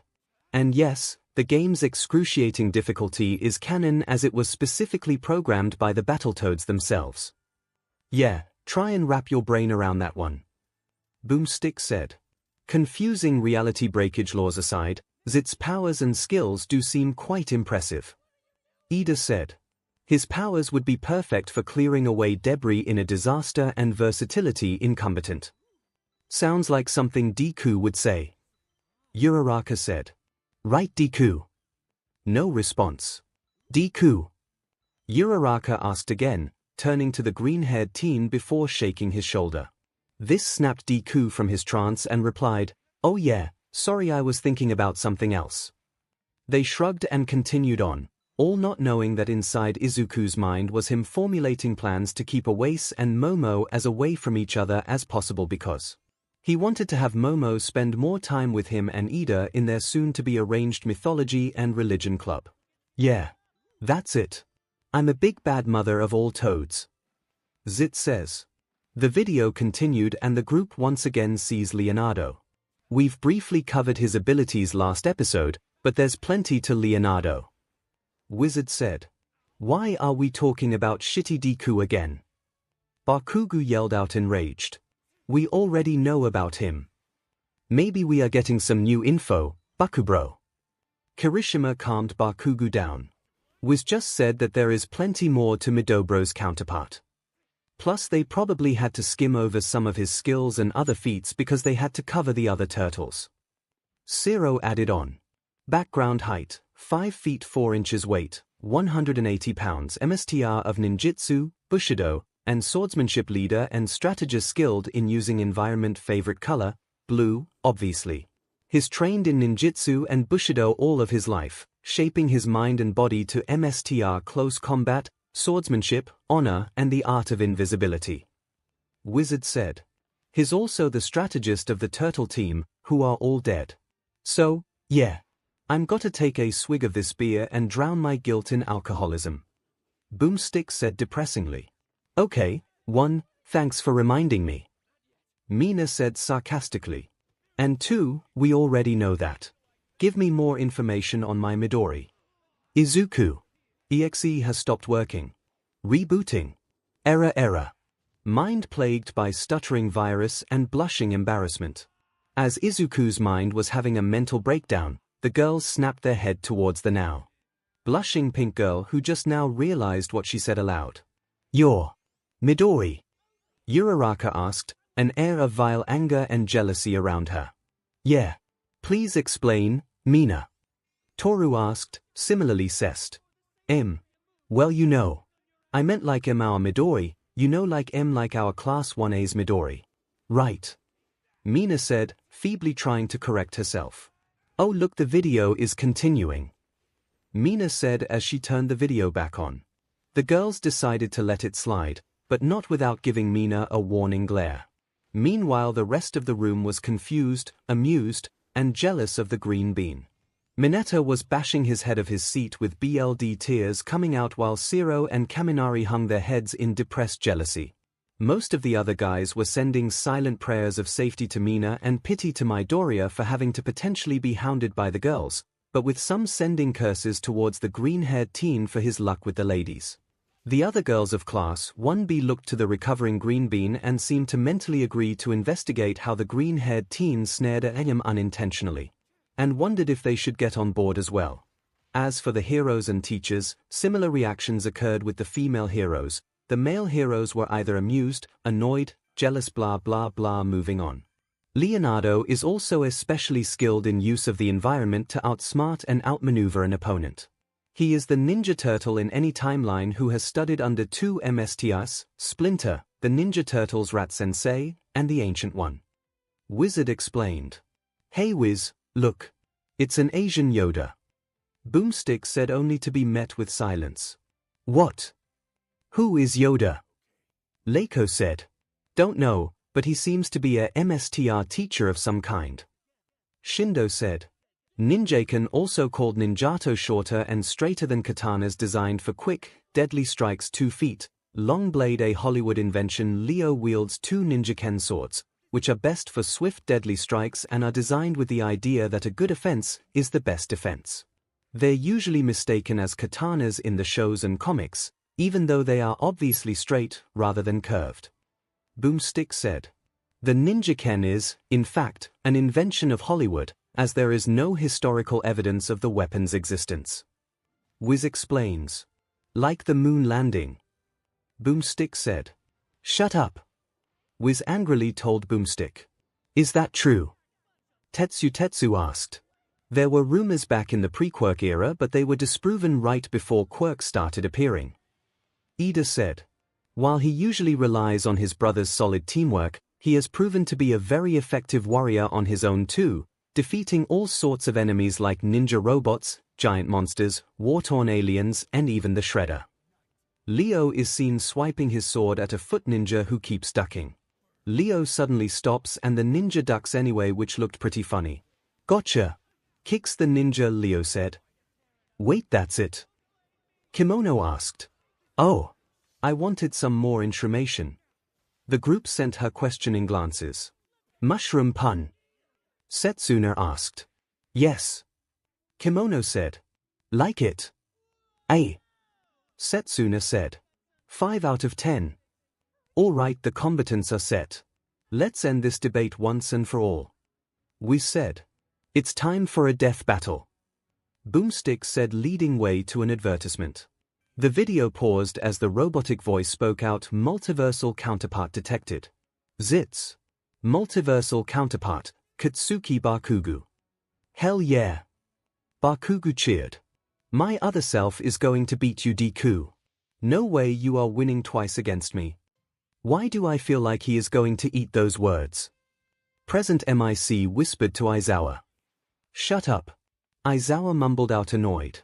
Bets were placed, with a surprising equal half voted for Izuku and half voted for Bakugo. Leonardo voters because either he was Deku's counterpart, because he is strategic, intelligent, and skilled, and or because they already seen Leo won a fight. 𝐷𝐿 voters because of Bakugo loyalty, i.e. Kirishima, Kaminari, and Zero, 𝐷𝐿's versatile powers and tech, and his own strategic skill.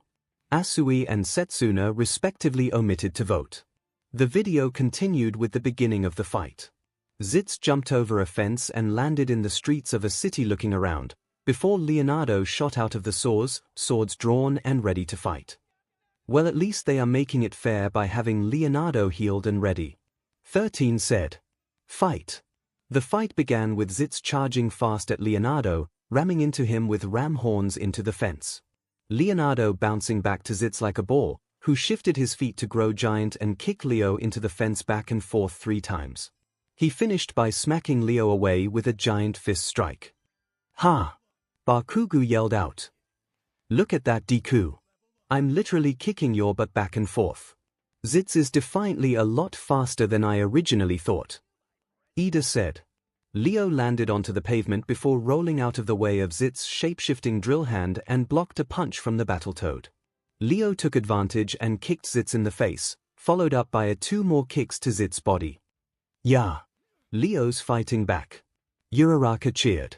𝐷𝐿 pushed the Ninja Turtle back with a giant fist. Leo jumped in the air and slashed at 𝐷𝐿, who blocked the attack by shifting his hands into an iron wall with spikes. Leo tried slashing again but to no avail. Nice defense. Tetsu yelled out. If I could shapeshift by iron body I would definitely try that. 𝐷𝐿 quickly struck Leo in the face and unleashed a barrage of quick punches and heavy attacks of Leo. He shapeshifted his hands to become a pair of tambourines and clashed them against Leo's head. Ooh! Most of the students yelled out at that attack. 𝐷𝐿 unleashed a few more strikes before picking Leo up and tossing him away. 𝐷𝐿 is really laying it on to Leo. Mineta said. Dude, is everything you say have to be perverted or can be turned into a perverted innuendo? Zero asked. Mineta remained silent. Leo recovered quickly before blocking an attack from 𝐷𝐿. He then kicked the Battletoad twice before shading across his chest. He tried attacking again. Before shifted into a heavy weight, making Leo's swords clang away uselessly. After a few more attempts, Leo ceased his attacks and fled down the manhole with 𝐷𝐿 following in hot pursuit. Where is he going? Kirishima yelled. It's not manly to run from a fight. Even if you are losing. Get back here and accept your death, shitty Deku's mutant universe self. Bakugo yelled. Why is he running? Pony asked. He could be changing scenery in order to lead 𝐷𝐿 into a trap. Itsuka said. Or he could be gaining a simply home field advantage in the saw. Setsuna added on. Plus he is a ninja. Momo said. They are known to retreat and use deception and stealth to their advantage. The screen changed to see 𝐷𝐿 in the saws, looking around for Leonardo before slowly moving in caution. They could see Leo in the shadows of a tunnel lying in wait. See? Momo said. Reminds me of similar tactics you pulled before, Eraser. Midnight said. Does that make you a ninja? She asked teasingly. No comment. Aizawa said. When 𝐷𝐿 walked past, Leo leaped out and slashed at 𝐷𝐿's back. The Battletoad tried retaliating but struck nothing as Leo leaped away. Leo came back behind 𝐷𝐿 but jumped away as 𝐷𝐿 tried to slash at Leo with a shifting saw blade. An interesting showcase of their skills. Nezu said. Leonardo is using his ninjutsu training of stealth, agility, and quick, deadly strikes to weaken the more physically powerful opponent, while 𝐷𝐿 showed his use of his strategic mind to anticipate Leonardo's attacks. 𝐷𝐿 chased after Leo only to find the Ninja Turtle gone once again. He looked around once again, before getting struck once again by Leo, who fled the tunnel once again. Stop hiding like a coward and face my toad self and die. Bakugo yelled out annoyed.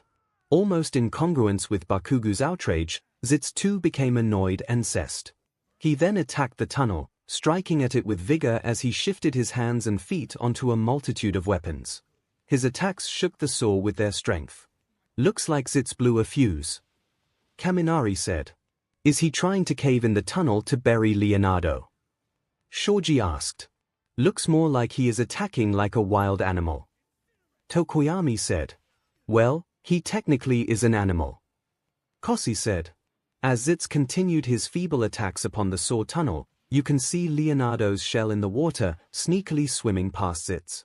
Just before anyone in the crowd could say anything, Leonardo leaped out of the water and in a flash of white, Leo stood before 𝐬𝐻 and jumped away. All the whole 𝐬𝐻 stood frozen, his body spewing out BLD as his upper body slid right off, leaving behind an anthropomorphic Toadman corpse. KO. The room was silent before lunches got ejected from more people's stomachs, oaths of disappointment and cheers of victory rang, and screams of Bakugu raging followed. Yeah. Deku, you won again. Uraraka said. I was getting a little worried there, to be honest. I never had a doubt. Toru said. Nice job on the stealth work there, Midori. I'm so proud. Thanks Uraraka, 𝐻𝐵. Izuku said. Screw last name calling, Midori. Toru said. Just call me Toru. Right Hagaku, I mean Toru. Midoriya said and corrected as Toru playfully chopped at Izuku's head. DMN. Was all Boomstick could say. I agree with Boomstick. Mirio said.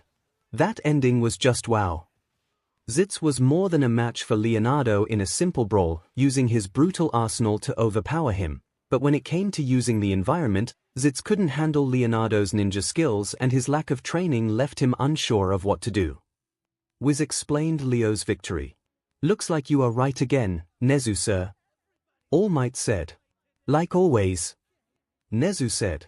While 𝐬𝐻 is a strategist, he always relies on his brute force, and once Leo went in stealth mode and turned the tides, 𝐬𝐻 decided to bring just the whole saw down. Boomstick added. Reminds me of our first battle training where Bakugu tried to blow up Midoriya with a massive explosion that nearly destroyed the whole building. Kyuka said, shivering at the memory of Bakugu's viciousness. Almost thought he killed Zuko in that explosion. Speaking of which, I'm still cessed that you let that happen, All Might. Aizawa said, angrily glaring at the former symbol of peace. Hey, I did tell him to not to do that again or I would fail him. All Might nervously replied. Whatever. Aizawa said. You are lucky that I wasn't there, Bakugu, or I would have expelled you right then and there. Why, sir? Bakugu said, gritting his teeth angrily at having his mistakes being mentioned and thrown in his face, especially right after he witnessed the same Izuku counterpart kill another one of his. Hey, come on, Leo fights all kinds of mutants and monsters at least once a week. From giant monster weeds, mutated rhinos and warthogs, and even fellow mutated turtles. Boomstick added. Of all the toads, 𝐬𝐻 certainly stood the best chance with his technologically advanced weaponry, but while the Battletoads are known for accomplishing impossible odds, so are the Ninja Turtles. Leonardo made quick work of 𝐬𝐻 as soon as he had the chance. Wiz explained even further. In the end, 𝐬𝐻 just needed to pull himself together. Boomstick punned. Groans and boos rang from perhaps the worst pun they had heard to date. The winner is Leonardo. Wizard finished. Again. Boomstick added one more time. Even though I'm mad that 𝐬𝐻 lost, I did enjoy that battle. Kamakiri said. I'm still surprised you voted for the counterpart to Bakugu. Sen said. Or did you vote for him because raging deadly bros stay together? Shut it, Sen, drill hands. Bakugu and Kamakiri said at the same time, resulting in more laughs and more Bakugu and Kamakiri embarrassment. Next time on Death Battle. Boomstick yelled. The screen then showed the next two combatants, one being a cute green dinosaur creature, which made the girls airy and 𝐻𝐵 in its adorableness, and then a large, vicious-looking raptor, which made the more hardcore guys cheer and 𝐻𝐵 shriek in horror. Play the next video. Play the next video. Kuta yelled out, pumped, much to Izuku's amusement. My obliged the kid's request and played the next video. Third POV. The next video played with the hardcore boys, such as Bakugo, Kirishima, Kaminari, Tetsu, Sen, Kamakiri, and Zero practically jumping in their seats at the raptor. The girls and Koji were more nervous at having that raptor fight against the cute dinosaur. The heroes and teachers were themselves curious on how such a cuddly and innocent-looking creature could fight against a dinosaur that looked like it was born to kill. The video began, interrupting their thoughts. Who doesn't like dinosaurs? Boomstick asked. No one in particular. No one, 'cause they're awesome. Hell yeah they are. Setsuna yells out, pumped as well for the fight against the two dinosaurs, being the only female student who didn't feel nervous at all. Like Yoshi, Mario's happy-go-lucky steed, Wizard introduced the first combatant. And Riptor, the Dino warrior with a killer instinct. Boomstick introduced the second. I'm Wizard and his Boomstick, and it's our job to analyze their weapons, armor, and skills to find out who would win a death battle. Wiz said. The scene changed where we see the cuddle, green dinosaur, orange bumpy spikes on his head and tail and saddle-like shell on his back, and wearing brown shoes. He had large, innocent eyes, a white underbelly, and a large nose. The creature's cute appearance made the more sensitive girls, such as Mina, Toru, Eri, Nejaya, Pony, Kinoko, Mount Lady, Pixie Bop, and Ragdoll squeal, along with Koji. Happy and cheery music played out that made the girls and Koji smile. Upon closer inspection, you can see Bakugo gagging and pretend hurling at the happy, cutesy vibes. Yoshi is a cheerful and friendly dinosaur whose race happens to be Bowser's most hated enemies. Why? Wiz asked. 'Cause they're so goddamn happy all the time. Boomstick answered. My heart cannot take this much adorableness. Mina said. Agreed. Toru said. I feel like any more of this squealing and I'm going to go deaf. Kyuka muttered annoyed. Momo and Izuku sent her looks of apathy and compassion that made the rock star girl smile appreciate. Background Bowser's first nemesis high, strong jumps can resist knockback, naturally skilled in basic combat and speed, constantly followed by incredibly happy music. Yoshi is considered one of the fastest characters in the Mario universe and has a higher and stronger jump than even Mario. Wiz explained. Oh yeah, I remember Mario from the fourth fight, he seemed rather important. Izuku said. I wonder if we will see him in a later fight. Seeing as how you have a knack for guessing right on that regard, I agree as well, Muscles. Mai said. Despite his cute and cheery demeanor, Yoshi's powerful enough to put down this Goliath single-handedly. Wiz continued. The group watched in awe as the cute dinosaur suddenly demolish a giant of a monster on its own. They also saw how he threw egg projectiles from almost nowhere. That's a cute, yet manly dino right there. Kirishima said. But where is it getting all those eggs from? Ojiro said his butt. I rather not think about a cute dinosaur pooping out and then throwing eggs, Ojiro. Soto said. He's able to keep up with experienced fighters, like Solid Snake, Link, and even previous death battle champion, Samus Aran. Wiz continued to explain further. Wow, if that dinosaur can keep up with Momo's counterpart, then it must be strong. Izuku said, already drawing up notes on Yoshi. And either he doesn't have any ears or he's really freaking patient, 'cause he somehow can put up with that whiny butt baby Mario. Boomstick said, slightly miffed. They watched as Yoshi bummed into a creature with a red mash and cover their ears as they hear the floating away baby Mario's annoying cries. Kyuka looked like she was in extreme pain while Bakugo looked like he was going to rip off his own ears. If it were me, someone would have found him in a dumpster on the next level. Boomstick stated. Remind me never to have Bombstick babysit Kota.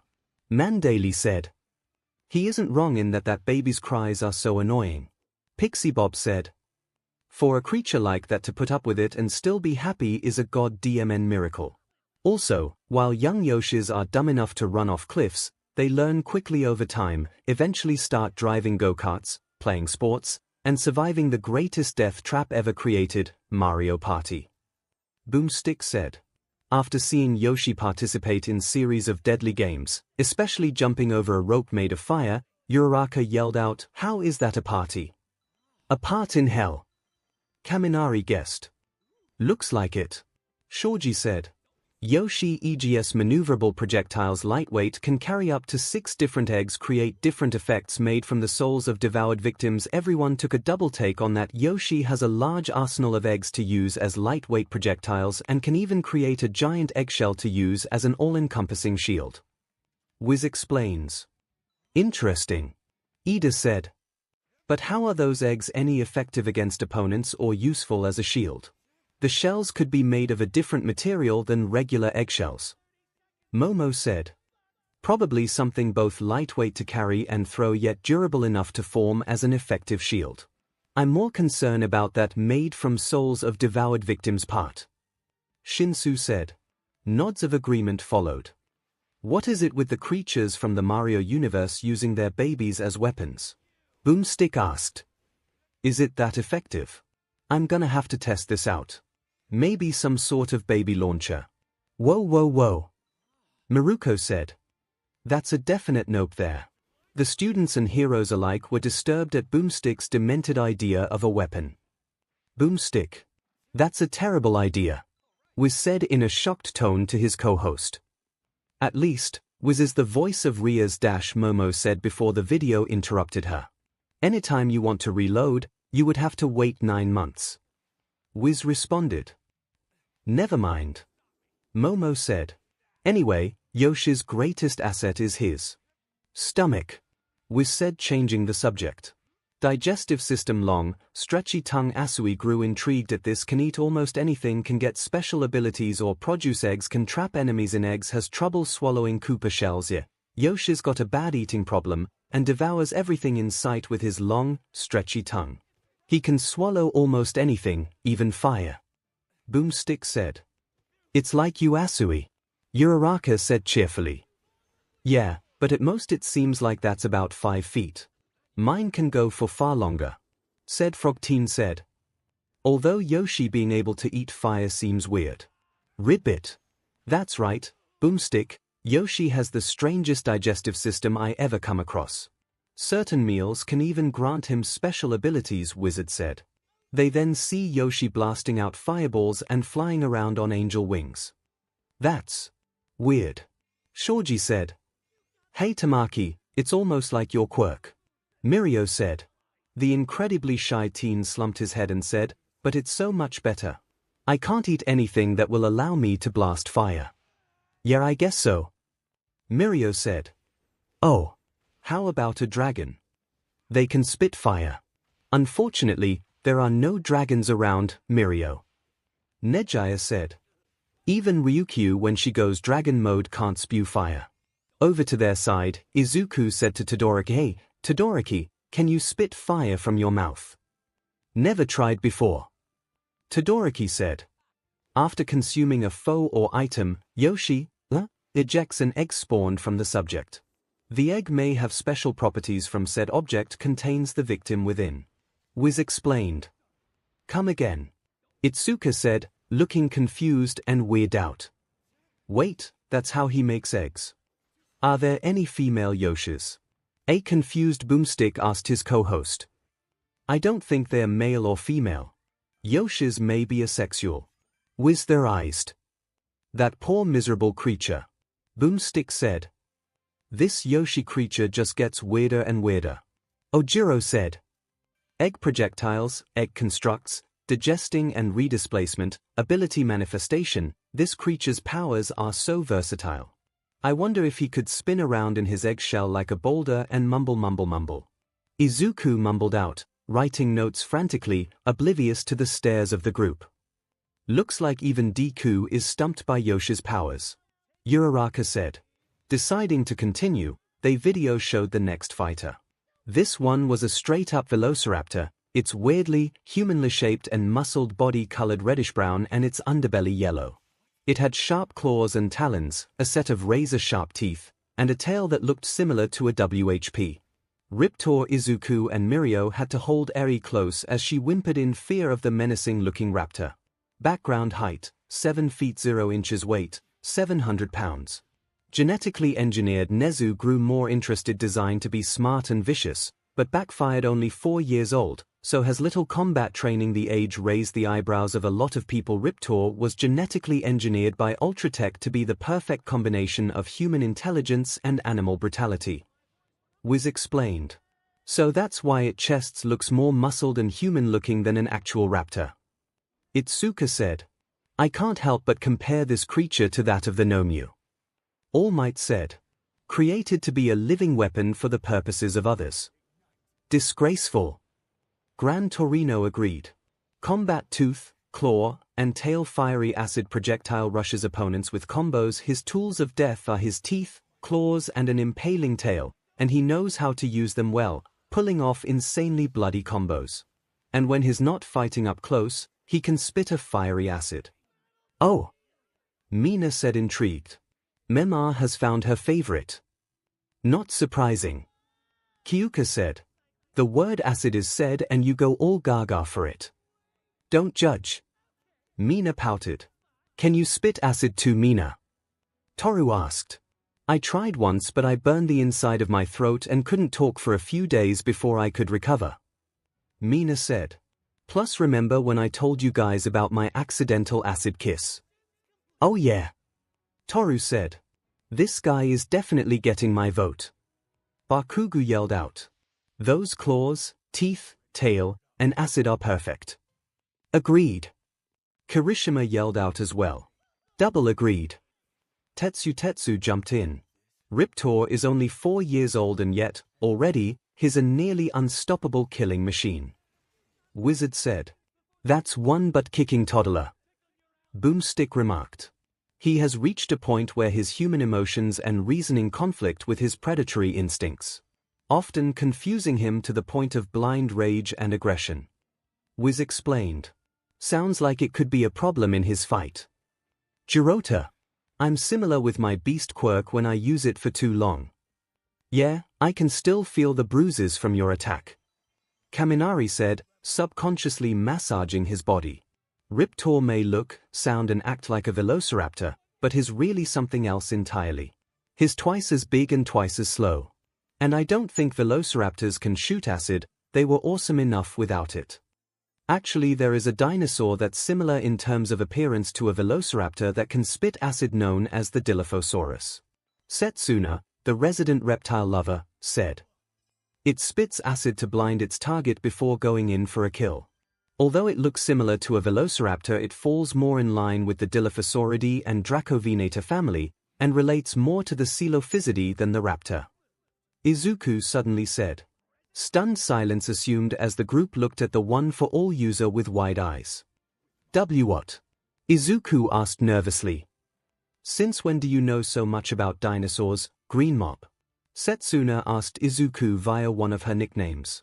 Izuku was at first taken back by the nickname with confusion before immediately recovering and replying with, I looked up some old pre-Quirk movies when I was little and found a movie called Jurassic Park.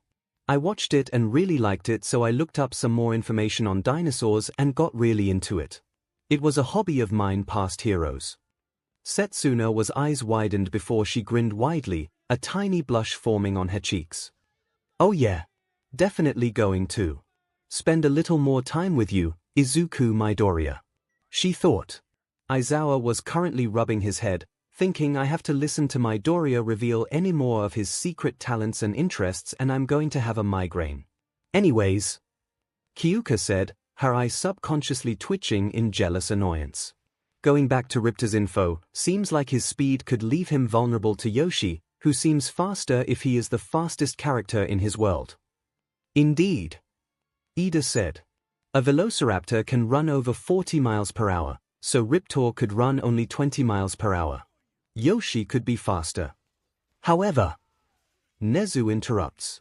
His greater size and strength, along with perhaps more lethal weaponry, could prove more useful in taking those blows and counterattacking successfully.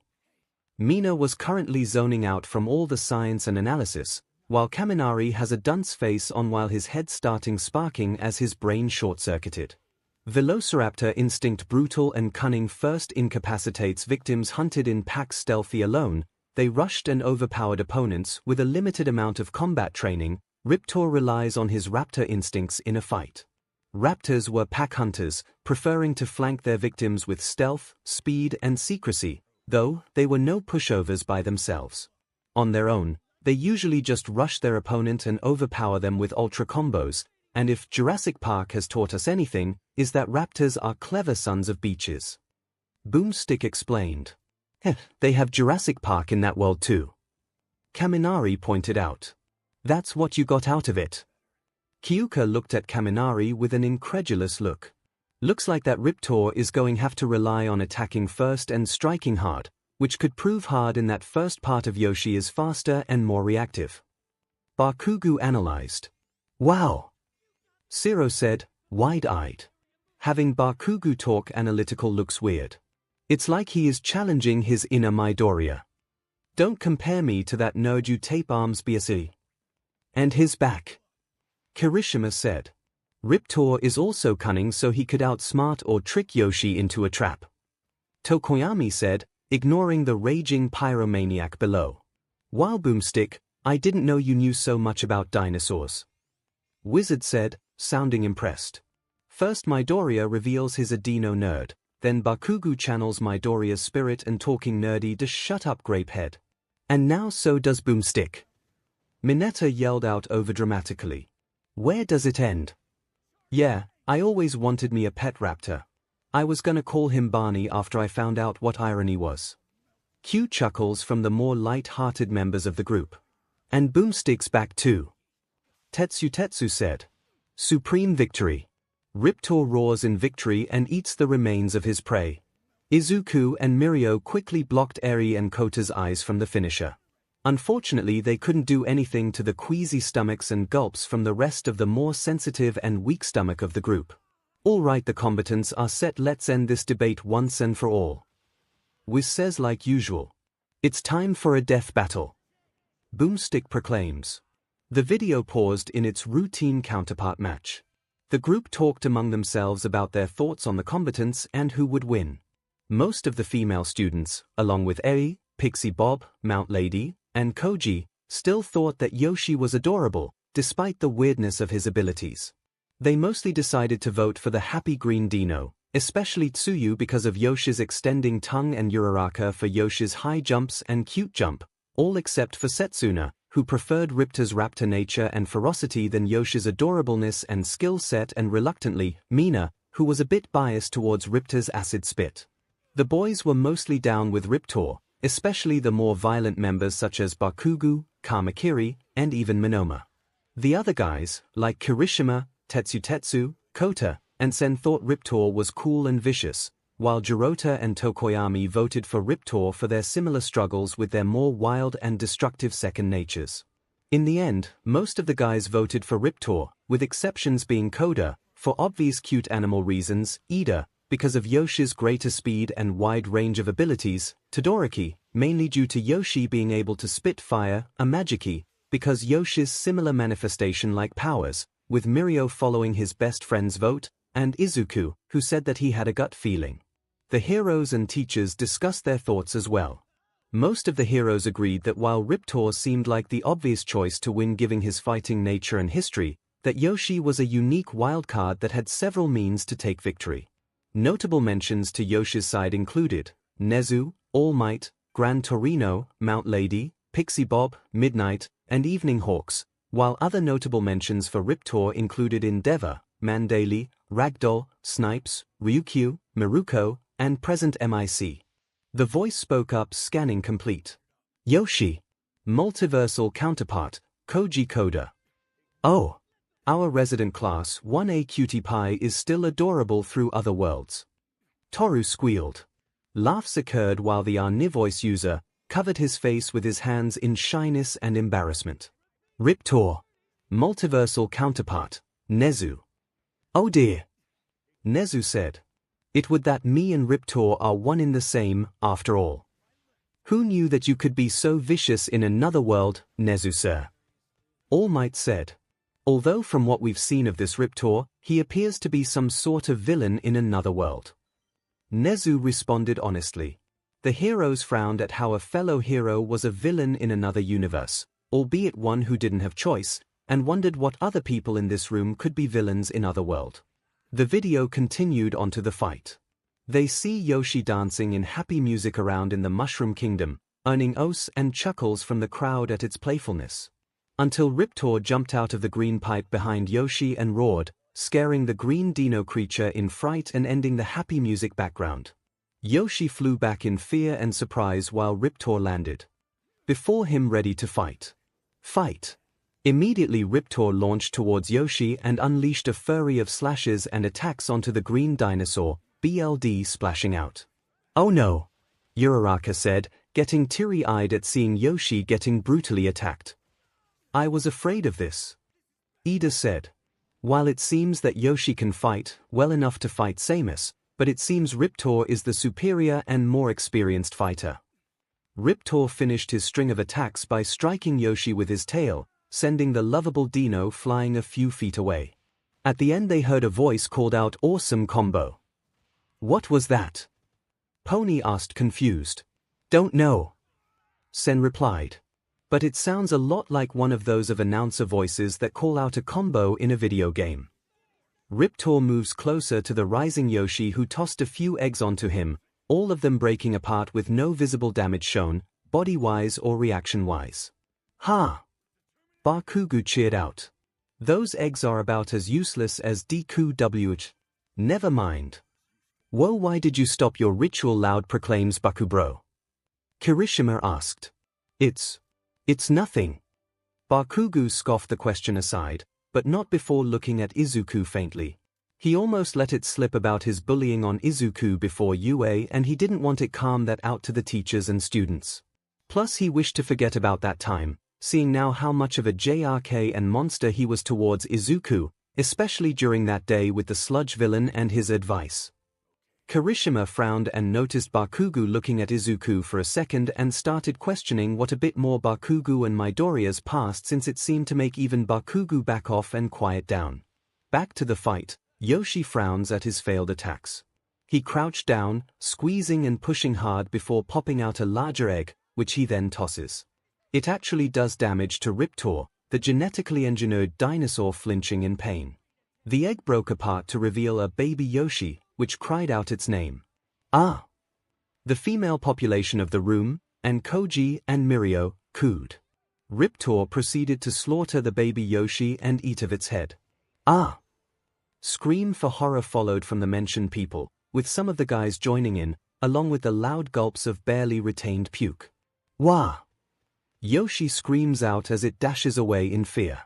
The green dino ran until he ran into a Koopa, which he promptly latched it with its tongue, swallowed it and fired its shell back onto Riptor. The raptor fighter knocked the shell back to Yoshi, who created an egg shield around him to block the shell.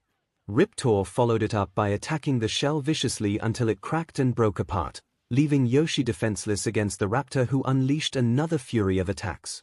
"This fight seems kind of one-sided," Soto said.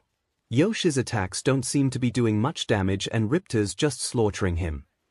"Don't care," Setsuna yelled out. "Go Riptor. Show that adorable dino that deadly beast's cute." Yoshi then unexpectedly struck back, parrying Riptor's attack, and left the dino open. A voice called out again saying, "Combo breaker." "There is the voice again," Sen said. "Definitely makes this fight seem more like a video game." "Yeah." Pony cheered. Yoshi is fighting back. Yoshi attacked the stunned raptor by jumping up into the air with his jump before crashing onto the down dino. Riptor got back up and fired an acid spit. "Yeah. Acid spit." Mina cheered. Yoshi then swallowed the acid, popped out an egg and chucked it Wizard's Riptor, which broke and struck acid onto the raptor's eyes. The raptor soldier roared out in rage and pain at the burning pain of his own acid. "What?" Mina and Setsuna yelled out, befuddled. "Oh yeah, if Yoshi can swallow fire and consume fire, then acid could work too," Todoroki said, smiling at his vote, turning the tide of the fight. Riptor roared in rage and pain as he charged blindly, literally, towards Yoshi. Yoshi shot out his tongue and swallowed Riptor and, after entering out more, sprout Riptor into a large egg behind him. The egg cracked open to reveal Riptor springing out over a large hole. The raptor fighter from Killer Instinct fell down the large hole till he landed on the hood of a flame-painted car, the dino motionless and dead as smoke came out of the wrecked car. Of stunned silence filled the room. Mouths agape and eyes widening in pure shock. Suddenly, cheers of victory rang out, along with the groans and yells of protest from the loser side. What the hell was that? Bakugo, Mina, and Setsuna yelled out. Riptor let his rage blindly let him attack into a dangerous situation, which allows Yoshi to take advantage. Izuku said. Midori sweetie, thanks for the info but still, what the hell? Mina said, the last part shouting. Similar cries of complaint came from the losing team before Aizawa cut them off by yelling enough. Just because a fight didn't go like you wanted doesn't mean that you should whine and complain about it like a bunch of spoiled brats. Sometimes you win and sometimes you lose. Remember that the very reason for watching these videos is to learn from them, not complain. What this fight shows is that you mustn't let emotions cloud your judgment or blindly attack, or you can end up being tricked by a smarter opponent. And possibly be led into a trap that can lead to your own death like that fight. Use this a lesson to learn and be better and SCK it up. Silence once again filled the room, as the complaining students shut their mouths and nodded in silence to Aizawa's words. All Might, seeing the situation go tense and awkward, decided to step in with, and besides, Yoshi, young Koda's counterpart, won. Congrats on winning your fight, young Koda. Also, I apologize for the actions of my counterpart towards your own, Mr. Koda. Nezu joined in. Even if it is all a simulation. The students remembered and started congratulating the shy boy, who meekly accepted, smiling gladly that his other selves' victory managed to make things more cheerful. The video continued onto the results of the fight. No my car! Boomstick yelled out in horror and misfortune at his car's demise. Laughter once again filled the room at the co-host's misfortune. The females of the room felt smug at seeing the perverse violence-loving co-host get his comeuppance for his perverted jokes in the Rogue v Wonder Woman fight. Yoshi couldn't compete with Riptor's tough and brutal viciousness, but his varied arsenal ultimately produced a winning move. Wiz explained. Riptor's a freaking beast in a fist fight, but while Yoshi looks all cute and stuff, he's actually a deadly, devouring machine, like my ex-wife. Boomstick explained. More laughs rang from the men's side, while most of the females scoffed and were annoyed at that comment. That raptor mind of Riptor's may be cunning and clever, but tooth and claw can only accomplish so much. Wiz explains. Yet another lesson for you kids, brute force only goes so far, especially in hero work. 13 said. Logic and reasoning are important during hero work, especially rescue missions, and even talking and reasoning a villain to cease attacking. As the students nodded at the info from their teacher, Bakugo couldn't help but to feel a cold, hard slap of reality smack his face. Yoshi's bizarre digestive system rebounded the acid spit, blinding Riptor and leaving him vulnerable. Wiz continued. Wait, but wouldn't Riptor be immune to his own poison? Kossi asked. Not really. Mina said. They didn't specify any immunity, and it's more likely a resistance. Just like my acid. I'm immune to it, but only for a while before it starts to burn me. Nice analysis, Mina. Izuku said. Thanks, Midori. Mina said, blushing. Riptor may be smart, but Yoshi can drive cars. Show me another dinosaur who can do that. Boomstick asked no one in particular. Hey, while that's funny, that's actually quite intuitive. Itsuka said. I didn't even catch that. It makes sense that for all the adorableness that Yoshi has, that he would be smart enough to drive a cart over what looks like a racing map. Even with a velociraptor's strong sense of hearing and smell, Riptor's confused and vengeful mind wasn't able to process the change of tactics fast enough. Even so, he was already finished.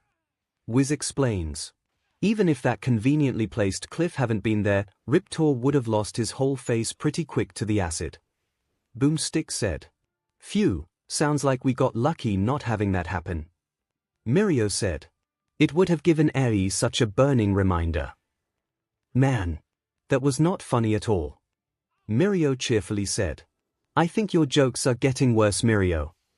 Nejaya patted the big three members back. Perhaps you should stop reading Ms. Joke's comedy for dummies. That's your problem, 𝐼𝐬𝐽 said. Getting comedy advice from that woman. The Class 1A teacher shivered at the memory of Ketsubutsu teacher. Shivering, Shota. Present MIC said. Getting a cold, or are you getting excited at thinking about Ole joke? The UA teacher nudges his shoulder at 𝐼𝐬𝐽 at that last part. Shut up. 𝐼𝐬𝐽 grunted out. The Class 1A kids laughed at their teacher's misfortune, while Mina and Toru were writing down more information in their romance ship notebooks, provided by Izuku under false pretenses of hero note-taking. He just didn't have the stomach for this Dino fight. Boomstick joked. Q facepalms, chuckles, eye rolls, and groans. I think the only person that surpasses you in bad jokes, Mirio, is Boomstick. Tamaki said. Yep. He sure does. Mirio cheerfully said. What? Wiz asked unamused. I'm clever, he declared. The winner is Yoshi. Wiz finished. Even though the fight ended with my voted fighter losing, I say that this was my favorite fight yet. Setsuna said me too. Mina said. Sai typical. Both Itsuka and Kyuka sighed and said. Next time on Death Battle. Boomstick said. The screen was dark until they could see the forms of two individuals. One was a female girl but also a cat. Confusion aside, she looked like a cat girl, her seki body barely covering anything by white fur, her hands and feet as paws, a white cat tail, emerald eyes, and two white cat ears poking out of a large mane of blue hair. The other individual was a girl wearing a hoodie that can only showed her large razor-sharp toothed smile and glowing red eyes. Meow.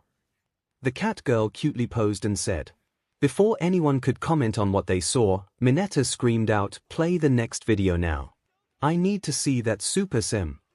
Mineta's head was buried in the floor, his body limp and unconscious. Izuku stood above him with a fist brought down and sparking green lighting all over.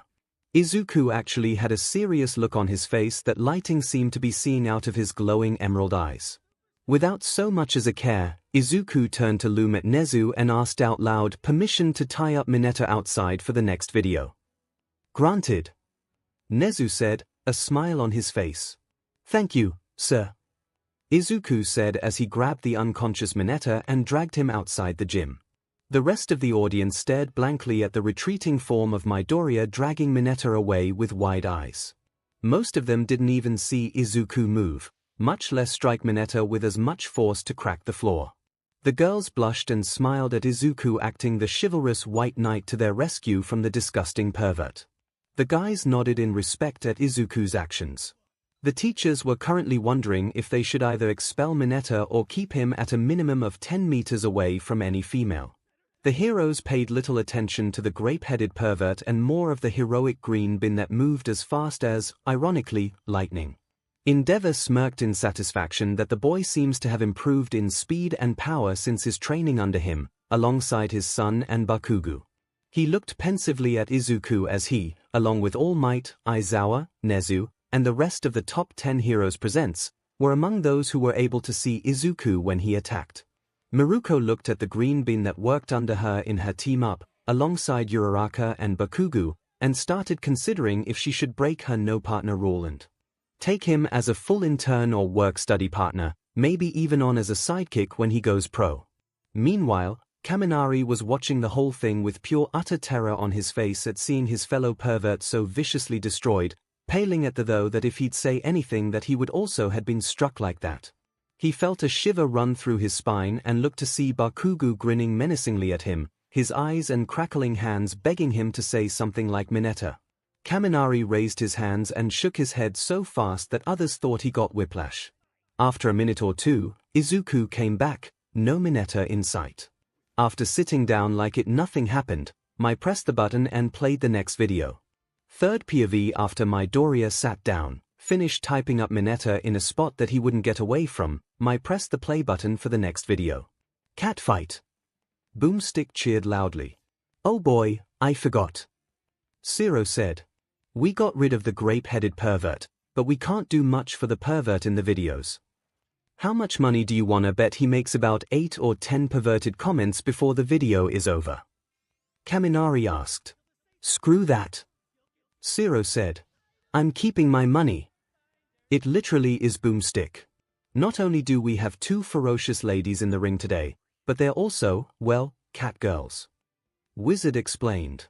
Any chance one of these gals end up in this universe, we can try and recruit them. Pixie Bob asked her telepathic teammate. Let's consider this as their audition. Mandaly said. Felicia the pop star, demon, cat chick lady from Darkstalkers. Boomstick introduced the first fighter. And Taukaka, BlazBlue's speedy vigilante. Wiz introduced the second. Here's Wiz and I'm Boomstick. Boomstick introduced. And it's our job to analyze their weapons, armor, and skill to find out who would win a death battle. Wiz spoke before cutting to the analysis.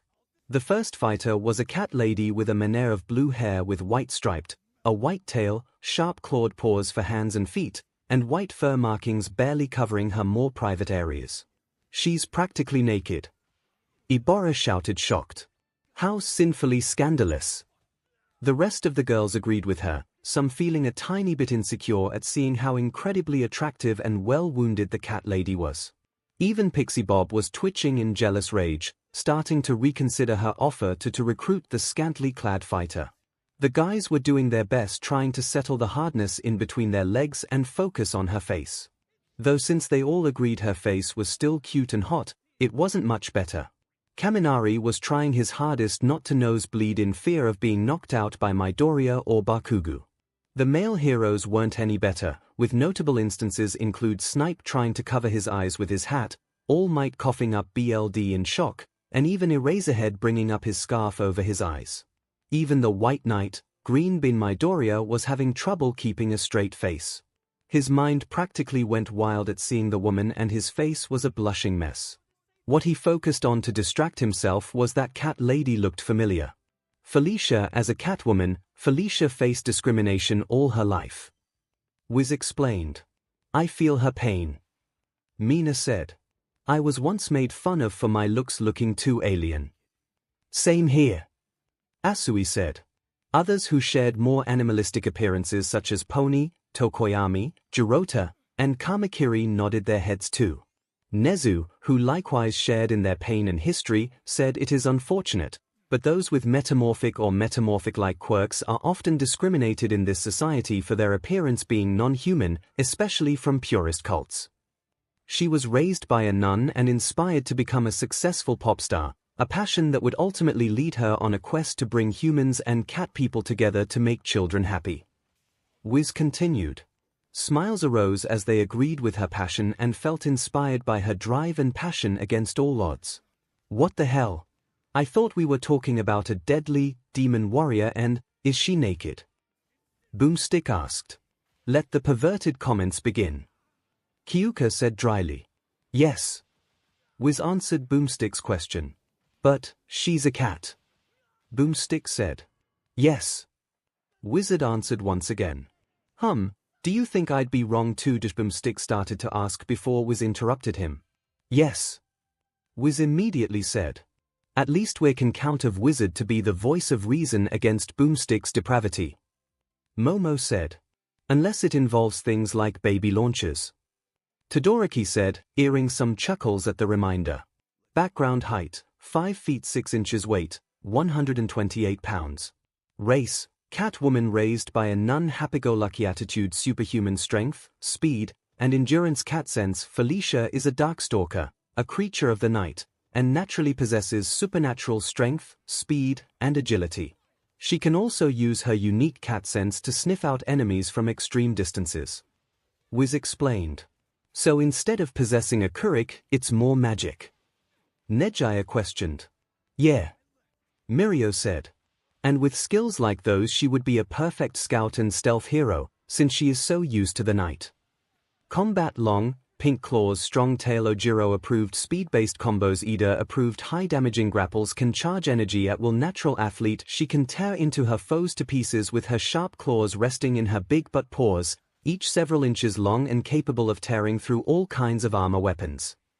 Boomstick said to top it off, Her tail is extremely strong, able to lift her entire body on its own. We said. It's sort of like a more powerful version of our claws. Ragdoll said to her wild pussycats.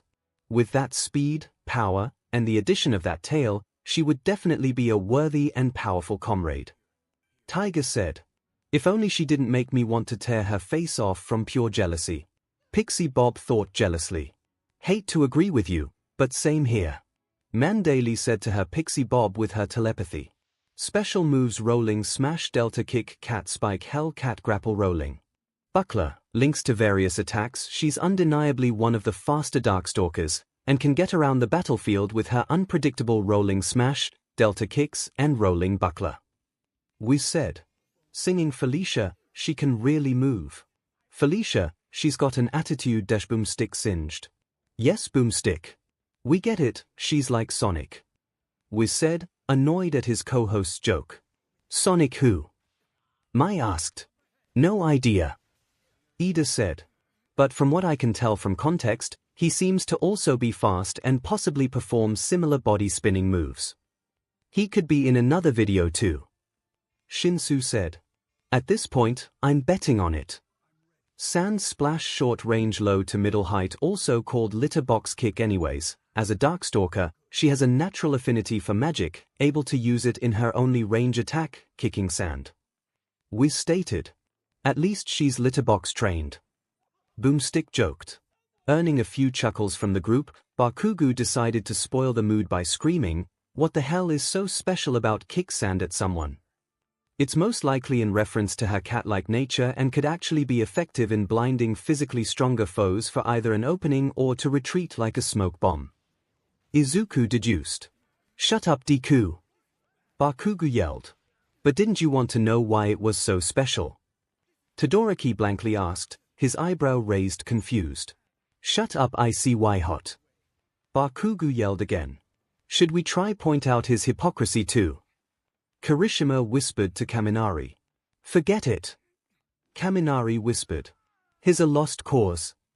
As she was raised by a nun, even becoming one herself, she has little to no combat training, preferring to focus on her singing career and running an orphanage. Wiz explained. As such, she relies on her lethal, feral instinct in a fight. That lack of training could be pretty bad for her. We saw what happened with Haga. Soto said. He, Kirishima, Tetsu, and Shoji saluted to the Scottish-American mayor, much to the rest of the group's amusement. If I can speak honestly, it's kind of a shame that she became a nun. Kaminari said. I mean, don't get me wrong, her becoming a nun is great and all, it just seems a letdown for men in her world to miss out on such a hot chick. The girls looked to the electrification user with mixed looks. Is he improving? Momo whispered to Gyro, wondering if the second most perverted guy in their class was straying from Minetta's path. Not sure. Jiru replied. Knowing him, he can turn back any second, but I'm guessing he's just trying to act decent so that he doesn't get a Midoriya or Bakugo beating. Kaminari, heading every word, slumped down depressed and mumbled, I'm unloved. And I tried hard not to say that is super hot. He was given a pat on the back from Nejaya and Kirishima. Well, these same instincts also lead her to be easily distracted by ferocious enemies like butterflies, rolling ball of yarn and paper. Bookstick declared dramatically. Laughter ensued from the hilarious blunders of Felicia, mostly from the students. For the heroes, while some chuckled and even laughed, most frowned at Cat Lady's Navit, thinking that she could more of a hindrance than a helper. The other Darkstalkers often consider Felicia to be one of the weakest of their kind, but with the help of her friends, she somehow manages to hold her own against demon lords, spellcasters, and all-powerful aliens. Wiz explained. The heroes did a double take on that, some thinking they thought too harshly if she could defeat such foes despite her shortcomings. The students were also impressed at the girl's skills and her feats. She's one cat you don't wanna cross. Boomstick stated. I sure could use a catnap. Felicia said before transforming into a cat. Mixed feelings were thought about Felicia. Many of the students found her adorable, kind, and impressive, most in regard of her inspiring passion and speed, while the heroes frowned upon her weaknesses and hoped that whatever happens shows the students to not be as careless. The next combatant was shown as a rather unique cat girl. She wore a beige hoodie with a cloak that held cat ears with cat-themed long sleeves on her arms and cat-themed high-heel boots. While her hood was up, she looked creepy with red glowing eyes and a large toothy smile, but underneath she had brown skin, blonde hair into pigtails, a black tail that poked out of her cloak, and an orange bow. "Takaka, that chick wearing a cat hoodie?" Boomstick asked. "No, that's a special cloak designed to fit her kaka body." Wiz explained. "Her what body?" Boomstick asked. "I'm no expert on languages, but isn't kaka a Spanish word for poo?" Zero asked. "I think so," Honinuki said. Background height, 5 feet 5 inches, weight, 93 pounds. Race, Kaka descended from genetically engineered weapons guardian and vigilante. Superhuman strength, speed, and agility. Incredibly stupid. Takaka is a vigilante of the Kaka tribe, a cat-like people descended from genetically engineered living weapons. Her genetics provide her with a natural fighting instinct. She is the guardian of the Kaka, implying that she is the best fighter of the tribe. Wiz began explained. The audience took a double take on practically half the information that was said. The students, especially the more studious ones including Momo, Izuku, and Ida, were curious about her species being descended from living weapons and wondering who made their race. The heroes were also interested in that regard, especially Nezu, while many took note of her title as both a vigilante and a guardian of her tribe. But while she may be a good fighter, she is one dumb cat. Boomstick stated. Unfortunately, Dao has an incredibly severe case of ADHD. Wiz continued to explain. While she hunts bounties intent on improving her fighting skill and bringing money to her family, she often winds up completely forgetting about her mission at the worst times. Often even befriending her would-be targets. Yikes. Mai said. Even I'm not that bad at forgetting stuff. Says the snake that humiliated me at the sports festival and forgot my name. Ida said, waving his arms robotically. Combat a total of 12 retractable razor-sharp claws, speed-based combos, expert air control, dancing edge, drive is extremely fast. She has 12 retractable dual-edge blades on her hands and feet. While they're not very long, they can transform from basic claws to hooks and saw blades. Demon, I don't even want to think what those could do to my couch. Boomstick said. Those retractable knives almost sound similar to your quirk Kamakiri. Pony said. I suppose, but my blades are longer while hers are more versatile with hook and saw blades. Kamakiri said. Meanwhile, a certain explosive Pomeranian is currently jumping in his seat, completely interested in this character and her assortment of deadly weapons. See the uses instinctively uses for special attacks 3 powerful, fast distortion drives astral heat limited amount available, Dao's genes allow her instinctively access and utilize Seether, a raw powerful energy seething through the air. Wiz explained. Dao can use Seether to empower and transform her claws, as well as to execute incredibly vicious attacks. However, there is only so much Seether in a given space, and once she runs out, Dao will lose many of her deadliest attributes. Intriguing. Todoroki said. So both this Felicia and Taukaka are creatures born from and use magic, cat girls, and get distracted easily. Taukaka seems like she has the edge on magic, but Felicia might have her beat with paying attention in battle. Ojiro said.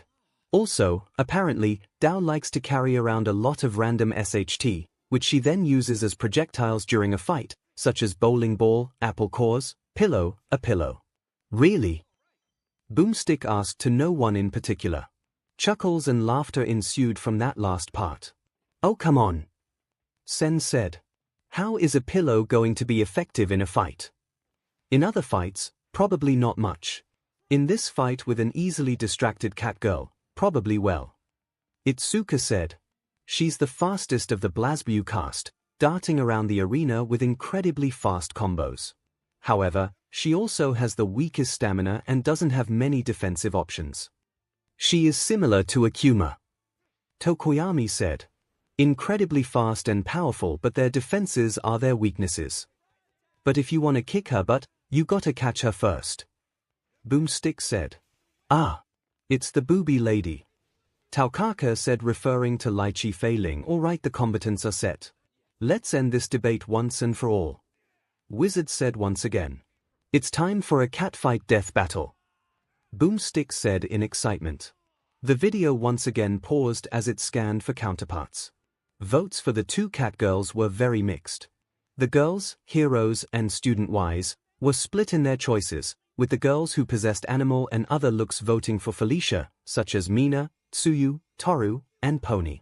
Ibora also voted for Felicia for being a nun, Uraraka and Nejaya as well to stick with Asui, Itsuka and Yu to stick with Ibora, because she looked sweet. Mount Lady and Midnight likewise voted for the practically naked pop star fighter, and finally Mandalay and Pixie Bob. The rest voted to 𝐒𝐿𝐵 for a few reasons. Setsuna voted for Dao because of her cool blades and speed, same with Ragdoll, Miruko, Ryukyu, and Kinoka. Leiko also voted for Dao because of her mysterious look with her hoodie, and Momo and Kyuka because of how well Dao was similar to Akuma in power and speed. The guys' side was even more mixed. The most obvious votes for Felicia were Kaminari, Mirio, Zero, Sen, Kosi, Todoroki, Tokoyami, Tsubasai, and Izuku. Others voted for 𝐒𝐿𝐵, the most notable being Bakugo, Kamakiri, Kirishima, Tetsutetsu, Tamaki, and Taiga. The scanning for multiversal counterparts ended and the video showed the results. Scanning complete. Felicia. Multiversal counterpart, Nejaya Hado. Wow, Nejaya, we managed to find one of your counterparts. Mirio said. Now that low attention span of Felicia makes more sense. Tamaki said, causing some roaring laughter to ensue. Nejaya would have probably blasted Tamaki with a straight smiling face if not for the millions of thoughts roaming in her head. Oh my gosh. That's me from another world. I guess it makes sense with both of our blue hairs and Tamaki's joke. I'll get him for that later. Glad that I voted for myself and Eri too voted for me. I hope I win. Wait. Didn't Izuku vote for me too? Oh. Now I have to win to not disappoint my cinnamon roll sweetie. 𝐒𝐿𝐵. Multiversal counterpart, Himiko Toga. Gasp sounded as they found out that this supposed vigilante and town hero was in fact their world's villainess, Himiko Toga.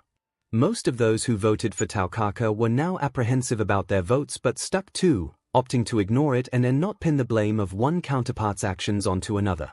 Nezu frowned at another member of the League of Villains being mentioned but was intrigued by how this Toga was a vigilante and, arguably, a hero in this other world. The video started again with a peaceful-looking river dock shown, green plains and blue skies shown in the background.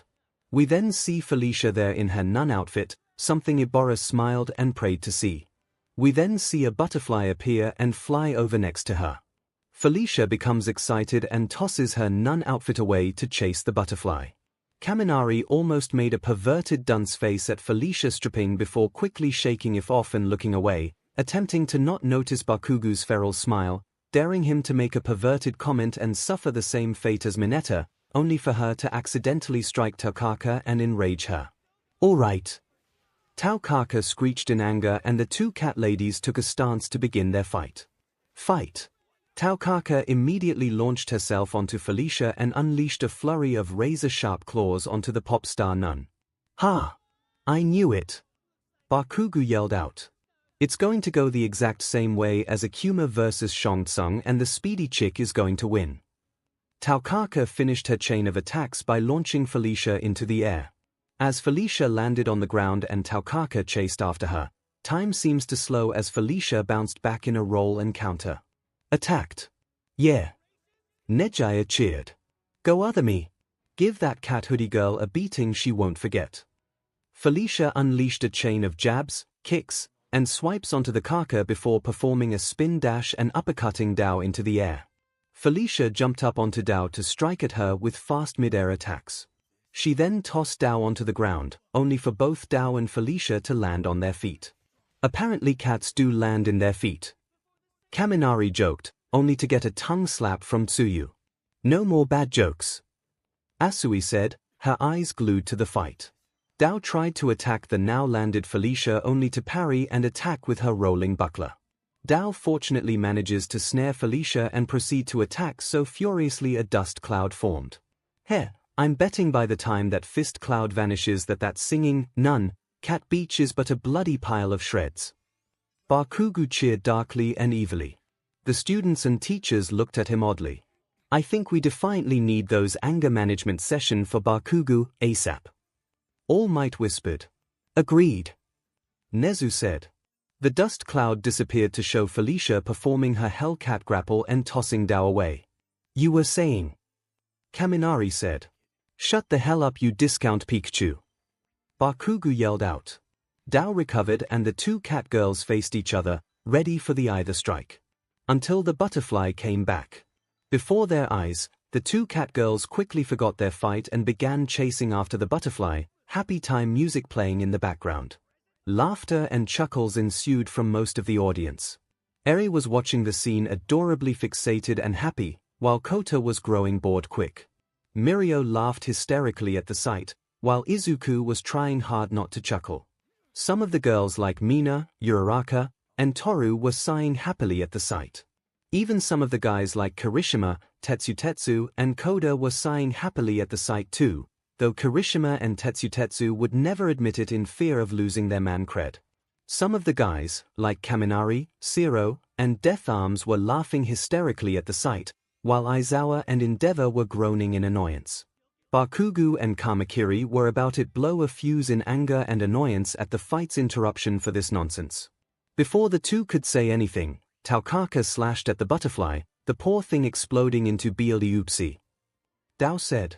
Shrieks of horror came from Koda and A, with the girls ending up consoling a crying Koda while Izuku, Mirio, Nejaya, and Kota calmed a nearly crying A. The sight of the two crying was so uncomfortable that even Bakugo wasn't willing to say anything. After the two calmed down, the fight continued with a shocked Felicia starting to cry. No, no, no. Felicia cried out. The cat lady cried out like an enraged cat and then jumped onto Taukaka ready to rip her to shreds. PP time is over. Death battle begin again. Both Bakugo and Kamakiri yelled out. The fight began again with the two cat girls slashing and striking at each other, the two pushing against each other blow for blow. Until suddenly Taukaka was slashing at nothing but air with no sign of Felicia. She looked around confused, looking for the fellow cat girl before said cat girl reappeared and grabbed onto her, slashing and spilling BLD. Seemed that she started attacking more strategically by performing a sneak attack. Mandalay said. Felicia jumped away and before pouncing back towards Dao, who counterattacked with her saw blades. Felicia jumped back and tried using her sand splash, only for Dao to jump over in slow motion and dive into Felicia. Dao proceeded to strike at Felicia at super high speeds before finishing the fight by slashing Felicia in two. The fight ended with Taukaka performing a victory dance with the frame of the video only showing Felicia's dead lower half. A stunned silence followed before the obvious happened. Aha! Bakugo yelled out. Ha, in your face, Deku. I told you that Popcat Beach was going to get bisected BYO and I was right. What do you have to? Bakugo stopped as the sight before him would stop even the most heartless men. Izuku trying to console a sobbing A, telling her it all wasn't real, while the girls all looked at him with immense amount of hate. Some of the guys, even Kirishima, gave Bakugo dirty looks. Bakugo took that cue to shut the hell up and stay silent. Even though my voted character won, I kinda now feel vindictive having Bakugo taunt Izuku like that while Eri was crying. Momo whispered. Not that I'm saying that it doesn't actually hurt to see it, but it's good thing we have our secret weapon to shut Bakugo up, a crying Eri. Kyuka whispered back. After they finished consoling A, the video started back up again with the results of the fight. Felicia just got put down. Boomstick said. Too soon, Boomstick. Too soon. Kirishima said. I think we are just starting repeat ourselves here. Ojiro said. Well, this one was very close. Based on their movesets, Dao appears to have a slight speed advantage. Though Felicia had the endurance of a Darkstalker, Dao's superior agility eventually gave her the win. Wizard explained Taukaka's victory. Not to mention, she's got freaking razor blades for claws. And while by our own rules of any behavior traits against killing are to be ignored, Felicia is more hesitant to deliver killing blows and only fights for the sake of others and rarely by anger, her inexperience giving 𝐻𝐻 edge. I guess Felicia didn't have 9 lives. Boomstick said. The winner is 𝐻𝐿𝐼𝐺. Wiz finished. Wah! 𝐻𝐻𝐼𝐺 cried out dramatically. I'm so sorry Izuku for dying. I failed you. No no no. Izuku said. You didn't do anything wrong 𝐻𝐻𝐼𝐺. Your counterpart fought her hardest and that's all that we can ask of. 𝐻𝐻𝐼𝐺 ceased her crying, gained a happy smile, and jumped Izuku, hugging him and rubbing her cheeks on his. The next few minutes were spent with the girls trying to rip 𝐻𝐻𝐼𝐺 away from Izuku and Kota splashing Izuku to his senses with a weak water blast. Even though she lost, I say that Felicia has a welcome spot in our team. Mandalay said. As long as we can make her put on some clothes. Pixie Bob grumbled. I don't need that hussy stealing my spot as the hottest of the team. I'm sorry, but did you say you were the hottest one on the team? Mandalay turned to Pixie Bob, a challenging glare directed at her. Maybe I did. Pixie Bob said. Tiger had to restrain the two before they could rip each other apart. Next time on Death Battle. Boomstick once again said, getting the attention of the students. Cue God of War 3 music because it's so good and chilling. The audience looked agape at the next 2 combatants. One of them was a large pale white, muscular man in a red skirt with red markings covered all over his body. He also held 2 large blades attached to him with chains. The man looked like he had permanent rage face with a furious snarl. The next figure was a man covered in a black suit with white markings, glowing green eyes, covered in a red flowing cloak. The suit of the man was also covered in skulls, spikes, and chains. Kratos vs. Spawn. The audience was agape at the next fighters, especially Izuku, Ida, Momo, and Bakugo. K Kratos? Ida asked. As in the Kratos. The spirit and god of strength and battle. It appears so. Momo said astounded. It appears we're going to watch a fight between a god and what looks like a demon straight from hell. That last part had Ibora brought to her hands and knees praying to God. Izuku felt a tiny headache upon seeing the 2 flashes of memories not of his own popping up in his head before. Images of vast carnage, BLD, and suffering. A woman and child, dead in his arms. Hellfire and screams of pure pain and horror surrounding him. The eyes of what Izuku could only describe as a demon. He quickly shook them off and tried to pretend that it didn't happen. Bakugo meanwhile walked numbly towards Mai, who had the control. He then looked straight at her with a feral grin and a maniac look in his eyes.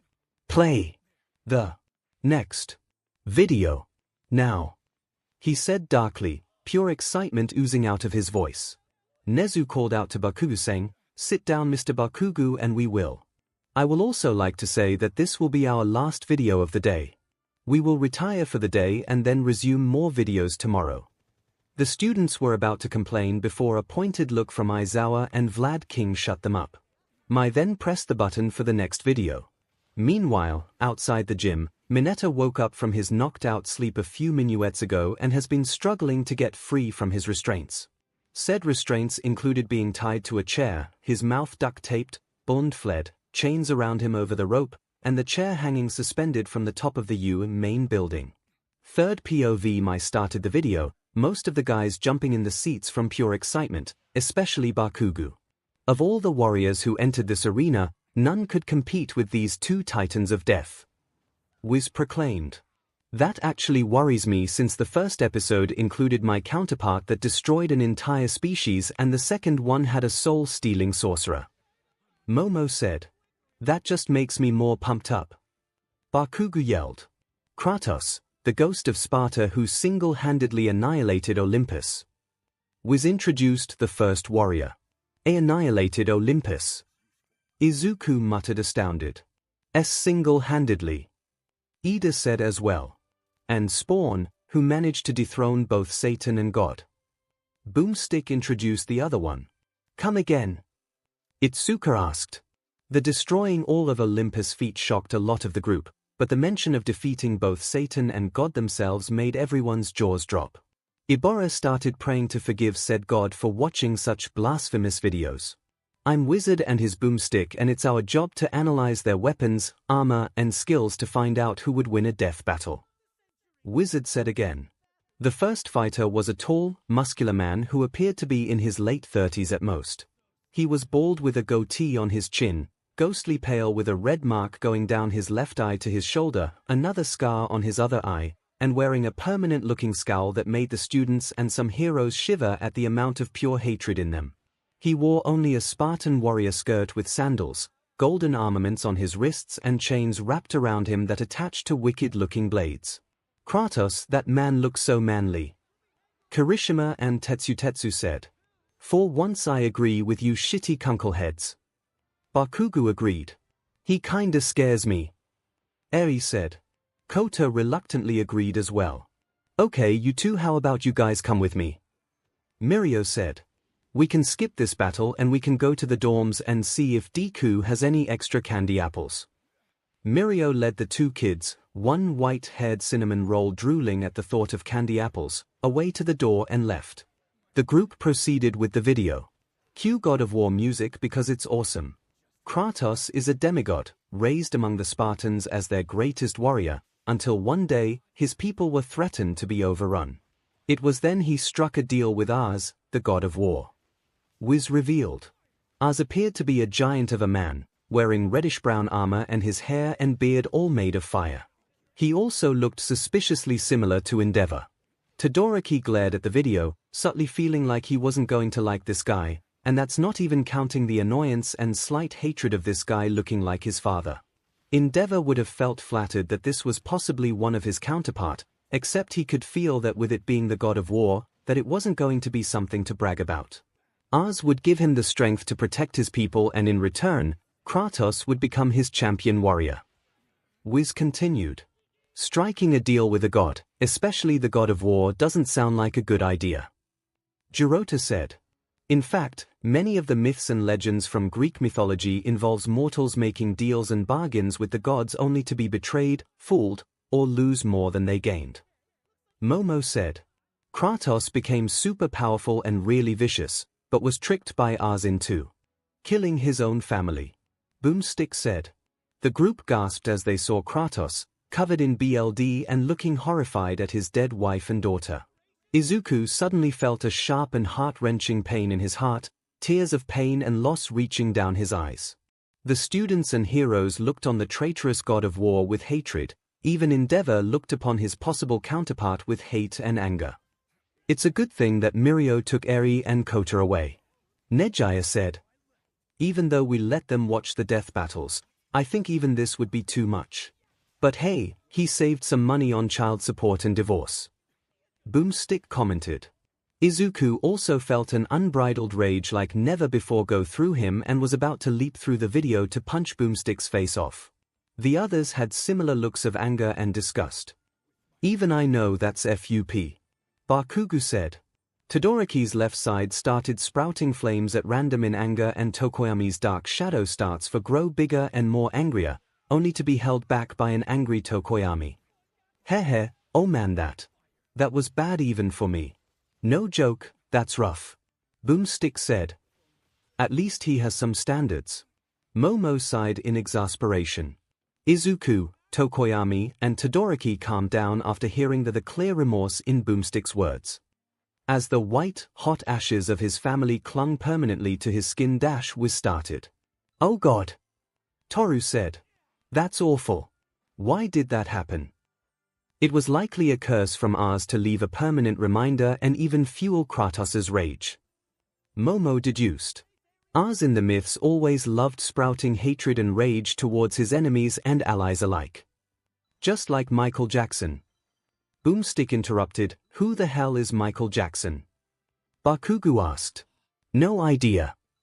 Shinso said. Though his name sounds familiar to that famous pop star. What is his name again? Miracle Johnson was his name. Presently said, and making sick music was his game. His quest for vengeance against the gods of Olympus began. Wizard continued. Background: over 6 foot tall, a Spartan warrior holds the rank of captain, self-centered antihero, superhuman strength, speed and endurance. As a demigod, Kratos possesses incredible strength, speed, and endurance. He can survive the pummeling of a Titan and best the power of Hercules. We said. The group watched in awe as Kratos fought against not only Hercules himself, but a massive Titan the size of a freaking mountain.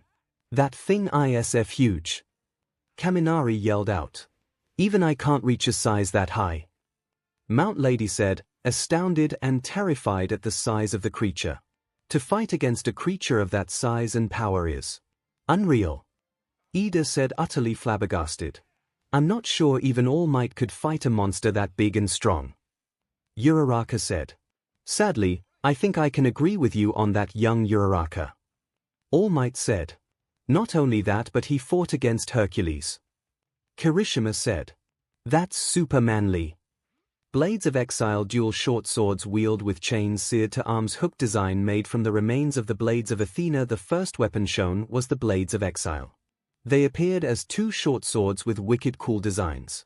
The blades were jagged and had a yellow glow to them, attached to hilts that sported demonic mouths in its design, and were connected to chains that wrapped around Kratos's arms.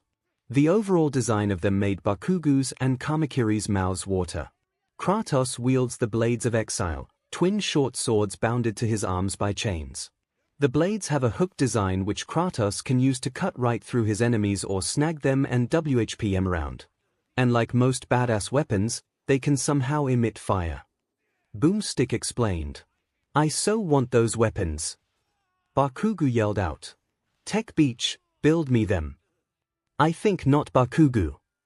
Aizawa said.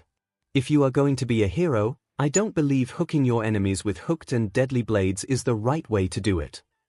Kratos is well trained in sword combat and possesses what may be the most powerful sword the Greek gods have to offer, the Blade of Olympus. We said.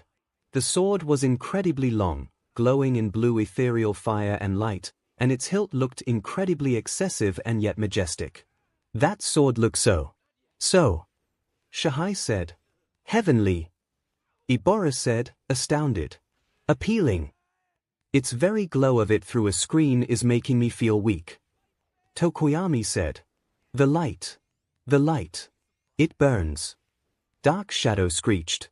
Blade of Olympus can kill gods and titans, contains god powers, fires blue energy waves about 5 feet long, after Kratos killed Ars, spoiler. Boomstick said. Cheers went up at the traitorous god's demise, yet they were still shocked that Kratos was able to kill a god, an immortal, unkillable being. He was made the god of war, but Zeus tricked him, putting all of his godly powers into this sword, making him mortal once again.